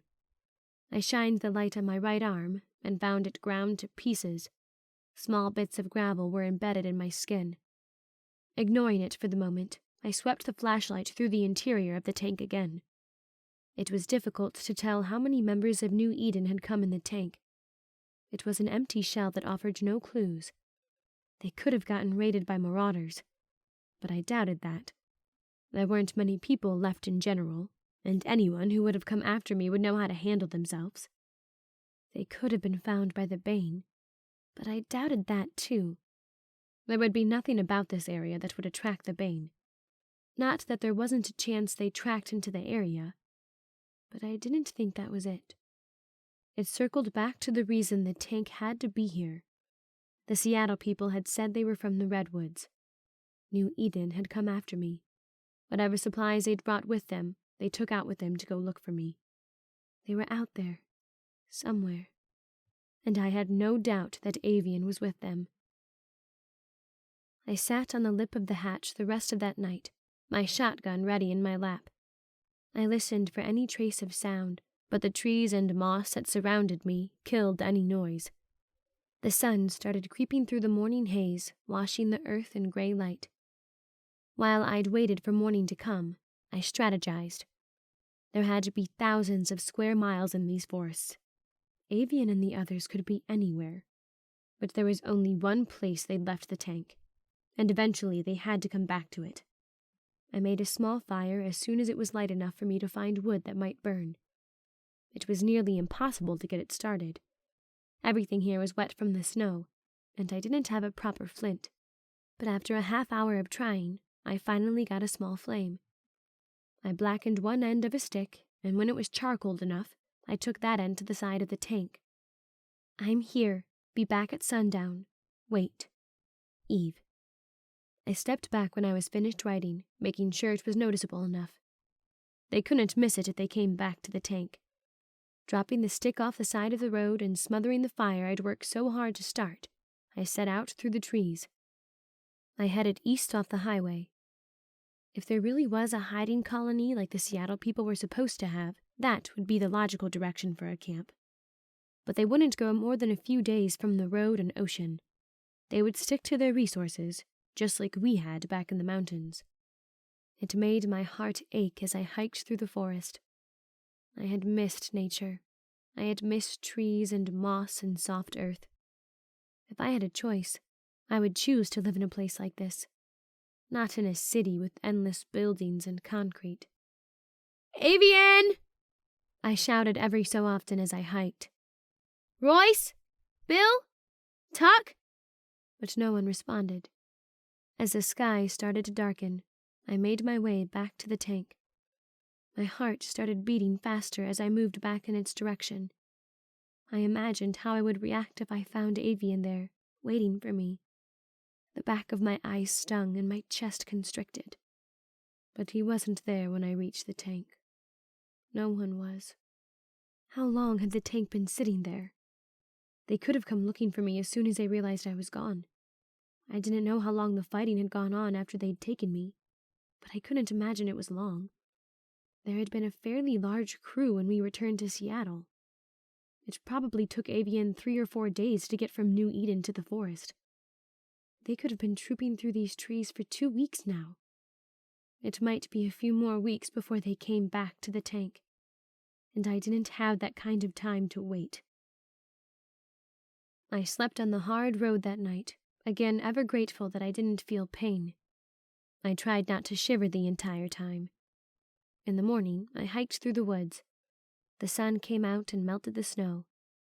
Again, I found no one. I slept on the road again. Fear started creeping up in my stomach. What if they couldn't get back to the tank? What if they'd been injured? What if the Bane really were out in these woods? We'd been driven out of our own mountains because they'd pressed so far into the wilderness before. When morning came, a thought occurred to me. I'd called Bane I hadn't meant to call before. Why couldn't I do it again? If there was a chance there were Bane in this forest, I could do the one thing I could to protect whoever from New Eden might be out there. I focused all my thoughts, channeled my energy or whatever I thought would help, into calling the Bane to me. Today, I would wait at the tank. I stood just in front of it, my shotgun ready, and I waited. The first one came an hour after I started the call. It came out of the woods 20 yards south of the tank onto the road. It headed directly up the road toward me, its dead eyes fixed on me. It took only 2 shells to kill it. It dropped in the middle of the road. Another came out of the woods, right in front of me, 3 hours later. He was so close before I saw him emerge from the woods that it only took 1 shot to take him down. As the time continued to pass, my stomach started to growl, reminding me that I hadn't eaten anything in more than 24 hours. I'd just taken off my pack and was digging through it for one of the cans of soup when I heard shots being fired. "Avian!" I bellowed, instantly sprinting through the trees toward the sounds. "Eve?" I heard him yell, probably 200 yards away. 7 more shots were fired, shouts rose into the air, and then they ceased. "Avian!" I screamed again. I was rocketing through the trees at this point. And suddenly, he came into view, 50 yards away through the trees. He was running in my direction, too. His step faltered when his eyes found me. Horror filled his face. But he crushed me into his chest when we finally collided. "What the hell did they do to you?" He growled into the curve of my neck. I looked up into his eyes to see them burning with hatred. He inspected my hairline and the still fresh scar I knew was there. "I'm okay," I said, shaking my head, then laying my cheek on his chest and squeezing him tighter. Avian's hand hesitantly came to the back of my head as he embraced me. "Eve?" I heard Gabriel's voice a ways away. I turned from Avian to see who else had come to find me. Gabriel, Bill, and Tuck came towards us through the woods. There were 2 Bane lying dead in a heap, their bodies riddled with bullet holes. "They didn't try to hurt anyone, did they?" I asked, looking back at Avian. "No." Avian shook his head. "They were just marching through the trees. That's what caught our attention. They walked right past us and didn't even acknowledge we were there. We followed them, but didn't dare let them get any closer to the tank." "It was me," I said, my voice lowered. Gabriel, Bill, and Tuck stopped at our sides. "They were heading here because of me." "What do you mean?" Gabriel asked. "I was waiting for you all to come back to the tank," I said, looking each of them over for damage. They all looked fine. "I've been waiting for 2 days, but something's changed. The people who took me, they did something to me." Avian swore under his breath. "What'd they do?" His eyes were pained. For some reason, I felt ashamed for what had happened. I was too strong to let them do something like this to me. They were trying to figure out the reason why I can't be infected. I think they thought they could find a cure. I don't know if they found what they were looking for, but they did something else while they were in there, and I don't think they realized they did it. "What is it, Eve?" Avian asked, his voice low. "You know how I could control the Bane before? I asked, looking around to Gabriel, Bill, and Tuck. Just one or two of them? They each nodded. It's exponentially stronger now, I said, my eyes growing dark. I was trying to call any Bane that might be in the forest to keep them away from you until I could find you. But you were so far away, Tuck said, his eyes narrowing at me. How is that possible? I don't know, I said. I told them about how I had only thought of the supplies I needed to survive, and how the next morning the Bane had collected them for me. This changes things, Bill said. I'm not exactly sure how, but it changes things. I nodded in agreement. One more thing, I said, looking back at Avian. Those people who invaded New Eden, they're not here. Someone helped me escape, but West is still in Seattle. You've been in Seattle all this time? Avian gaped, anger blazing in his eyes again. He shook his head, his fists balling. What about West? Gabriel asked. Did he turn? He's supposed to have gone back in for extraction by now. They said they'd help him, I said. They promised their doctor would get the scrap out of his heart and that he'd be Torbane free. They told me the surgery worked. The man who helped me get out, he said he would bring West as soon as he was well enough to travel. Do you trust them? Bill asked. Do you trust them that they won't kill him once they realize you're gone? Them? No, I said, shaking my head. The man who helped me? Yes. He said he'd protect West until then. This is his fault, isn't it? Avian growled. His expression darkened. He told them about you, didn't he? I closed my eyes and shook my head, pushing my emotions down. It doesn't matter now. I'm back. I'm okay. Oh, it matters, he hissed. Avian, Gabriel chided. You've got to get over this anger towards him. It's not going to do anyone any good. West could have gotten her killed, Gabriel, Avian shouted. Look at her! But like she said, Gabriel spoke, his voice rising slightly. She's back now. Avian gave a big sigh, his body slumping as a fight went out of him. He wrapped his arms around me again, crushing me into his chest. Suddenly, Gabriel wrapped his arms around the two of us, and I was sandwiched in the middle. I was worried you were gone to us, Gabriel said in his rough voice. You've made it through too much to be taken out by humans. I'm okay, I said again, but I wasn't really sure it was true. Any idea what this is? Bill asked, and his finger lightly touched the back of my scalp. What? I asked. You've got a Roman numeral 2 tattooed to the back of your head, Bill said. Avian turned me so he could inspect it himself. That's not fresh, Avian said. That's old ink. Who knows? I said, shaking my head and turning around again. I took one of Avian's hands and one of Gabriel's.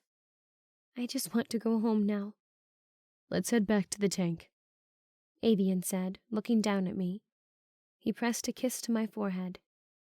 We'll head home in the morning. 18. I sat across from Avian, simply looking at him, still not quite believing that I'd found him, so far from home. Against the odds, we'd found each other again. But something in me knew that I would always find Avian. Gabriel, Bill, and Tuck had offered to sleep outside. At first, I had blushed. I didn't feel embarrassed often, but the thought of them just outside the steel walls made my face warm. But as I sat across the tank from Avian, I was grateful for their offer. I took off on my own at first, Avian said, his eyes never breaking away from mine. As soon as I realized they took you, I grabbed an emergency pack and a gun and just took off. Gabriel caught up to me 20 minutes later in the tank. I shook my head, a real smile pulling at my lips. That wasn't very smart. A smile flitted across his own face. I tend to lose my head when it comes to you. That happy expression finally spread on my face. How does stuff like this happen? I asked. I felt silly for the grin on my face, How does fate align perfectly that I find Eden, a place safe with good people who could help to mold me into the person I've become? That I find you? That I get taken across the country and the moment I escape, find my way back to you? Avian's eyes grew dark and serious, but they danced like stars reflecting on water. He stood and crossed the space toward me. He nudged my legs apart with his knee, standing between them. He placed a hand behind my neck. The gesture felt strange now. His hand should have been tangled in my hair. Because sometimes there are two people in this world who are bigger than fate. Sometimes there are two people who are just a force of nature and against all odds. A force this strong cannot be denied. I missed you, Avian, I whispered as his forehead touched mine. I nearly died without you, he said, his lips only a whisper away from mine. I felt all of his anger and his desperation in that moment and understood them. We were all each other had left in this world. Never again, I said, making a promise I knew I would do everything in my power to keep. I will always find you. And finally, he kissed me. It nearly brought a sob from my chest. I hadn't allowed myself to accept it before, but I had feared I would never be in this place again. I had nearly lost us forever. This was me, the unchangeable, unbreakable part of me. Avian's lips weren't gentle. They were desperate, and they were lonely. They were fearful and possessive. His teeth tugged on my bottom lip. His breathing came out ragged. My hands slid under his shirt, my fingers feeling alive and electric as they passed over his toned abdomen. I pushed his shirt up and pulled it up over his head. Goosebumps instantly flashed over his skin. He let me look at him for a moment, and I drank him in. His chest was tight and sculpted. Coming to New Eden had done glorious things for his already beautiful body. With more food and free time to do things more challenging than doctoring, he had the body of a god. My eyes settled on the tattoo of 3 birds on his chest. My fingers rose to touch the one with the shape of an S and the way its wings met its body. I love you, Avian, I said. It was a moment before my eyes left the bird and returned to his. I don't exist as a whole without you. Avian's eyes burned as he looked back at me through the dim light. He took one of my hands in his and pulled me to my feet. His arms wrapped around my waist, and he rested his forehead against mine. I promise you my forever, Avian said, pressing a soft and gentle kiss to each of my eyelids. My forever is yours to keep, I returned, pulling myself into his chest. I buried my face in his neck, clinging to his frame and breathing him in. I felt his heart beating into my own chest. There was a fire building between the two of us that night, a fire that had never burned so bright until that moment, but would continue to burn for that forever we'd promised. Because that promise of forever, that was my word, my bond, and my eternal will. 19. In the morning, I told everyone about the other beacon, which was to be set off New Year's Day. This sent everyone into action, and we immediately rolled south. I felt like the slow journey would kill me. The motorcycle I'd taken from Seattle was wrecked when I crashed into the tank. We had no choice but to all take the trek home in the tank. It had taken them 3 days to get here. It was going to take us 3 days to get home. There was nothing we could do about it. We would get home with 7 days to spare. In that time, the scientists would have to rebuild the energy storage devices and get the pulse charged up. There was 0 room for error. There is something else you need to know, I said, loud enough so everyone could hear me over the sound of the track wheels. Tuck glanced down at me. He drove the tank. Avian, Bill, and Gabriel turned their full attention to me. The Bane, we've known for a few months that they're getting smarter, I started. But the first-generation receivers of Torbane, all the others are following them. They're building an army. How is that possible? Gabriel questioned. An army of Bane? I shook my head. I don't know exactly, but they're thinking logically. The day before I found the tank, I was about to head through this city when all of a sudden, hundreds of thousands of Bane came crawling out and started leveling the city. It was a small town, so I knew they had to be coming from somewhere else. There was this man, I continued. He'd been following them, studying them. He said they're sweeping. They're leveling everything, looking for people. They're moving west to east. When they reach the coast, they turn south. How long till they reach New Eden? Avian asked, his brow furrowing. Tom was estimating maybe 6 months, I said, the weight of my words filling the interior of the tank. But he thought it would probably be less. They're gaining numbers as they go. Any Bane that are awake, any hunters, they're joining the army. Well, that's as scary as anything I could imagine, Tuck said, shaking his head.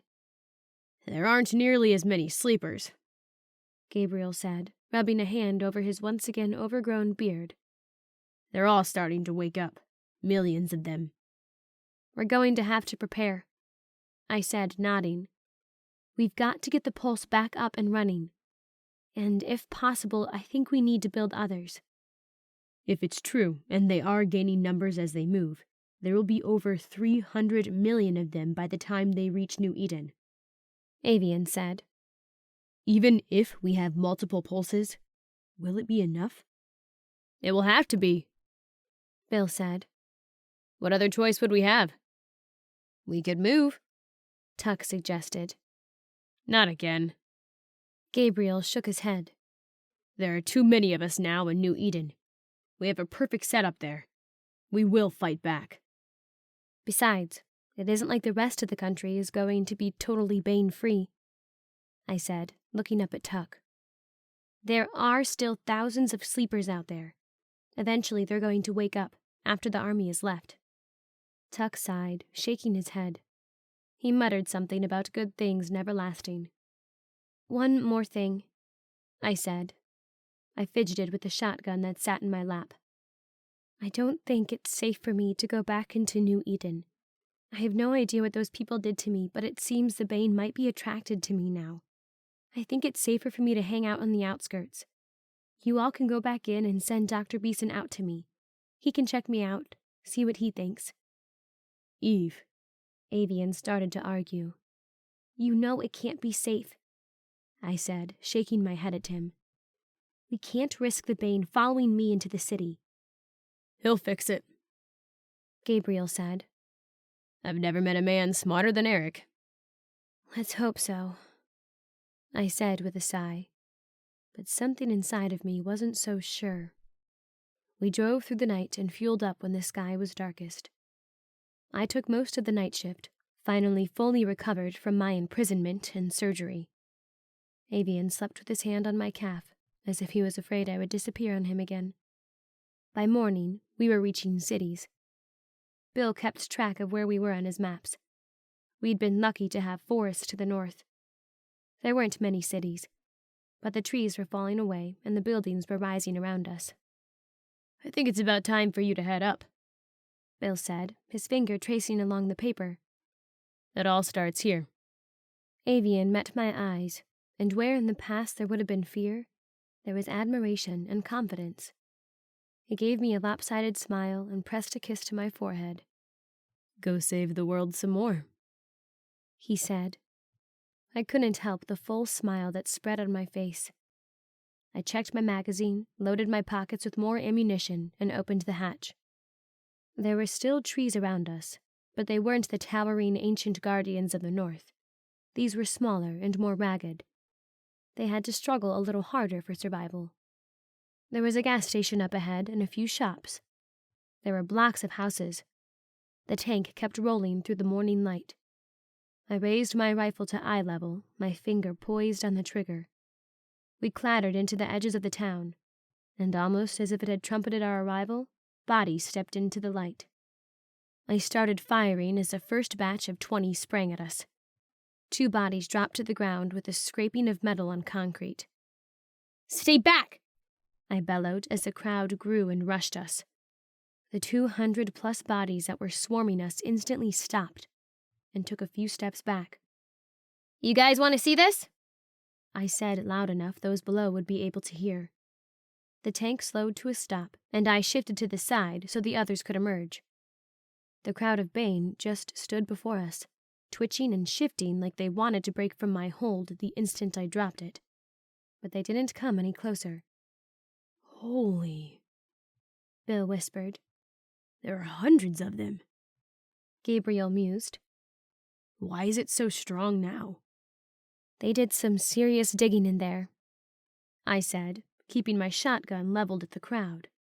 So did the rest of the team. "I don't think they meant to do this, though. I think it is just an unexpected side effect of whatever it was they did to me." "They're standing back, this many of them," Avian said, holding a hand up to shield the sun from his eyes. "How many of them do you think would listen?" "We'll find out soon," Bill said. "The next big city after this is San Francisco. Population 800,000. "There's no way I can hold off that many of them," I said, shaking my head. But hopefully they're not going to all come at us at once," Gabriel said. "We made it through fine in the night when we came up here. We'll make it through again." How could they be so confident in me? They didn't know what I was capable of anymore. I didn't even know what I was capable of. But those Bane before were still standing there, just looking at us, waiting for orders. "March west!" I shouted. "Don't stop when you get to the water!" And as one, the growing crowd turned to their left and started marching, their strides perfectly in unison. "Not possible," Gabriel whispered as his eyes followed them. "Welcome to the new age," Avian said. His hand rose to my shoulder and gave a squeeze. There were sleepers inside the buildings, just staring out at the world, but not a single Bane moved as we rolled through the town. It was an exact replay when we reached the next 3 small towns. But each town got a little bigger, and I sent more and more Bane marching toward the Pacific Ocean. At noon, the Golden Gate Bridge was looming before us. "Maybe we should go around the city," Gabriel said as we approached. He, Bill, Avian, and I were perched atop the tank while Tuck continued to drive. Bill shook his head. "That could take us another full day. Probably more. We can't afford to lose any time." We were all quiet for a moment. I was trying to ignore my self-doubt, trying to ignore the urgency to get back to New Eden as soon as possible. "I've got an idea," I suddenly said. "The Bane, they really don't like water. The more evolved they get, the more so. I saw it while I was in Seattle. It would rain, and they were a lot more hesitant to come out. A lot of them would die just stepping out in the rain. If I can call as many of them out as I can onto that bridge, I can make them jump off. The water will kill most of them." "And you're sure they won't rip you apart?" Gabriel asked doubtfully. I swallowed hard. No, I wasn't sure at all. "I don't see any other option." Avian's eyes met mine, and to my surprise, pride shone in them. He draped an arm across my shoulders. "Sounds like a plan." Hopefully gone were his days of overprotectiveness. Avian's confidence bolstered mine. Old habits dying hard, we all turned to Gabriel for approval. He didn't respond at first. He eyed me carefully, his eyes unable to keep from drifting up to the scar that wrapped around my head. When his eyes met mine again, they were resolved. "Let's do it." I nodded. "I want you guys to wait a ways back. Keep the hatch locked until I give the go-ahead. If this doesn't work, I'm not risking any of you getting infected." Avian hesitated and finally nodded. "You're never going to change, are you?" he said, cracking a smile. "Always putting yourself in danger to save the rest of us." "Never," I said, a smile tugging at my own lips. We rolled the tank closer and Tuck parked. They wouldn't be able to see much from this far away, but I came up with a signal to let them know when it was safe to come to the bridge. As soon as they had the tank parked and I walked away from it, Bane started stepping out from their hiding places. "You'll follow me," I said loudly. There were more and more of them emerging every second. My heart started hammering as there came to be 20, 50, 70 of them. "You will not look away. You will go nowhere else," I said loudly again as I started walking toward the bridge. "You will follow me to the bridge." The crowd that had started forming between me and the bridge parted as I moved forward. I glanced over my shoulder and saw that they were indeed following me. Looking forward once more, I concentrated my thoughts. I imagined every Bane that must be in this city, in the entire Bay Area. I imagined them collecting on the bridge. I called to each of them in my head, screamed for them to come to me. At first, the movement was hard to make out. I squinted through the cold, pale light, trying to see all the way to the other side of the bridge. The land was shifting, or so it looked. Like a dark avalanche, an avalanche that started funneling itself to the massive rust-colored bridge. With my first step onto the bridge, I questioned our decision to cross it. The road was cracked, and some of the gigantic steel cables that held the bridge up had rusted away and snapped, and I was about to flood it with thousands and thousands of bodies. Sensing that my time was going to quickly disappear, I broke into a sprint across the bridge. A thundering of feet followed me, and a horde rushed at me from the other side. The bridge rattled and shook. The cables groaned and a sharp snap sounded as one broke and fell over the side.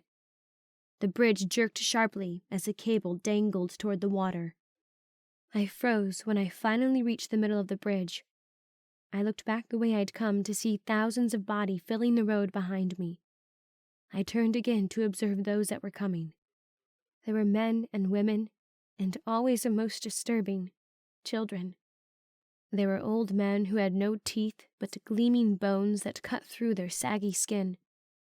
A child that couldn't be more than 18 months old crawled down the road.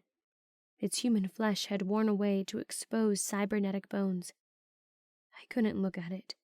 It was too disturbing to imagine the horrifying-looking thing as a human that had once been someone's darling baby. I faced the crowd that had followed me onto the bridge. They all looked at me, their faces blank and waiting for orders. There now had to be well over 100,000 Bane on the bridge, and they all waited for my command. "Jump," I said, too quiet to be heard very far. But everybody turned to one side of the bridge or the other. They climbed the rail, balancing there for just a half a moment, and then they jumped. The water hissed as the cybernetics inside of them shorted out and died. Sparks of light flashed under the water, and the bodies sank to the bottom of the ocean. "Come," I thought. "Meet a real end. Reclaim your humanity through death. Be released from this man-made hell. Go on to the afterlife you should have been allowed to earn." Bodies continued to flood onto the bridge. They crossed to the middle. Then they climbed the rail and took the leap. This went on for an hour. I had no way of calculating how many of them jumped to their death, or whatever you call the end of a machine. But there had to have been nearly 300,000 of them, maybe more. I had reached them all. They had all heard me, and they had all obeyed. There was something terrible and fearful about that kind of power. Something that made my hands shake and my stomach weak. I was just Eve. I was just a girl who didn't understand people most of the time. I was just a girl who never said the right things. I wasn't a girl who could control hundreds of thousands. I wasn't this god of Torbane. Finally, the last dozen bodies dropped into the water. I turned to wave my arms in the air to signal to the others that it was safe to cross. Then there was a pulsing, piercing pain behind my eyes. My head felt like it was splitting in two. A scream ripped from my throat as I collapsed onto my knees. My hands came up to either side of my head and I pressed in, trying to keep my head from falling apart. I opened my eyes, but everything looked vividly green and numbers flashed across my vision. There were degree symbols and feet and inches, something that looked like longitude and latitude. Slowly it formed into a 381. The number flashed 5 times. "Eve!" I faintly heard Avian scream, and everything went black. 20. You've got to wake her up now! A voice shouted. A gun fired. I gasped for air as my eyes slid open. All 4 of the men were at the hatch. Another round of shots was fired. Something hit the side of the tank just as I jerked into a sitting position. Move! I bellowed, grabbing the shotgun that was at my side. Bill and Tuck ducked back into the tank, providing a hole big enough at the hatch for me to pop out of. There were probably 20 Bane rushing the tank. I fired as I concentrated my thoughts. The Bane turned on each other. One ripped another's arm clean off. Another broke his brother's neck. Another simply started beating another Bane to a crushed pile of metal and skin. Avian, Gabriel, and I picked off the rest of them. Then the afternoon was still. "What happened?" I asked as I took in our surroundings. We were on a narrow highway, the ocean directly to the west, a steep hillside with little more than shrubs covering it to the other side. "We're just outside Santa Cruz," Bill said as we all dropped back inside and closed the hatch. "We were waiting for you to wake up before we went into the city, but there was a pack of hunters." "What about earlier?" I asked, trying to remember what had happened after the Bane had started jumping in the water. There was nothing.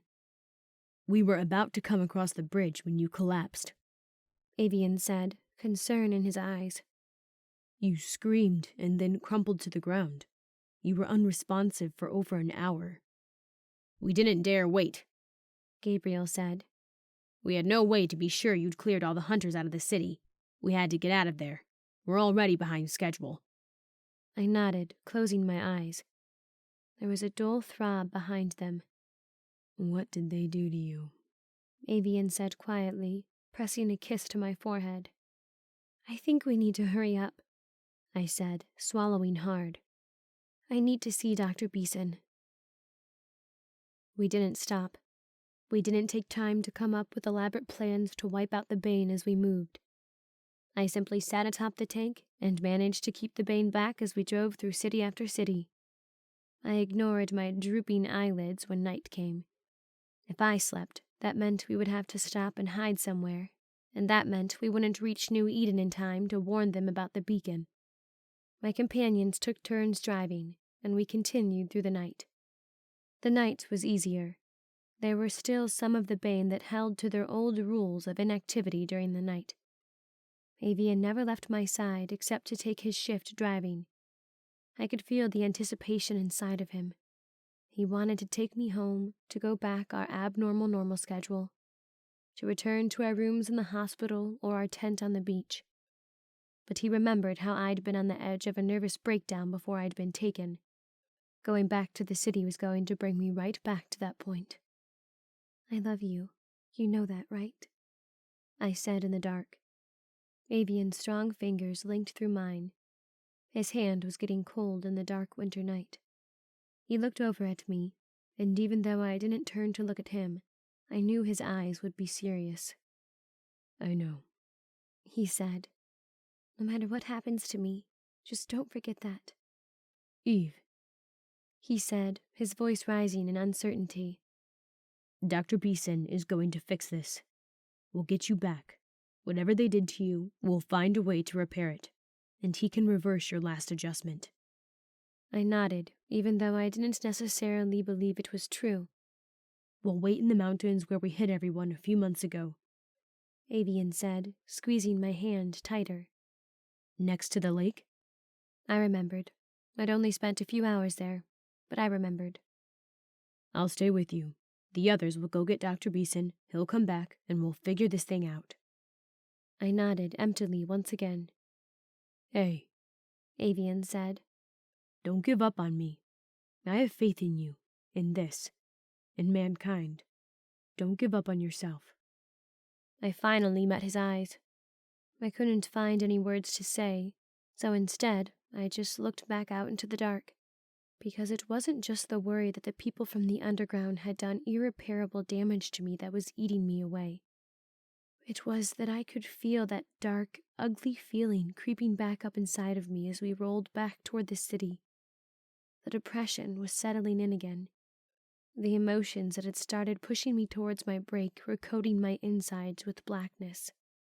There was something wrong with me, and I wasn't sure an adjustment from Dr. Beeson could fix it. I needed away from the city, but the city was where I was needed. Like Avian had said, I was never going to change. I would always do what was needed of me. I would protect my family. I would keep being Eve until being Eve killed me. We'll be back as soon as we can, Gabriel assured me. He stood in the hatch, about to duck back inside. Okay, I said, nodding. We watched the tank drive away. Let's find some dinner, I said, not giving a moment for speeches that made me feel no better. I dropped Avian's hand and headed into the trees. He knew there was something wrong. Avian knew how to read me better than I knew how to read myself most of the time. But he also knew when I didn't want to talk, when I just needed to go back to my old instincts and do what I was good at. After being in the redwoods, this forest seemed dehydrated and starved. These trees were small, more shrub-like. They felt like sad impersonations. A movement to the left caught my attention. There was a flash of orange and white. I crept behind a tree, peering around it. A fox was eating something. Feathers. A bird. Knowing my shotgun was going to riddle the body with buckshot, I opted for my knife instead. Well, Tristan's knife. Tristan's shotgun, too. I flicked my wrist and embedded the blade in the side of its neck. It gave a choked-off howl before it collapsed to the ground.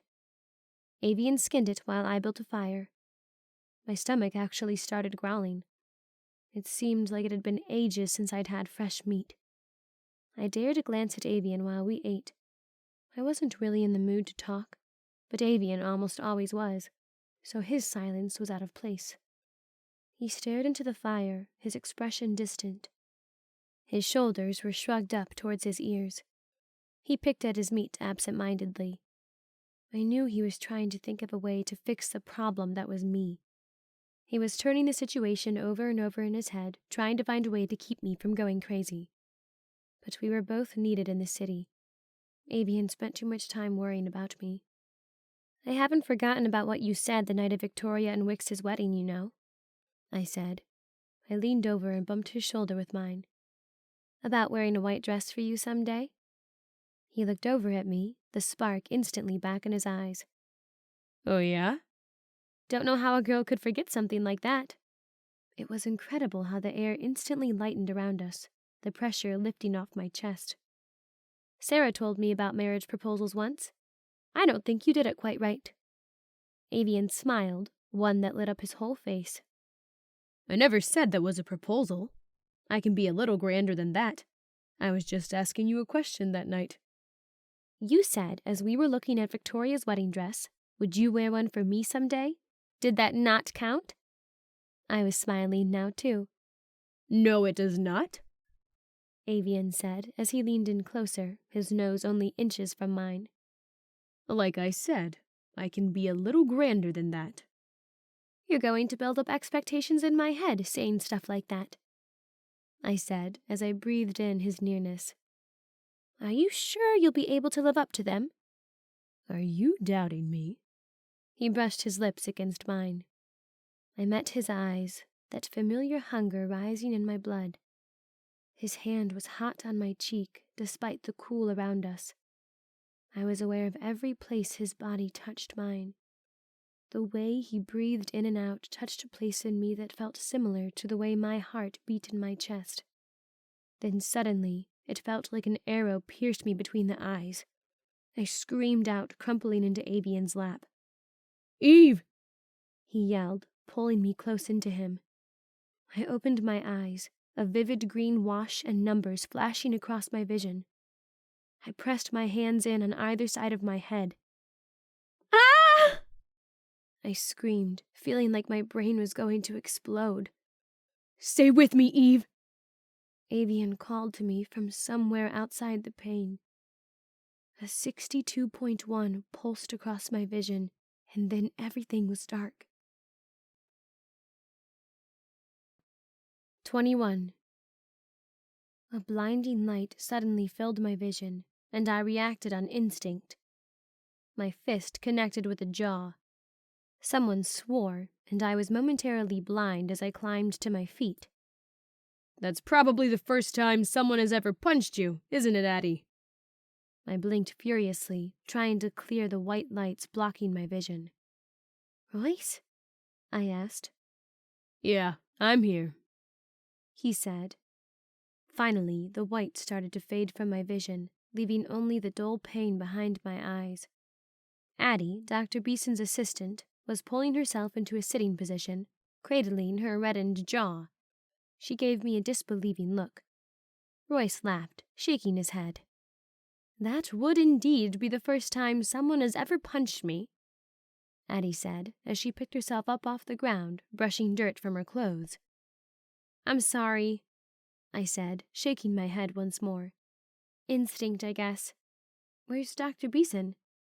He's been really sick, Addie said. Pneumonia. There's been a bad case of the flu at the hospital. Is he going to be okay? I asked. Addie shrugged. Sounds like it. It's just going to take time. It seems like everyone is on the tail end of things. Do you remember what happened this time?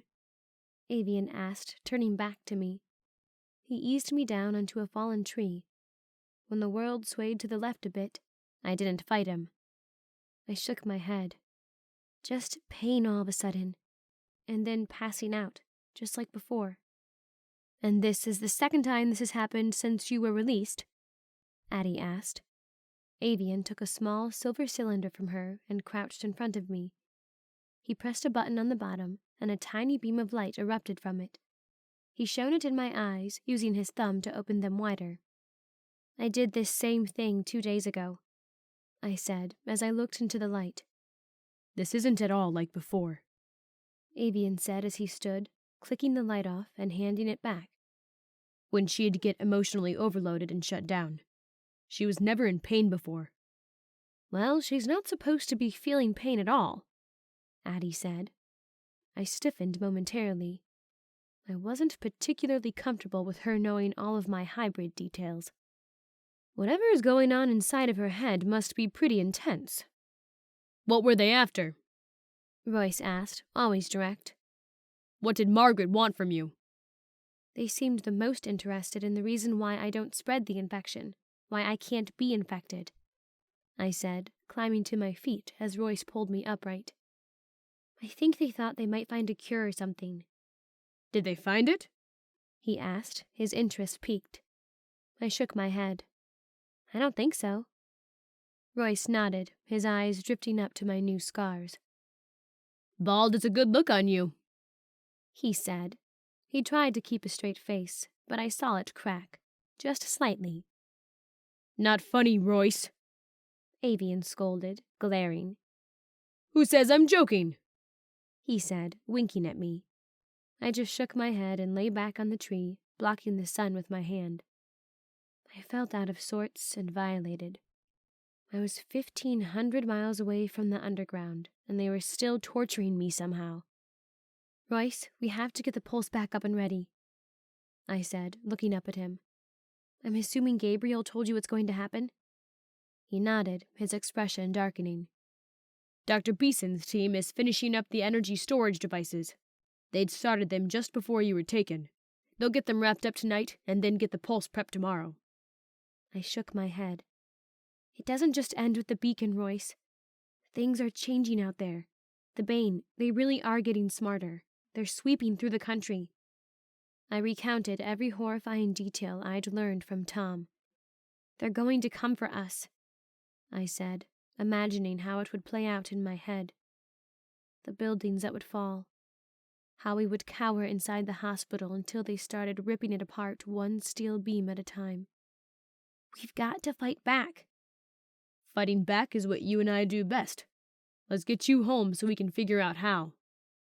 Royce, I can't go back into the city, I said, shaking my head. If the Bane really are attracted to me, I could call them back into New Eden without even meaning to, and we have no idea what the underground did to me. I won't put everyone at risk. I'm a little insulted that you doubt my abilities to protect our people, Royce said, actually looking offended. We did survive in this city for 5 years before you wandered into town. We'll turn the wireless transmission system back on. If you do call them, we'll have it and the pulse ready. We've always got bullets. You're sure I should come back? I asked. Royce nodded. We'll be able to do further testing back at the lab, Addie said. There isn't much I can do out here with no equipment and no electricity. Avian's hand rested on my shoulder, and I turned to look at him. There was understanding in his eyes. He knew I didn't want to go back into the city, but he also saw the fire in me. It was time to fight back. I turned back to Royce. Let's go then. The 4 of us hiked back down to the main road. Avian climbed into the driver's seat when Royce said he wanted to talk more. We headed back for the hospital. They all jumped? Royce asked, looking at me like he might be able to see what was inside of me that had changed. Hundreds of thousands of them? Yes, I said. They didn't hesitate. He was quiet for a moment, but his eyes never left mine. I could see the wheels turning in his head. Royce was one of the smartest men I knew. If anyone could figure out how to use my new ability to its full advantage, it would be him. Got anything? I asked. Not yet, he said, breaking eye contact. Whoa! Avian suddenly said, grinding to a halt. Did you guys feel that? What? Royce asked, leaning forward in his seat, his eyes sweeping the road and the buildings around us. The ground shook, and there was a great rumbling sound. That, Avian whispered. The ground vibrated harder, the air filled with the sounds of the earth grinding and shifting. It's an earthquake, Addie said, her voice rising. Drive! Royce shouted. Avian slammed on the gas and we rocketed forward. The truck shook back and forth violently, and for a moment it tipped up on 2 wheels. I looked out the window to see all the other abandoned vehicles outside, shifting and rocking in place. The mostly dead palm trees swayed. Ever had an earthquake out here before? Avian shouted above the din. We always get a few little ones every year, Addie shouted. Nothing like this, though. The ground gave one last quake, and finally, as we rounded the corner and came up to the hospital's underground garage, the earth stood still. Check that everyone is okay, Royce bellowed to his men as soon as Avian stopped the truck. We all ran for the stairwell, and our footsteps reverberated off the walls. We burst into the main lobby, and our ears were assaulted with shouting and screams. There was glass all over the floor in the lobby where the computers had fallen and shattered. Papers were scattered everywhere. A screaming woman cowered under one of the desks, clutching her wrist, which was bleeding profusely. I got her, Avian shouted, breaking off and pulling off his shirt to press into the bleeding wound. Anyone else need medical attention? Royce bellowed, pausing momentarily in the lobby. Everyone else seemed to be okay. Eve, take the 2nd floor. Find Elijah if you can. Make sure everyone is okay, Royce ordered. Send everyone out the south doors. Addie, the blue floor. We all broke off.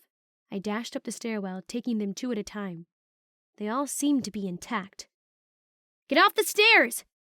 I shouted, dodging around a small group of older women cowering on a landing. Royce wants everyone outside the building now! South entrance! They looked at me fearfully, but nodded and started down the stairs. I stepped out into the hallway and started knocking on doors. Everyone all right in here? I asked, finding a couple inside. There was stuff covering the floor, but nothing looked terribly damaged. They nodded their heads. You're back? Yeah, I said, suddenly feeling self-conscious of my shaved head. Royce wants everyone outside the south entrance. They slipped into the stairway. I continued to check doors. A woman had slipped in the shower when the quake started and hit her head on the sink. There was blood gushing from her eyebrow. I sent her in Avian's direction. Elijah had worked his way down from the opposite end of the hallway, and we met in the middle. Welcome back, he shouted as the ground shook once more. Again? I said, struggling to keep my balance. Aftershock, he said, waving me back toward the stairway. They'll keep coming for a bit. When we got to the stairway, we found a stampede of scientists in white lab coats frantically carrying equipment down the stairs. They shouted in angry, stressed voices. I made out words like broken equipment and years of research. The damage would be worst on the blue floor. And my heart sank into my stomach. The pulse, I said to Elijah, my eyes wide. It's on the roof! Don't worry, Elijah said as we waited for the scientists to clear out. After those people took you, Royce had it moved to an underground, secure location. Is that going to be any better? I asked as we descended the stairs. I don't know, he said, shaking his head. Let's go check it out. After we were sure everyone had made their way outside, we searched briefly for Royce to tell him where we were going. When he was nowhere to be found, we passed the message along to Avian as he stitched people up. Elijah and I sprinted down the road. Another aftershock hit, nearly knocking us to the ground. He led me 2 blocks away and down into a parking garage. There was a large steel door blocking off the entrance, and Elijah pressed a number into a keypad. It beeped twice and retracted. Dust billowed out at us as soon as the door started opening, and Elijah swore loudly. We ducked beneath the door, and Elijah shined a flashlight through the dust. It looked like the back half of the building had collapsed down into the garage, and one side of the pulse was crushed completely. Elijah swore again. It would have been perfectly safe from people like the ones that took you, Elijah said as we approached to inspect the damage.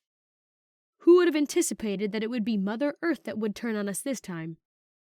As we looked closer, it was only a quarter of the gigantic ring that had been smashed by a pillar that had toppled over on it. This took them 4 years to build, I said, panic building in my system. We're going to have thousands and thousands of Bane falling on us in 3 days.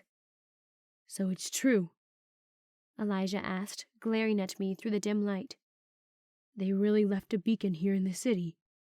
I nodded. Come on, I said, turning and sprinting back outside. We found Royce immediately when we got back to the hospital. The aftershocks seemed to have finally died out. He was barking for Elijah when we came up. The pulse, I said, my voice anxious. You've got to get it out of that garage. The entire building is about to collapse on it. It's already damaged. Royce's face reddened further, and he took half a moment to formulate a plan. Get a team. Take one of the tanks. Pull it out of there. Elijah started shouting for his crew. You got this? I asked Elijah, who nodded and headed for our own underground parking garage for one of the tanks. I turned to see what I could do to help Royce, when a bolt of lightning flashed through my brain and my knees buckled. Everything illuminated in green. Numbers flashed everywhere. Suddenly, they all pulsed and formed into a 0.12 in the center of my vision. And the world was black again. 22. I was lying on a cot when I came to. It was dark and the air was cold. I sat up and looked around. It seemed everyone was sleeping outside. It must have been late, considering it looked like most everyone was in fact sleeping. Several small fires were scattered about. A few lone figures sat around them, warming their hands and talking. I heard Avian speaking not far away and found him with Royce, their heads low, their voices heavy and quiet. I rose to join them. They stood over a man, and my entire body felt cold when his face and all of the blood came into view. Eli, Morgan's husband, expectant father. Is he? I tried to ask. Avian met my eyes and nodded his head.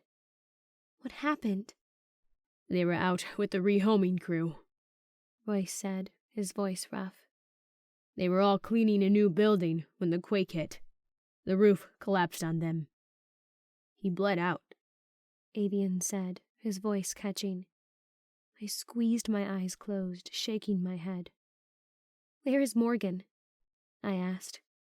Avian pointed to a cot a ways away. She was curled into a ball around her slowly growing stomach. She was hit too. It knocked her unconscious. She hasn't woken up yet. "The baby?" We don't know. I nodded, hugging my arms around me. "Will it be safe to go back inside the hospital?" I asked Royce. I couldn't dwell on the death and despair anymore. Elijah's crew scouted it out. Everything looks okay, Royce said. "We want to check it again in the morning. We thought it safest to give everything some time to settle." Do you remember anything this time? Avian asked me, walking around Eli's cot, pulling me into his arms. I shook my head. "Same as the last 2 times. Once we get this all cleaned up, Dr. Beeson will fix it," Avian said, pressing his forehead to mine. "It looks like most of the equipment made it through. He'll do what he does best." I nodded, biting my upper lip. I suddenly recalled the memories and nightmares I'd had in the underground. The dreams. Dr. Beeson evaluating me and declaring I didn't need an adjustment yet. "Get some rest, you two," Royce said as he covered Eli with a blanket. "There isn't much more you can do until morning." "What about you?" I asked Royce. There were dark bags beneath his eyes. "Not now," he said, shaking his head. "There will be no sleep for me tonight." I wanted to ask him more questions. I wanted to know if we'd be able to fix the pulse. We needed to make plans. I wanted to know if everyone else had made it out of the hospital okay, but his eyes told me he was done with questions for the night. "Come on," Avian said, taking my hand and pulling me toward one of the fires. We stopped in the firelight. Avian held his hands up to the flames to warm them. They were covered in blood. "I'm going to try and go back to the tent tomorrow as soon as I can manage," I said, a lump in my throat. "I'm going to need some of my stuff." Avian met my eyes with sadness. When you're this close to the coast and there's an earthquake, oftentimes the shore gets flooded. We're lucky a tsunami didn't rush in on us. There's a good chance the tent isn't there anymore. I squeezed my eyelids closed, my stomach feeling sick. There was nothing in it that was dire, nothing that I couldn't find in this city elsewhere, except for the picture of my mother. "We'll check, though," Avian said. He placed a finger on my chin. I opened my eyes to meet his. "It might still be there." I could only nod once again. I didn't sleep that night. Avian and I curled into each other on a blanket on the ground, never once letting go. While I listened to his steady breathing, I could only gaze out into the dark night. My thoughts turned to West. I wondered if he was okay. Would Margaret hurt him? Turn him out into the Bane-infested streets? I could only pray that Tristan would be able to protect West like he promised. But would West even want to come back with Tristan? He'd left New Eden willingly to try and get away from me. How was he really supposed to move on if he had to see Avian and me every day? I wouldn't really be able to blame him if he didn't want to come back. Finally, morning started growing in the horizon. I pressed a kiss to Avian's forehead and went to see how I could help. Avian's patient slept, probably with the aid of some kind of medication. Morgan was still sleeping, her eyes moving rapidly beneath her eyelids. While I certainly didn't want her to die, I almost wished for her to never have to wake up and find the love of her life and the father of her unborn child gone. I was looking at Eli's empty cot when Gabriel stopped silently at my side. I observed his face, saw the heavy bags beneath his eyes. He'd been up most of the night, if not all of it. I had little doubt it had been him that had buried Eli. "It's not fair," I said, looking back to the cot. It was covered mostly with a blanket, but it had slipped off one corner, exposing the bloodstains. He survived the Bane this long, and then to be killed by a force of nature? Gabriel cleared his throat and swallowed heavily. "No, it isn't fair." But in a way, it was a kind of beautiful way to die. Better to be claimed by nature than to be stolen by Torbane. I suppose. By now, the morning light had broken over the tops of buildings, calling everyone to wakefulness. I turned to see Avian roll over, his eyes searching the crowd. When he found me, a smile lit up his sleepy face. This time, I did manage to smile back. Something moved in the corner of my eye. I looked over to see two figures down the street, moving slowly, struggling. I took a few steps closer, squinting to see through the blinding sunlight. "Tristan?" I said. He looked up as I said his name. Then he and the figure at his side collapsed to the ground. "West!" I rushed toward them. At the same time, Elijah, Nick, and Tuck did, with guns pointed in their direction. "No!" I shouted to them, waving a hand at them. "It's okay, he's a friend." West was laying on the ground, looking totally out of it, his eyes dully searching the sky. He looked like he'd dropped 15 pounds since I had last seen him, but the inhibitor was gone. Tristan knelt on the ground next to him, his body trembling slightly in fatigue. "Is he okay?" I asked Tristan, kneeling at West's side. I was conflicted, wanting to both assure myself that he was alive and wanting to strangle him at the same time for betraying me. "He'll be fine," Tristan said. "He's actually drugged right now. I told him the truth about what happened with you, and he was totally freaking out. I didn't want him getting too worked up during the journey until he could see that you were okay." "Eve?" West mumbled, his eyes still totally unfocused. He blinked hard and shook his head. "How did you get down here?" I asked, turning to Tristan and standing. "Surely you didn't walk this whole way?" He shook his head, a smile playing on his lips. "We took a boat. I didn't think we'd survive the drive down." West moaned as he pulled himself into a sitting position. "My head," he said, pressing his hands into the sides of his head. "What did you give me?" "A sedative," Tristan said with a chuckle. "It was intended for livestock, but it did the trick." West finally opened his eyes and saw me standing there with a hard expression. "Eve," he said, his voice rising as he made his way to his feet. "Eve, you've got to listen to me." And then Avian plowed into him. They both skidded across the concrete and hadn't even stopped before Avian's fists were connected with West's jaw. "You've screwed Eve over for the last time!" Avian screamed. "And now you've probably killed us all!" "Avian!" I screamed, lunging after him at the same time Nick did. Avian shoved me off and punched Nick. He turned back to West and, to my horror, pulled his handgun and leveled it in West's face. "You keep making mistake after mistake," Avian whispered. "And I am sorry for what you've gone through, but I'm getting tired of forgiving you. What you did to her this time, I'm not letting this go." "Avian!" I yelled again, taking a slow step forward. "This isn't you! You don't want to hurt him!" "Believe me," Avian said, shaking his head, his eyes never leaving West's. "I do." "Avian, West started. "Shut up!" Avian screamed, spit flying from his mouth. He shoved his gun in West's face again. "You don't deserve any more second chances. I nearly lost her forever because of you." "Avian, don't do this," I said as I took another step toward him. I looked up to Nick, who met my worried gaze for a second. I saw the action in his eyes before I could yell to stop him. Nick rushed forward, his arms wrapped around Avian's waist, and they both rolled over the concrete, wrestling for the gun. A shot fired. Nick collapsed to the road, his breaths coming in shallow gasps. His hands clutched his bleeding abdomen. "Nick!" I screamed, darting forward to press my own hands into his to try and stop the blood. "No," Avian whispered. "I didn't. I'm sorry. Elijah tackled Avian, forcing his face to the ground.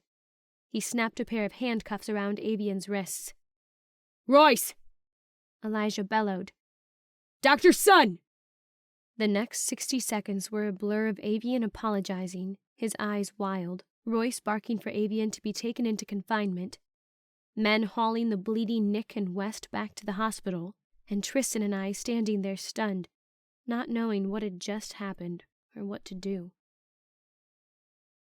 They all shut me out. Elijah locked Avian up, and he, Royce, Gabriel, and everyone else important headed for the conference room to figure out a plan, as well as what to do with Avian. They literally locked me out. Eve? Tristan said. He'd followed me up to the 6th floor, and we both stood outside the locked door. I really need to talk to you. It took me a long moment to respond. I just stood, staring at that locked door, thinking I should be inside, helping to formulate a plan for how to save everyone here. The pulse was broken, and we had less than 72 hours until the underground set off their hidden beacon. And Avian was locked up like a criminal. I had to do something. But what? Eve? Tristan repeated. Okay, I finally said. I led him down into my room and locked the door behind me. Out of view of everyone else, Tristan suddenly engulfed me in a hug.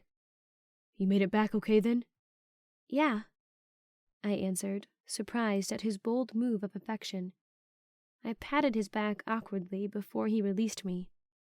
I have to admit, I was worried I was sending you away to get ripped apart, he said, his eyes dark. Things started getting worse at the underground after you left.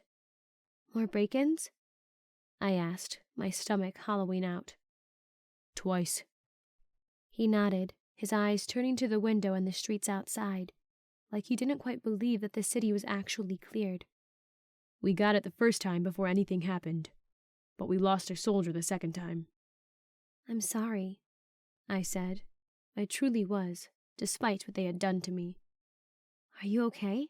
Did they punish you after you let me go? This was when his eyes truly darkened.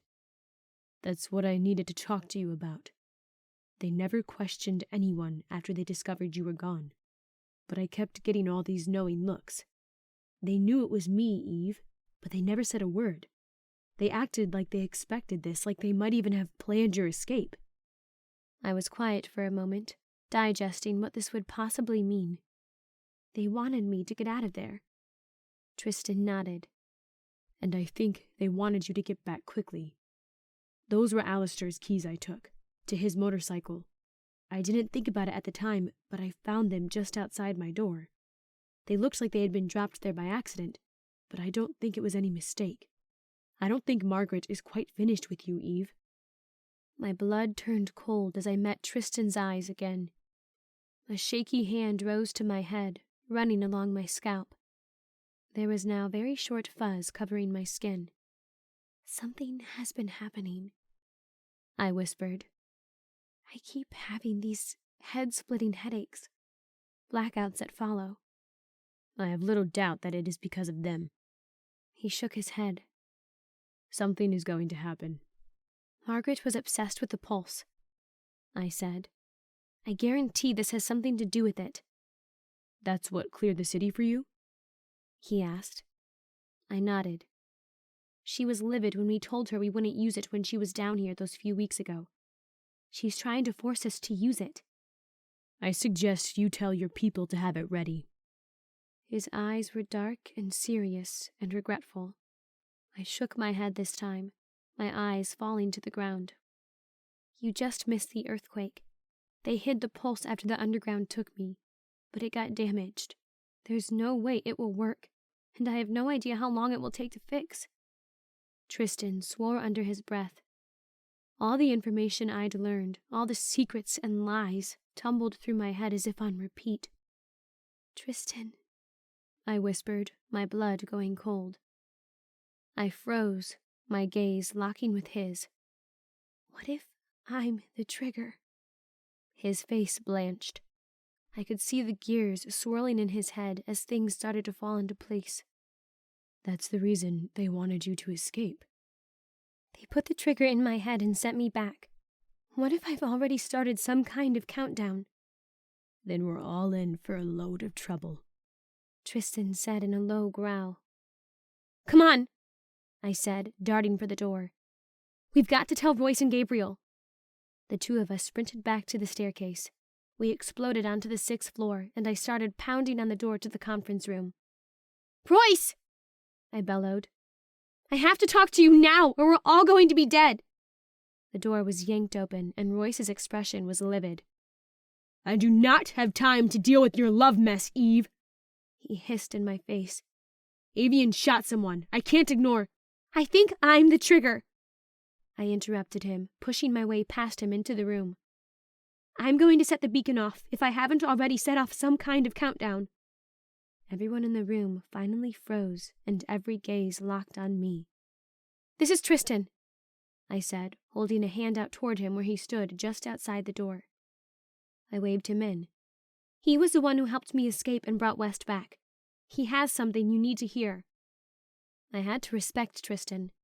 There was no hesitation or intimidation in him. He launched into the story he'd told me, how this had all been a setup. "It makes sense," I said, shaking my head when Tristan was done. "These blackouts I've been having, they have to have something to do with them. They wanted me to get home and get home quickly." "I'd say let's put you on an ATV and get you far away from here. But what if you've already initiated a countdown?" Elijah said. "We have to evacuate the city." Royce growled, glaring at me.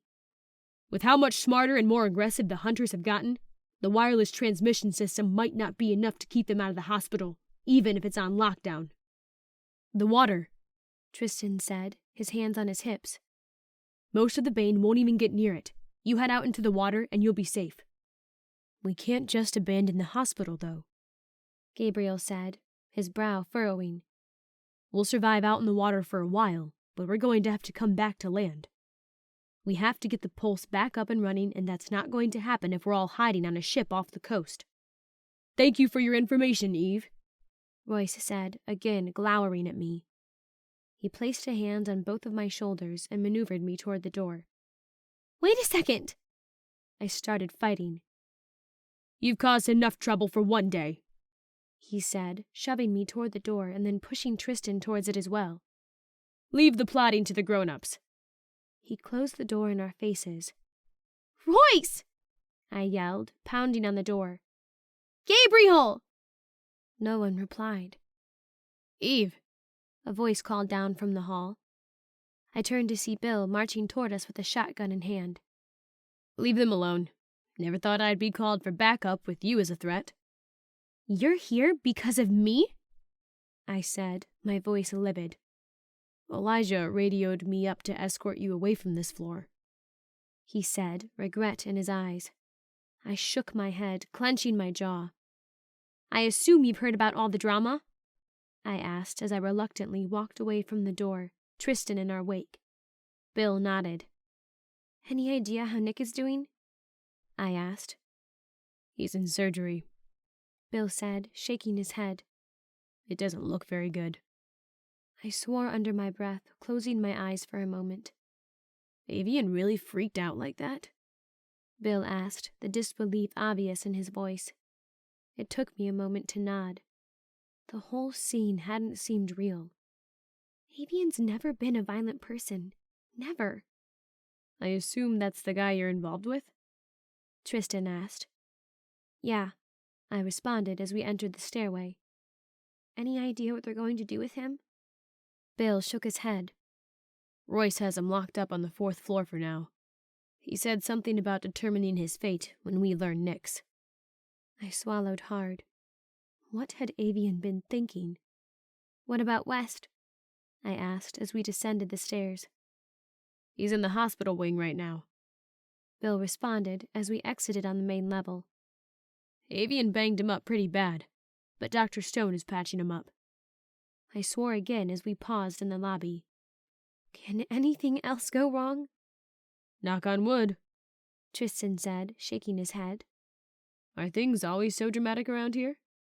A chuckle unexpectedly erupted from my lips, and I shook my head. "No kidding." "Now, are you going to cause any more issues, or can I go back to work?" Bill asked. "I make no promises," I answered honestly. Bill just shook his head with a hint of a smile and walked away.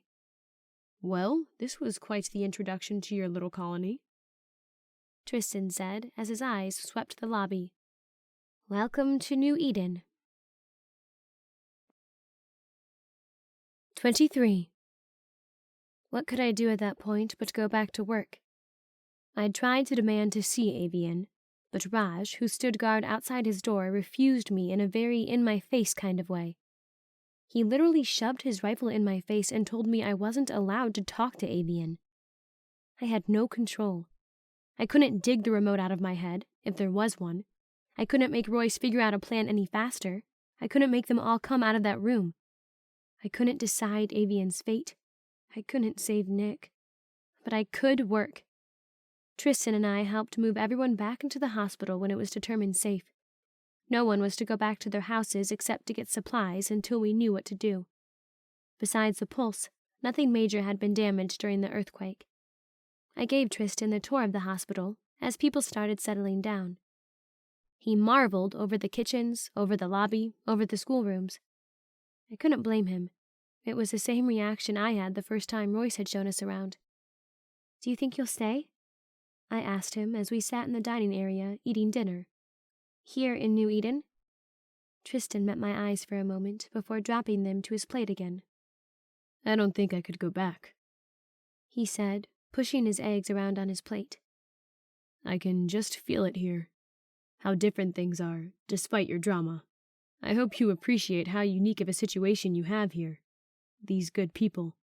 The fact that you all work together in harmony. I nodded as I finished off my roll. I haven't been anywhere but with these people since the evolution, but I know we're lucky. So, to answer your question, yes. If New Eden will have me, I'd like to stay. Tristan said. You help me get home, I said with a smile. If you're looking for immediate acceptance, that pretty much guaranteed it.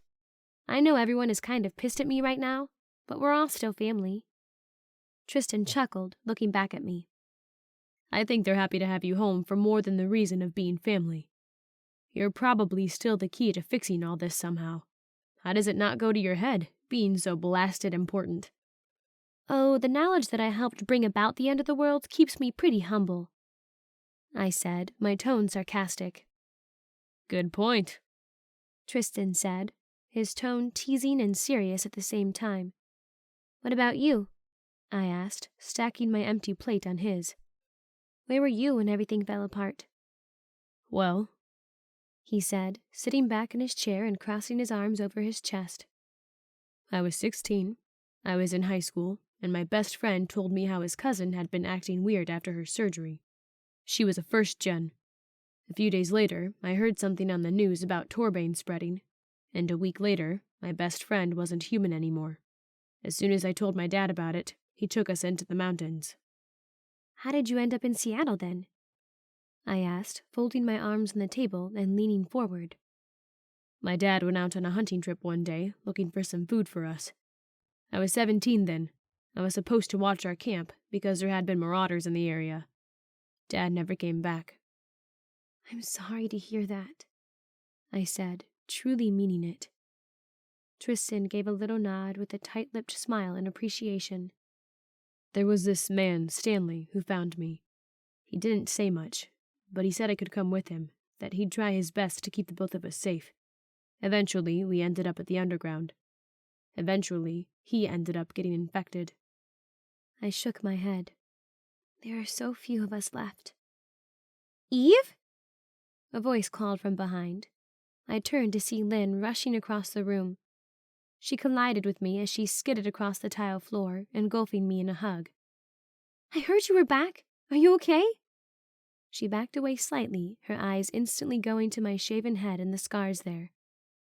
I don't know about okay, I said, but I'm back. Your hair, she said, her face falling. You always had the most beautiful hair. That doesn't hurt, does it? She gingerly touched the scars. I'm a freak, remember? I teased her with serious eyes. Ah, yes, no pain, she said. And who is this? Lynn, this is Tristan. I said, turning back to him. Tristan, this is my friend, Lynn. And suddenly, I felt like I had taken advantage of Lynn.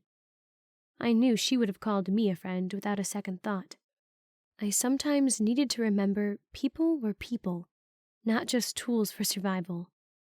Nice to meet you, Lynn, Tristan said, extending a hand toward her. He held a mischievous smile on his face. And you too, Lynn said. Lynn smiled a lot, but this one was different. I'd never been a matchmaker before.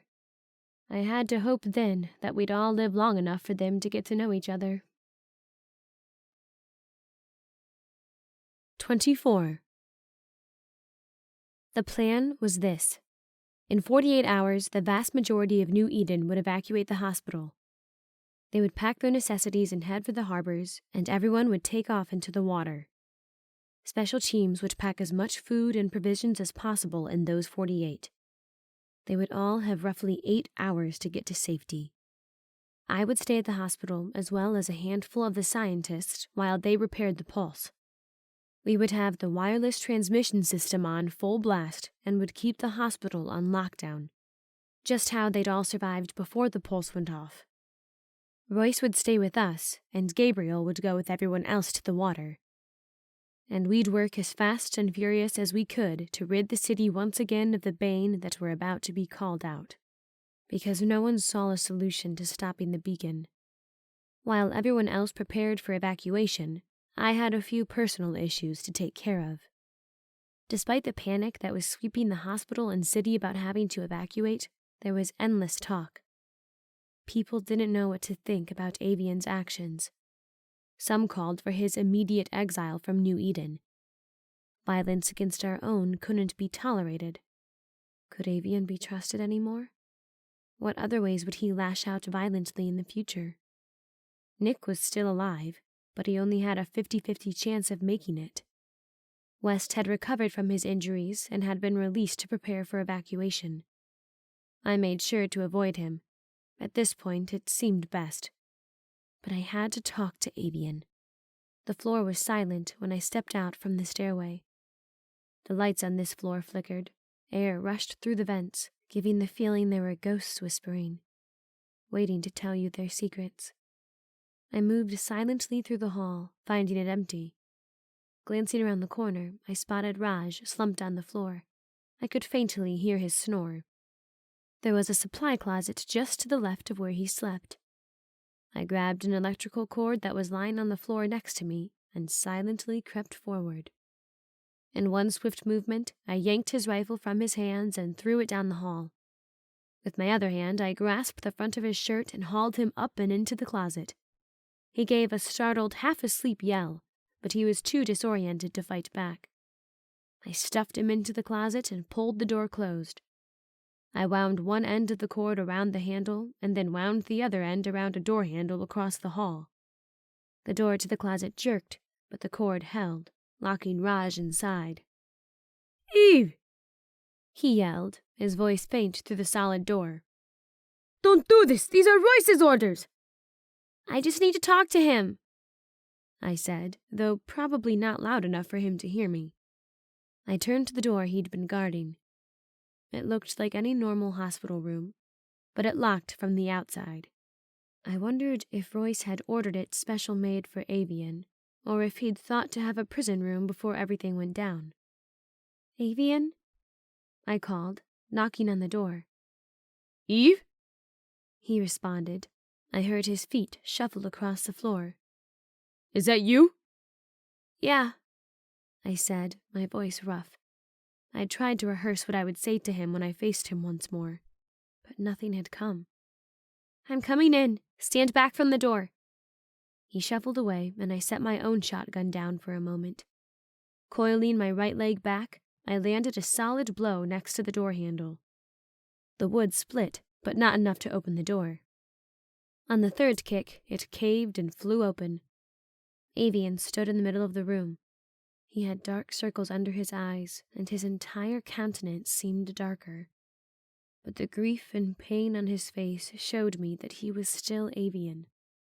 I'm sorry, he said, the words cracking. "I know," I said, but I didn't move farther into the room. "I don't know what came over me," he said, his eyes dropping to the floor. He shook his head. I'd never seen his hair so long. He was probably going a month without a shave. "I just kept thinking about how you could have died when they had you cut open and how we were all going to get infected because of what he'd done. I didn't mean to hurt anyone." "I know," I said, the words sticking in my throat. "I don't expect you to forgive me for what I did, Eve," he said, his gaze finally rising to meet mine. "I don't expect you to love a monster." We are all monsters in some way or another. Avian held my eyes for a long time, and moisture brimmed in his. He gave a small nod. "What is Royce planning to do with you?" I asked as I slid my hands into my pockets. I couldn't make myself move into the room. "I don't think he has time to figure that out with the impending evacuation," he said. "But I'm not going to be one of the evacuees." My throat felt tight, and the words I tried to say couldn't move up my throat. "Eve." He breathed and took 2 steps forward. "Promise me you'll never do something like that again," I forced out, my words louder and more broken sounding than I had intended them to be. "Promise me you will never hurt one of us ever again, because that man back there, I don't know who he was." Avian froze and his face became all the whiter. He swallowed hard. "It was unforgivable. I don't know who that man was either. And I promise you will never, ever see him again." I nodded, trying to push the knot in my throat down. "Good. Because I need you right now. Always." I didn't hold back any longer. I rushed forward, crushing myself into his chest. "I forgive you," I said into the fabric of his shirt. "As long as you never do anything stupid like that again." "Promise," he whispered into my short, fuzzy hair. He kissed the top of my head. "After everyone is evacuated, I'll talk to Royce about your release," I said, looking up at him. "Once everything begins, I'm sure we'll need you." "Whatever everyone thinks is suitable punishment, I'll take it," he said, his voice dead-sounding. "I deserve it." "You're human, Avian. We all make mistakes." I knocked on the thick black door of Dr. Beeson's office. After 10 seconds, it opened.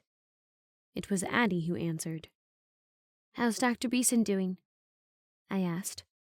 Addie held the door open just wide enough for her face to pop out. "He's still pretty out of it," she said, her entire demeanor crestfallen. I understood it.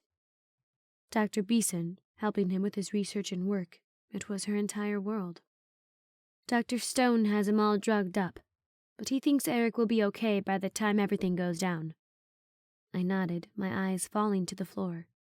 I shifted from one foot to the other. My heart started beating quicker. "Are you okay?" she asked, her eyes narrowing. There was no hesitation when I shook my head. "This last adjustment, it was too much," I said. I finally looked up. "I need him to fix me." Addie's eyes darted back into the office before looking back at me. "He said something about that in his notes," she said. I was a little annoyed that she had access to nearly everything in Dr. Beeson's office, including such detailed notes about me. That felt too personal. I would have rather kept it between the two of us. We had history that didn't need to be shared with anyone in the present. "I am very familiar with the wireless transmission system," Addie said.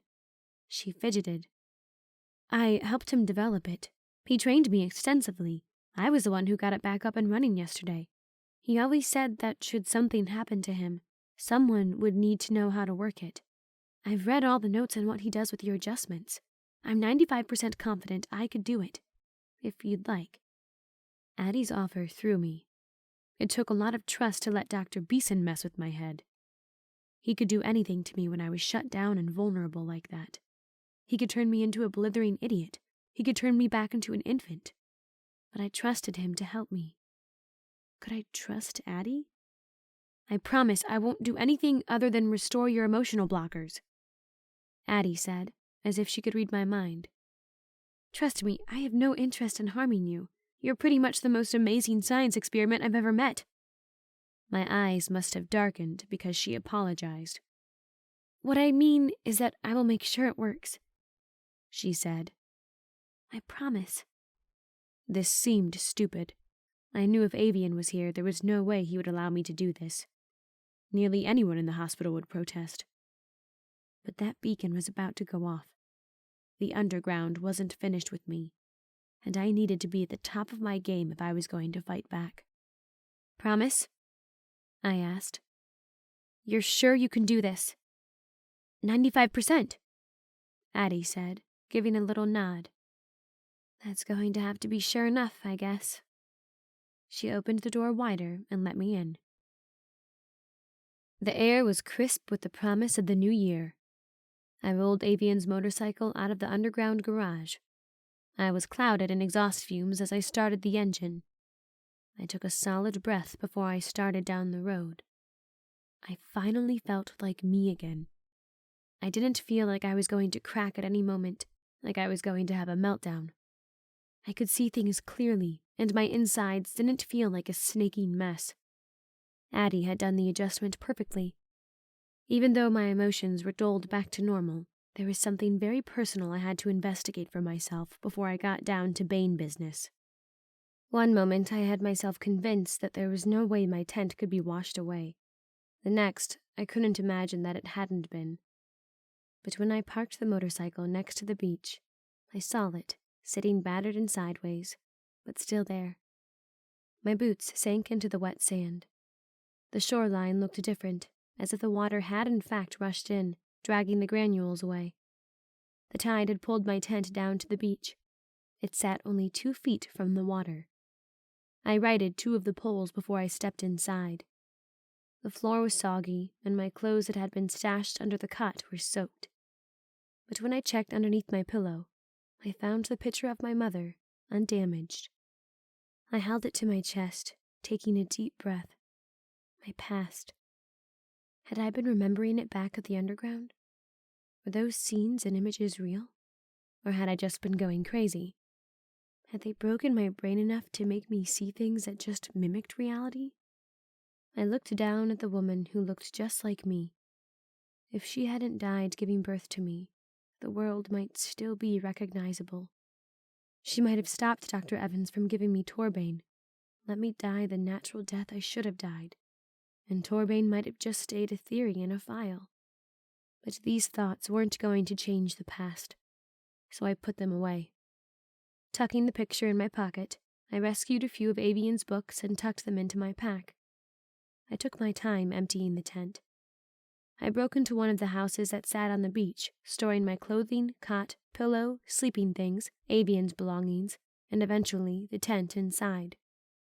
I was doomed to live forever inside prison walls. When I was finished, I stood with the tips of my boots in the water. I closed my eyes, breathing the ocean air in. Before me was freedom and peace.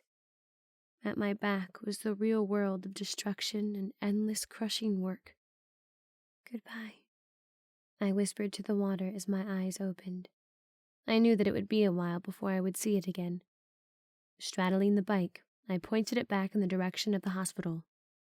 I wove between bodies that lay on the streets, all hunters that had been outside when the pulse had gone off. It seemed unreal that had only been 3 months ago. So much had happened since then. I was 3 blocks from the hospital when something caught my eye. A movement. Something darting behind a building. I stopped the motorcycle on the side of the road and killed the engine. I pulled my Desert Eagle from my back pocket. Peeking around the corner, I slipped silently along the wall. My handgun was held steady when I popped around the corner, only to find an empty alley. Something hit my shoulder, dirt, and my eyes jumped up just in time to see a foot disappearing over the edge of the roof. I scaled the fire escape, making sure my feet were silent as I did. and just as I got onto the roof, I saw 2 figures jump off the side of the building. I sprinted across the roof. Bodies hit something solid with a clatter and a curse below me, and then feet were running. I looked over the side of the roof just as they disappeared around a corner.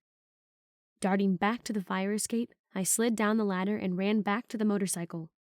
I pushed it close to 80 miles an hour in the 3 blocks I had left. When I rounded the final corner, I saw the crowd of people in front of the main entrance of the hospital and stopped the bike on the grass there. Elijah had his foot on the back of a man who was handcuffed and on his knees. Gray held the gun to the man's head. Royce stood before him, his arms crossed over his chest. "What's going on?" I asked, joining them. "Gray found him spying about 15 minutes ago," Elijah said. "He's not saying what he's doing or where he's from." "I highly suggest you start talking," Royce said, squatting right in front of the man.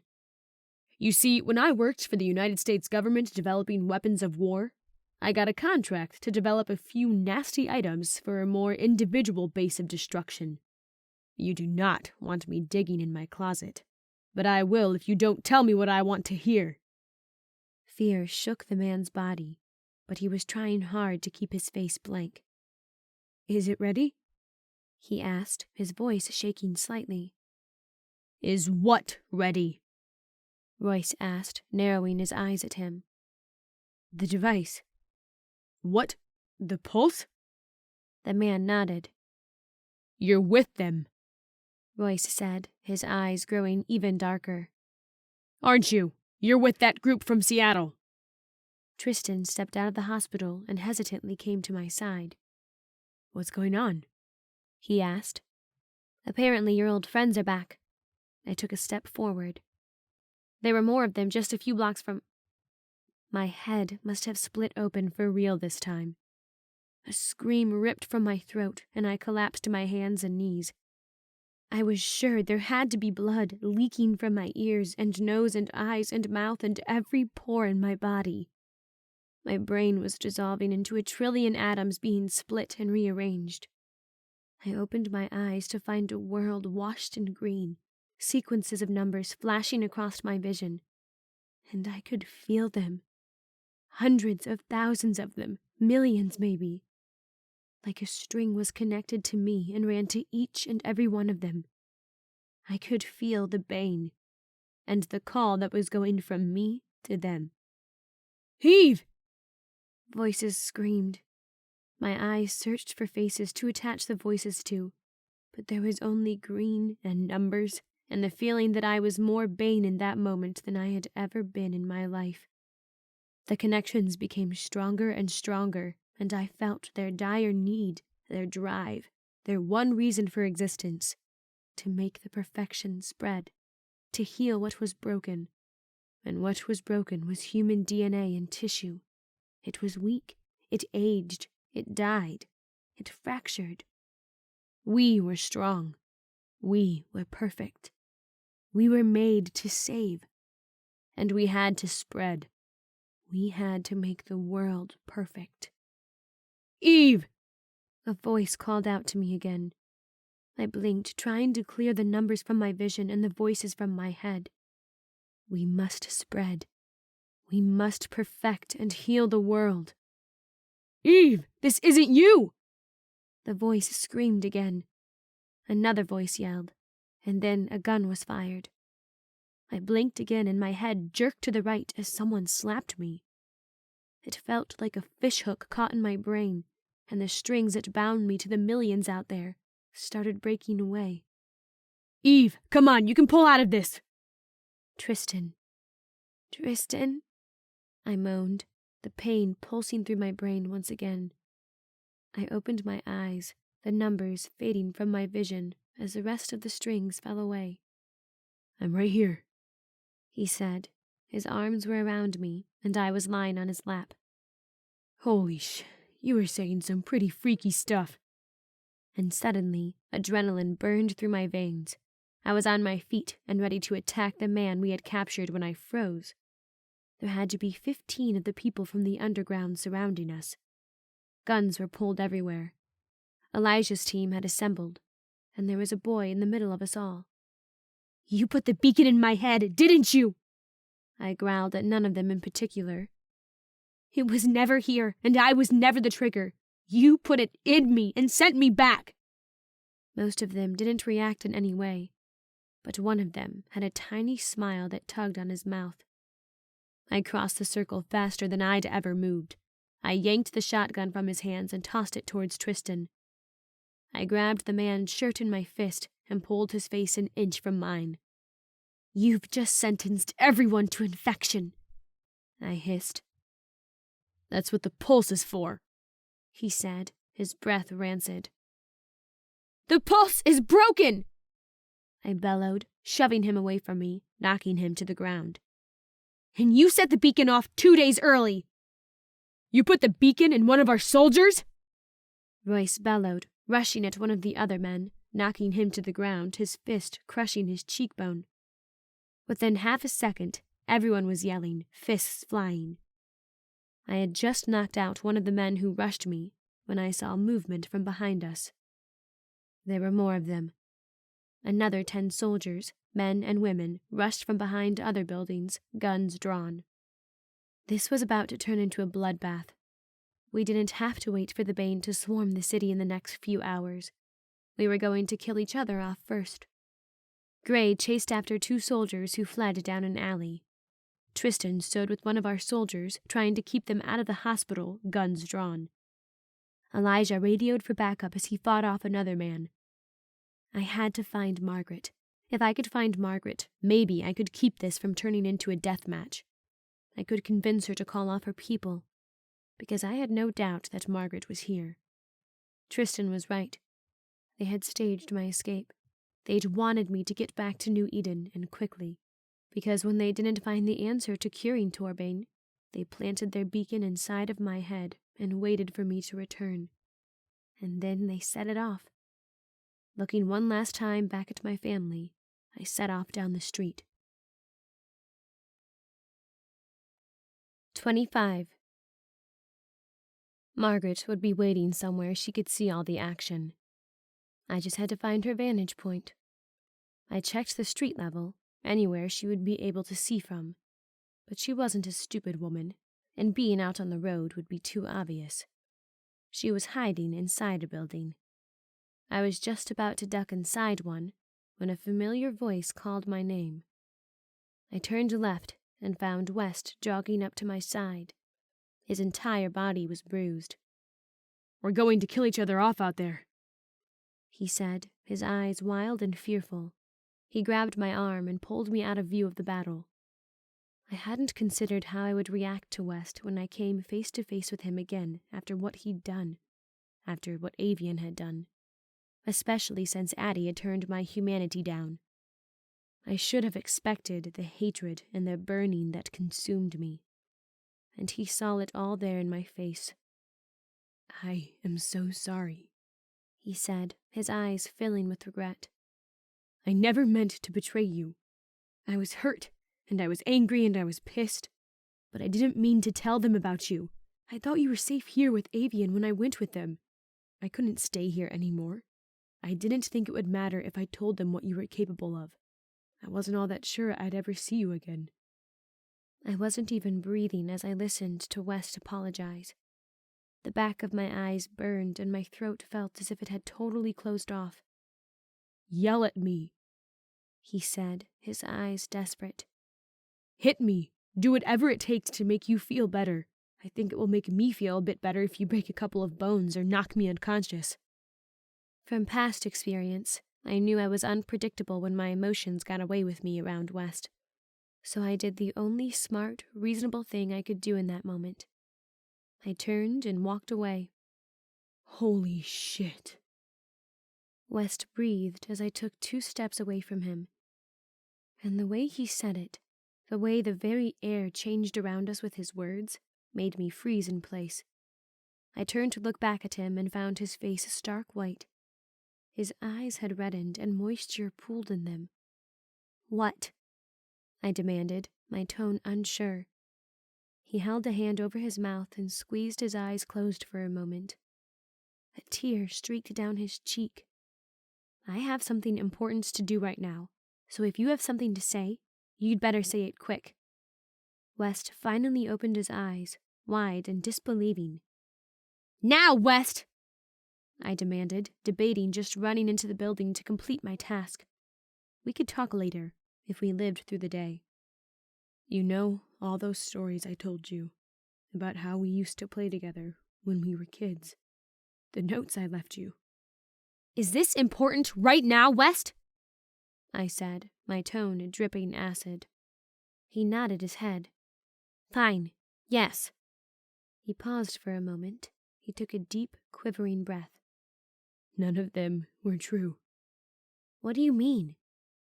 I asked, my brow furrowing. It was your sister, Eve.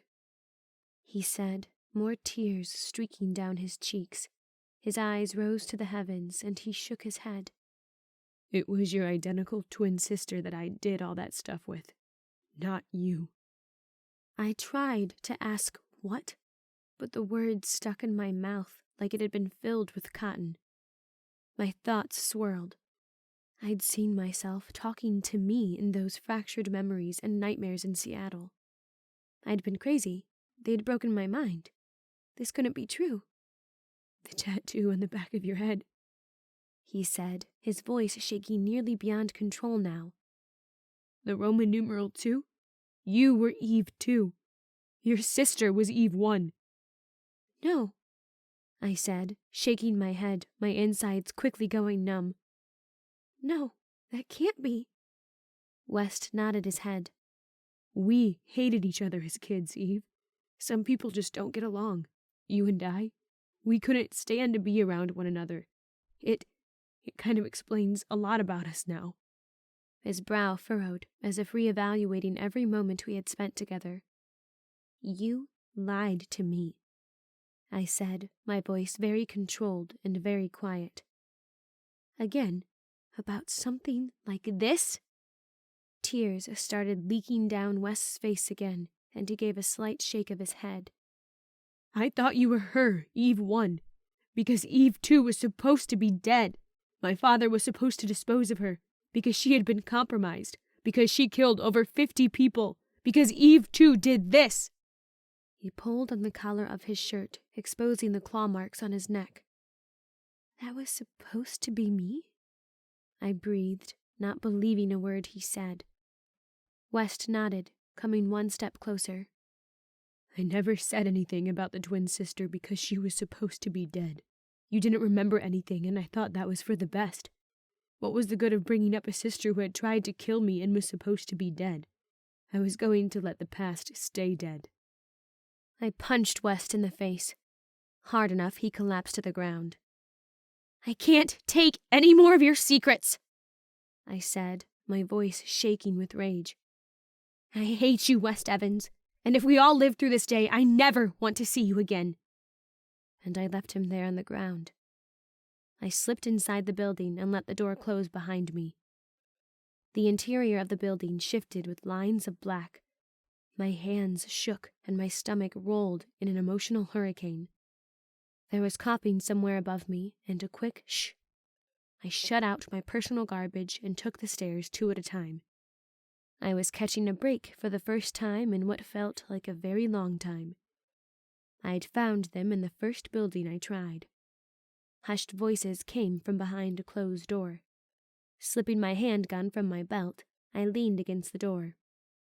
Do you really think it will work? A young voice whispered. Do you really think it can kill them? I don't know, baby, a motherly voice said.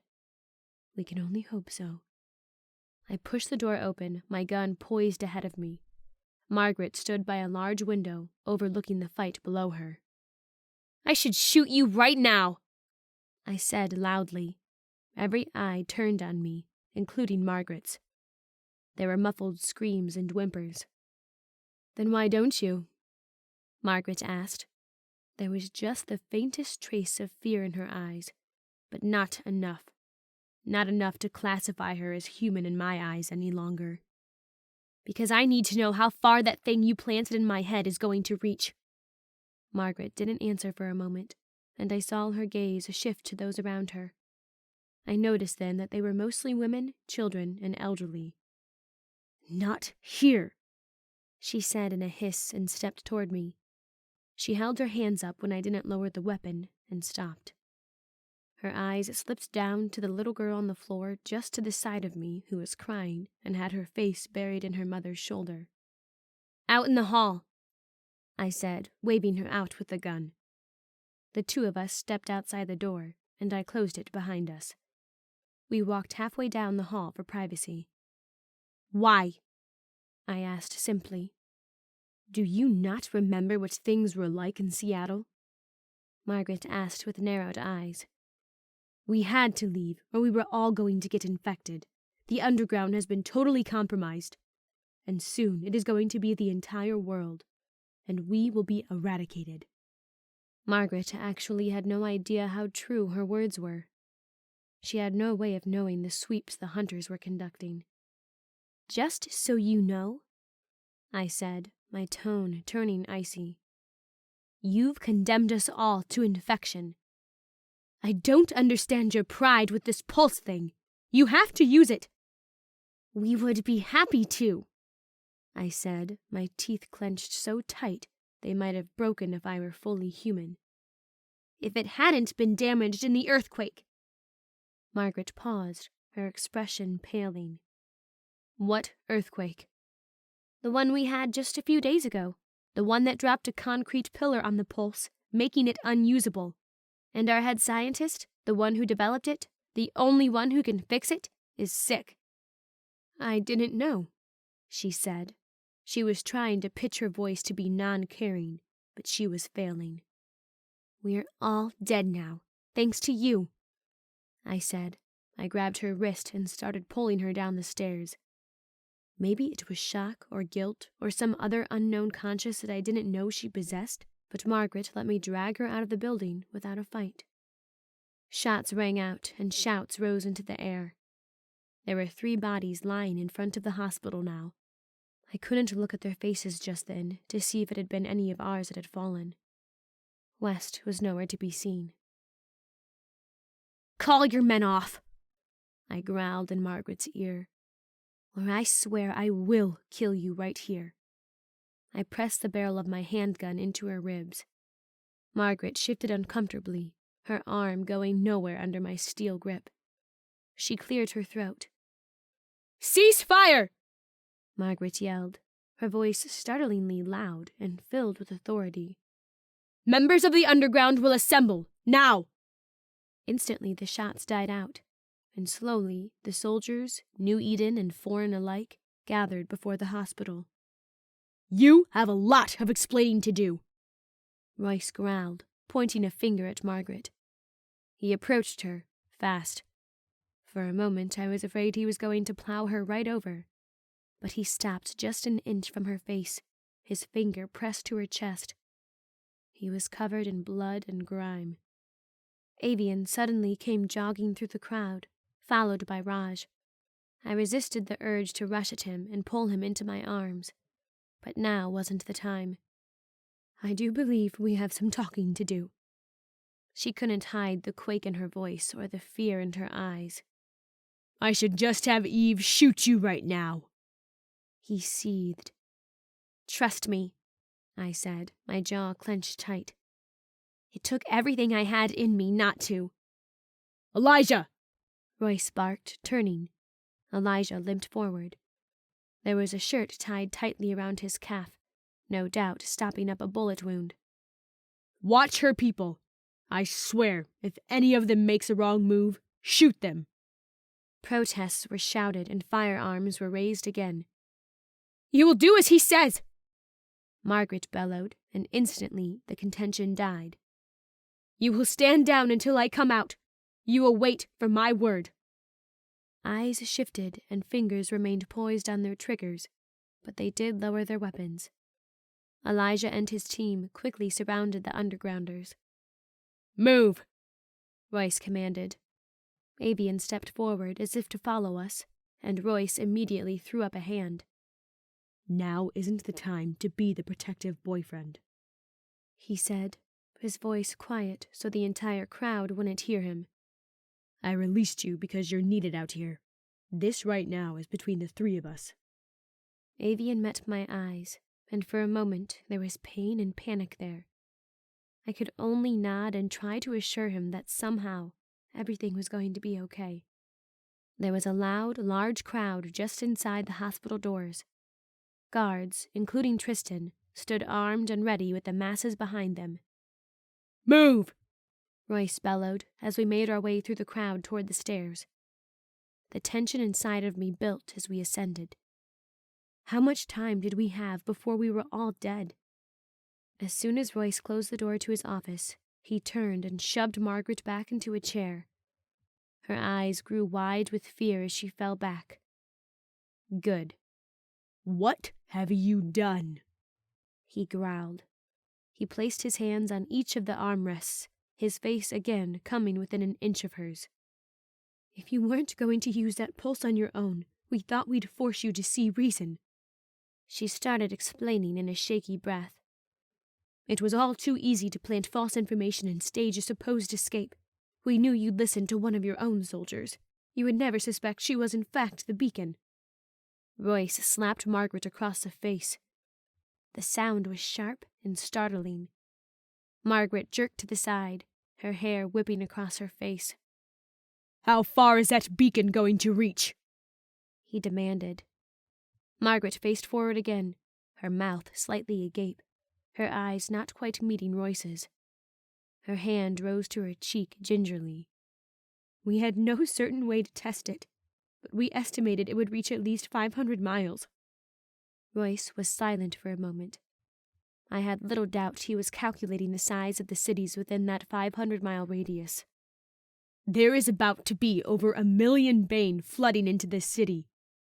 We were in the middle of an evacuation, but there is no way we will get everyone out in time, and we have no way to defend ourselves.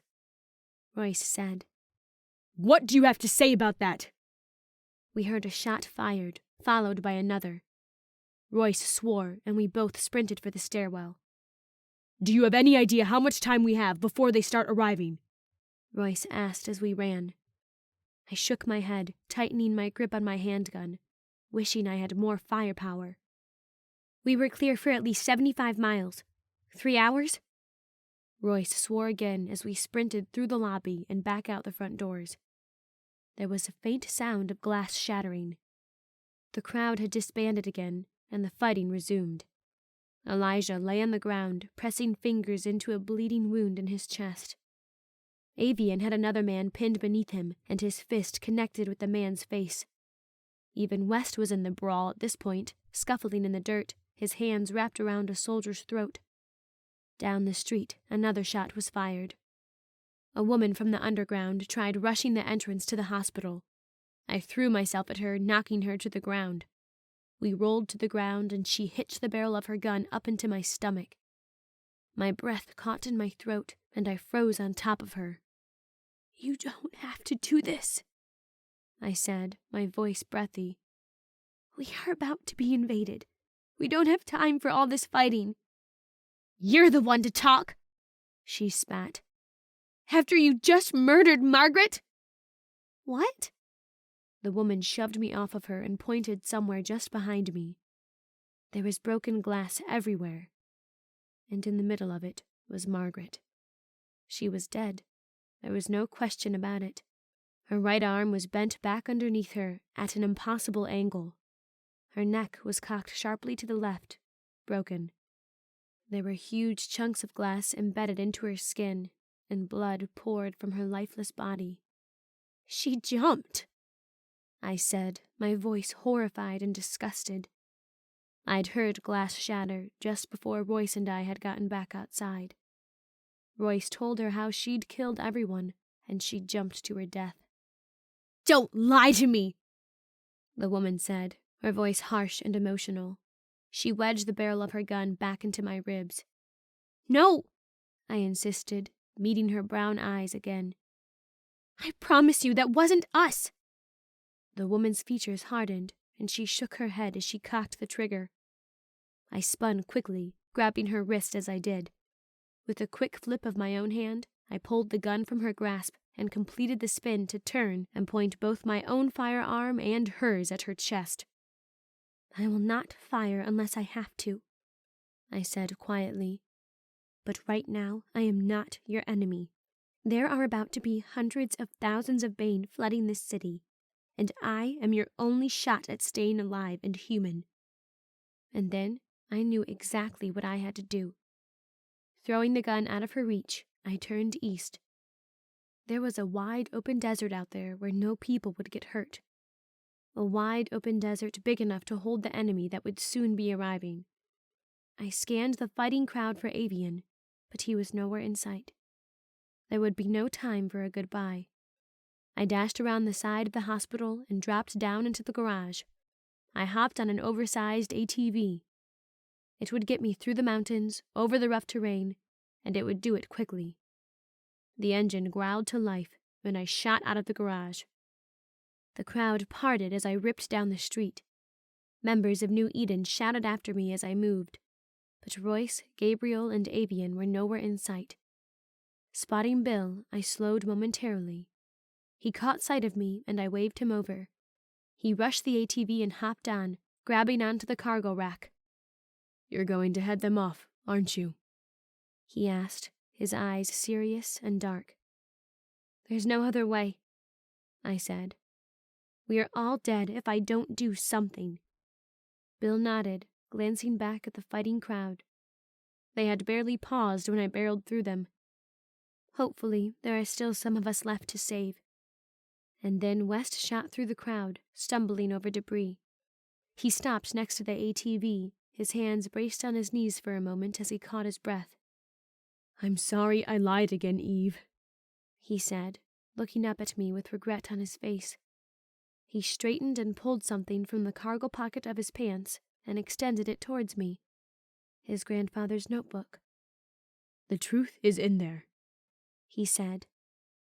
"You're going to hate me for hiding it, but it's there." In that moment, there wasn't anything to say. I took the notebook and looked back at the fighting masses, my heart hurting. "Tell Royce to figure something out," I said. "And tell Addie to be ready with the wireless transmission system. I'll keep them away for as long as I can. But in case I can't keep them all out of the city, continue with the evacuation plan. Head into the water.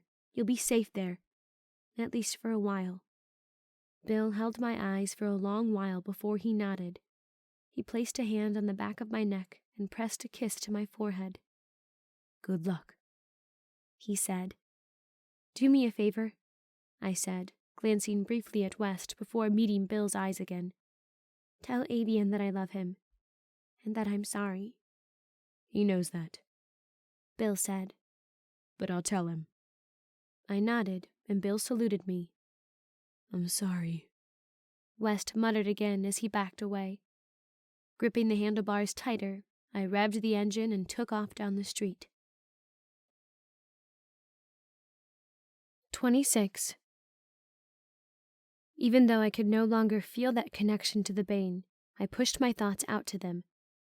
I pictured the desert I had never actually seen. I commanded them to go there and to wait for me. I was just over an hour outside of New Eden and had just left a canyon when my ATV sputtered and died. I looked down to see the gas gauge dropping below the red line. Leaving it on the side of the road, I walked. The land opened up before me, revealing dry desert. There were a few towns hugging the mountains, but after that, nothing but dry open desert. "I know you're out there. Come and find me." The towns fell behind me, and soon my boots crunched over rough, cracked ground. The light breeze that brushed past me tasted stale and dry. When I could no longer see buildings and the landscape was nothing but sagebrush, I stopped. A wind picked up, cool and arid, empty and lonely. I turned my eyes to the horizon, blocking out the blinding afternoon sunlight with my hand. A figure stepped into view and slowly approached. Another was behind him, followed by another. They gathered, 1 by 1, 10 by 10. They walked slow and even, in no hurry and perfectly controlled. Come. I shifted uncomfortably as they closed in around me from all sides. Their metal parts gleamed in the sun, their eyes reflecting crazy colors in a prism of light. The first dozen of them stopped just 10 feet from where I was. They stood perfectly still and stared at me. I was Queen of the Bane, and these were my subjects. Night fell, and the Bane continued to flock around me.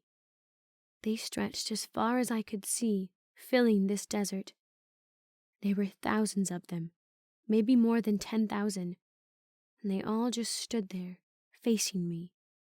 I sat on the ground eventually, when my legs started shaking from standing for endless hours. I commanded the Bane to sit as well, uncomfortable having them stand over me when the last 5 years I had been trained to fire or run whenever one of these things came in sight. My eyes were heavy, but I didn't dare fall asleep. What if I did, and my connection to them was lost, and they headed into New Eden? What about those who were still answering the call of the beacon and heading this way, but had not arrived at our gathering place? My eyelids tried to close, but I held them open until they burned, all through the night. The sun seemed to rise all at once. It was brilliant and beautiful and so cold all at the same time. I stood, stretching my stiff limbs, and looked out over the crowd again. There had to now be a few 100,000 Banes surrounding me. All I could see around me was gleaming bodies that shone in the sun. Something fell out of my pocket, and I looked down to see the notebook. Loose pages had fallen out of it, and it lay open, facing the ground. "The truth is in there," West had said. "You're going to hate me for hiding it, but it's there." Bending, I carefully picked up the loose pages in the tattered notebook. It was open to a page I'd read before. "An unexpected side effect of the chip implantation has occurred. I have been aware of the fact that everything Project Eve is able to do should be impossible. The strength, speed, increased eyesight, and hearing capacities. This has evolved beyond the capability of the military's chip and Torbane. The two technologies have intertwined with each other, I believe. The chip has given the Torbane technology the ability to spread and evolve. After sedation and a full body scan, hints of cybernetic enhancements have been detected throughout Eve's body. It is not just the brain, lungs, and heart that have been altered now. It is the entire body. Tests 1 and 2 yield duplicate results." 1 and 2. It really had been there all along. My eyes jumped to another entry. "As Eve's brain has continued to develop and evolve, adjustments have been required in 2. Another. They don't want just one test subject. But how can I, in good conscience, give them more than that? The Eve Project." She'd been there too, the entire time. My sister. My identical twin sister. I looked at the loose pages I held in my hand. They were frayed and worn, like they'd been ripped from the notebook in a hurry. West had wanted to hide something from me. I unfolded one, tucking the rest of the pages into the notebook. "It's been a month since my last entry. Eve 1 has already shown improvements. She's been learning a few more words every week. She is interacting a bit more. Just yesterday we introduced her to my 3-year-old grandson, West. We took her to his playroom. He tried to engage her in activities, but she seemed hesitant, though she did watch him for an hour. She observed the things he did, the way he talked to his toys. I cannot wait to see Eve 1's progress. If she is able to fully recover, this opens a whole new aspect to this technology. I had never even considered the mental side of Torbane before." And on the back of the page, "Eve 1 plays with West 3 days a week now. She is taken to the playroom and she stays there with him, as well as his nanny and her nurse for 2 hours. She is allowing him to talk to her, though she will still not respond with more than a word or two. But she does try to play with the toys. It's been 8 months since Eve 1 was given the technology.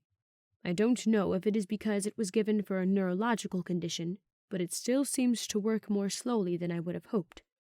We may try to speed things up with the next generation of testing. We should have it ready in about a year's time."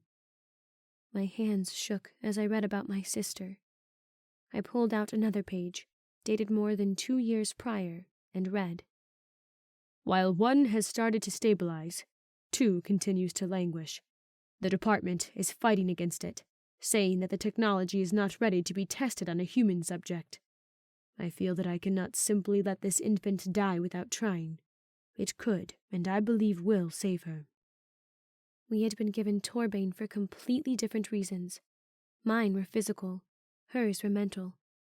The truth had been so close to the surface for so long. I thought about the past, how West had always worded things so carefully when we first met. And the brief look between West and Dr. Beeson when we had first gotten to the hospital. A secret had passed between them then. This secret. Dr. Beeson. He wasn't innocent in this either. He knew about my sister as well. He had taken care of us for years, and he never said a word either. West must have talked him into keeping things quiet. Let the past stay dead. Movement across the masses drew my attention from the pages. One of the Bane was moving closer, working its way through the crowd, as if it had a purpose in reaching me. The others surrounding parted to let it through, but their attention never wavered from me. I took a step back, stuffing the notebook and pages into my pocket, suddenly unsure of my abilities, but there was nowhere to turn. I was completely surrounded, and there was no one here to save me. The masses continued to part, and I saw a gleaming figure coming through the crowd. Everything inside of me froze when the evolved figure finally stepped through the bodies. "Hello, Eve." My voice caught in my throat. The Bane no longer spoke, and this figure before me was nothing but machinery from the neck down. But his head was covered in some kind of helmet, and the skin of his face was mostly intact. His eyes were human white and West-like brown. "Dr. Evans?" He nodded, his eyes bright. "You're supposed to be dead," I said, my voice barely a whisper. "And so are you," he replied. I shook my head, questioning everything I was seeing and hearing. Maybe I was really lying unconscious on the desert floor from dehydration or something. I don't know what is real anymore. I don't even know who I am. My entire life has been a lie. "I can tell you exactly who you are," he said, his eyes softening. "I can tell you exactly who your sister was." A lump formed in the back of my throat. I tried to clear it, but it refused to move. "It's true? I really did have a sister." Dr. Evans nodded. "An identical twin sister. The only way we could tell you apart was your personalities and the tattoos on the backs of your heads." I lifted a hand to my scalp, running my fingers over the place where I knew my 2 was. "Then how can you tell which one I am?" I asked, my eyes narrowing at him. "Because your sister never would have been able to do this," he said, a hint of a smile pulling on the corner of his lips as he turned and waved a hand over the masses around us. He faced me once more. "You are capable of so much more than you know, Eve 2. I searched inside of me for the sound of my heart beating, for my erratic breath going in and out my lungs. I was conscious, and this was real. "Can you answer this?" I said, holding his unbelievably human gaze. "Why did everyone think Eve 2 was dead?" He hesitated, regret on his face. "Because you did something that wasn't your fault. Something that in the eyes of most everyone at Novator, in the eyes of my son, was unforgivable." "What?" I asked. "What did I do?" He shook his head, the fire building in his eyes again. "It doesn't really matter. What does matter is that the reason you were able to do it is the reason you are going to be able to save the world." I couldn't answer him for a long moment. His words were impossible, unspeakable. Our world was too far gone. There was no saving it when there was only 0.5% left to save. There was no saving it when I was surrounded by possibly millions of Bane. "That's impossible," I practically whispered, shaking my head. I can't save the world. Oh, that is where you are wrong, Dr. Evans said, a full, plotting smile curling on his lips.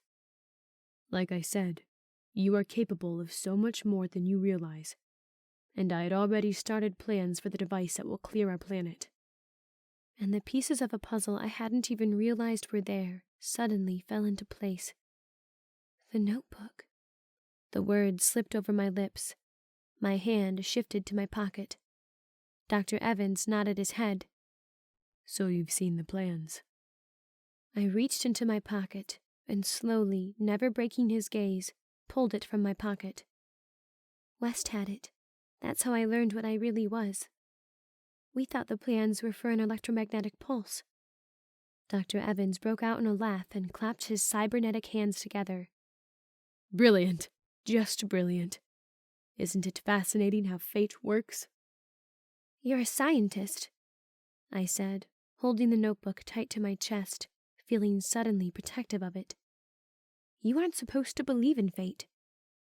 Trust me, my dear girl, he said, a gleam in his eye. In a world where you and I exist, one can't not believe in fate. The plans, the drawings, I breathed. They're not just for your average pulse, are they? The plans are for something so much bigger. The plans are for something so much bigger, he said, his voice rising in excitement. And you are the key to making it work.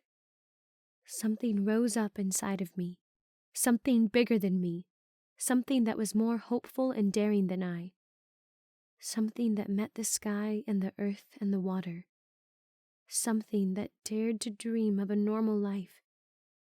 How? I asked. Are you ready? Dr. Evans asked. Are you ready to save this planet, Eve 2? I am. This has been The Human, The Eden Trilogy, Book 2. Written by Keary Taylor. Narrated by Elizabeth Phillips. Copyright 2013 by Keary Taylor. Production copyright 2015 by Keary Taylor.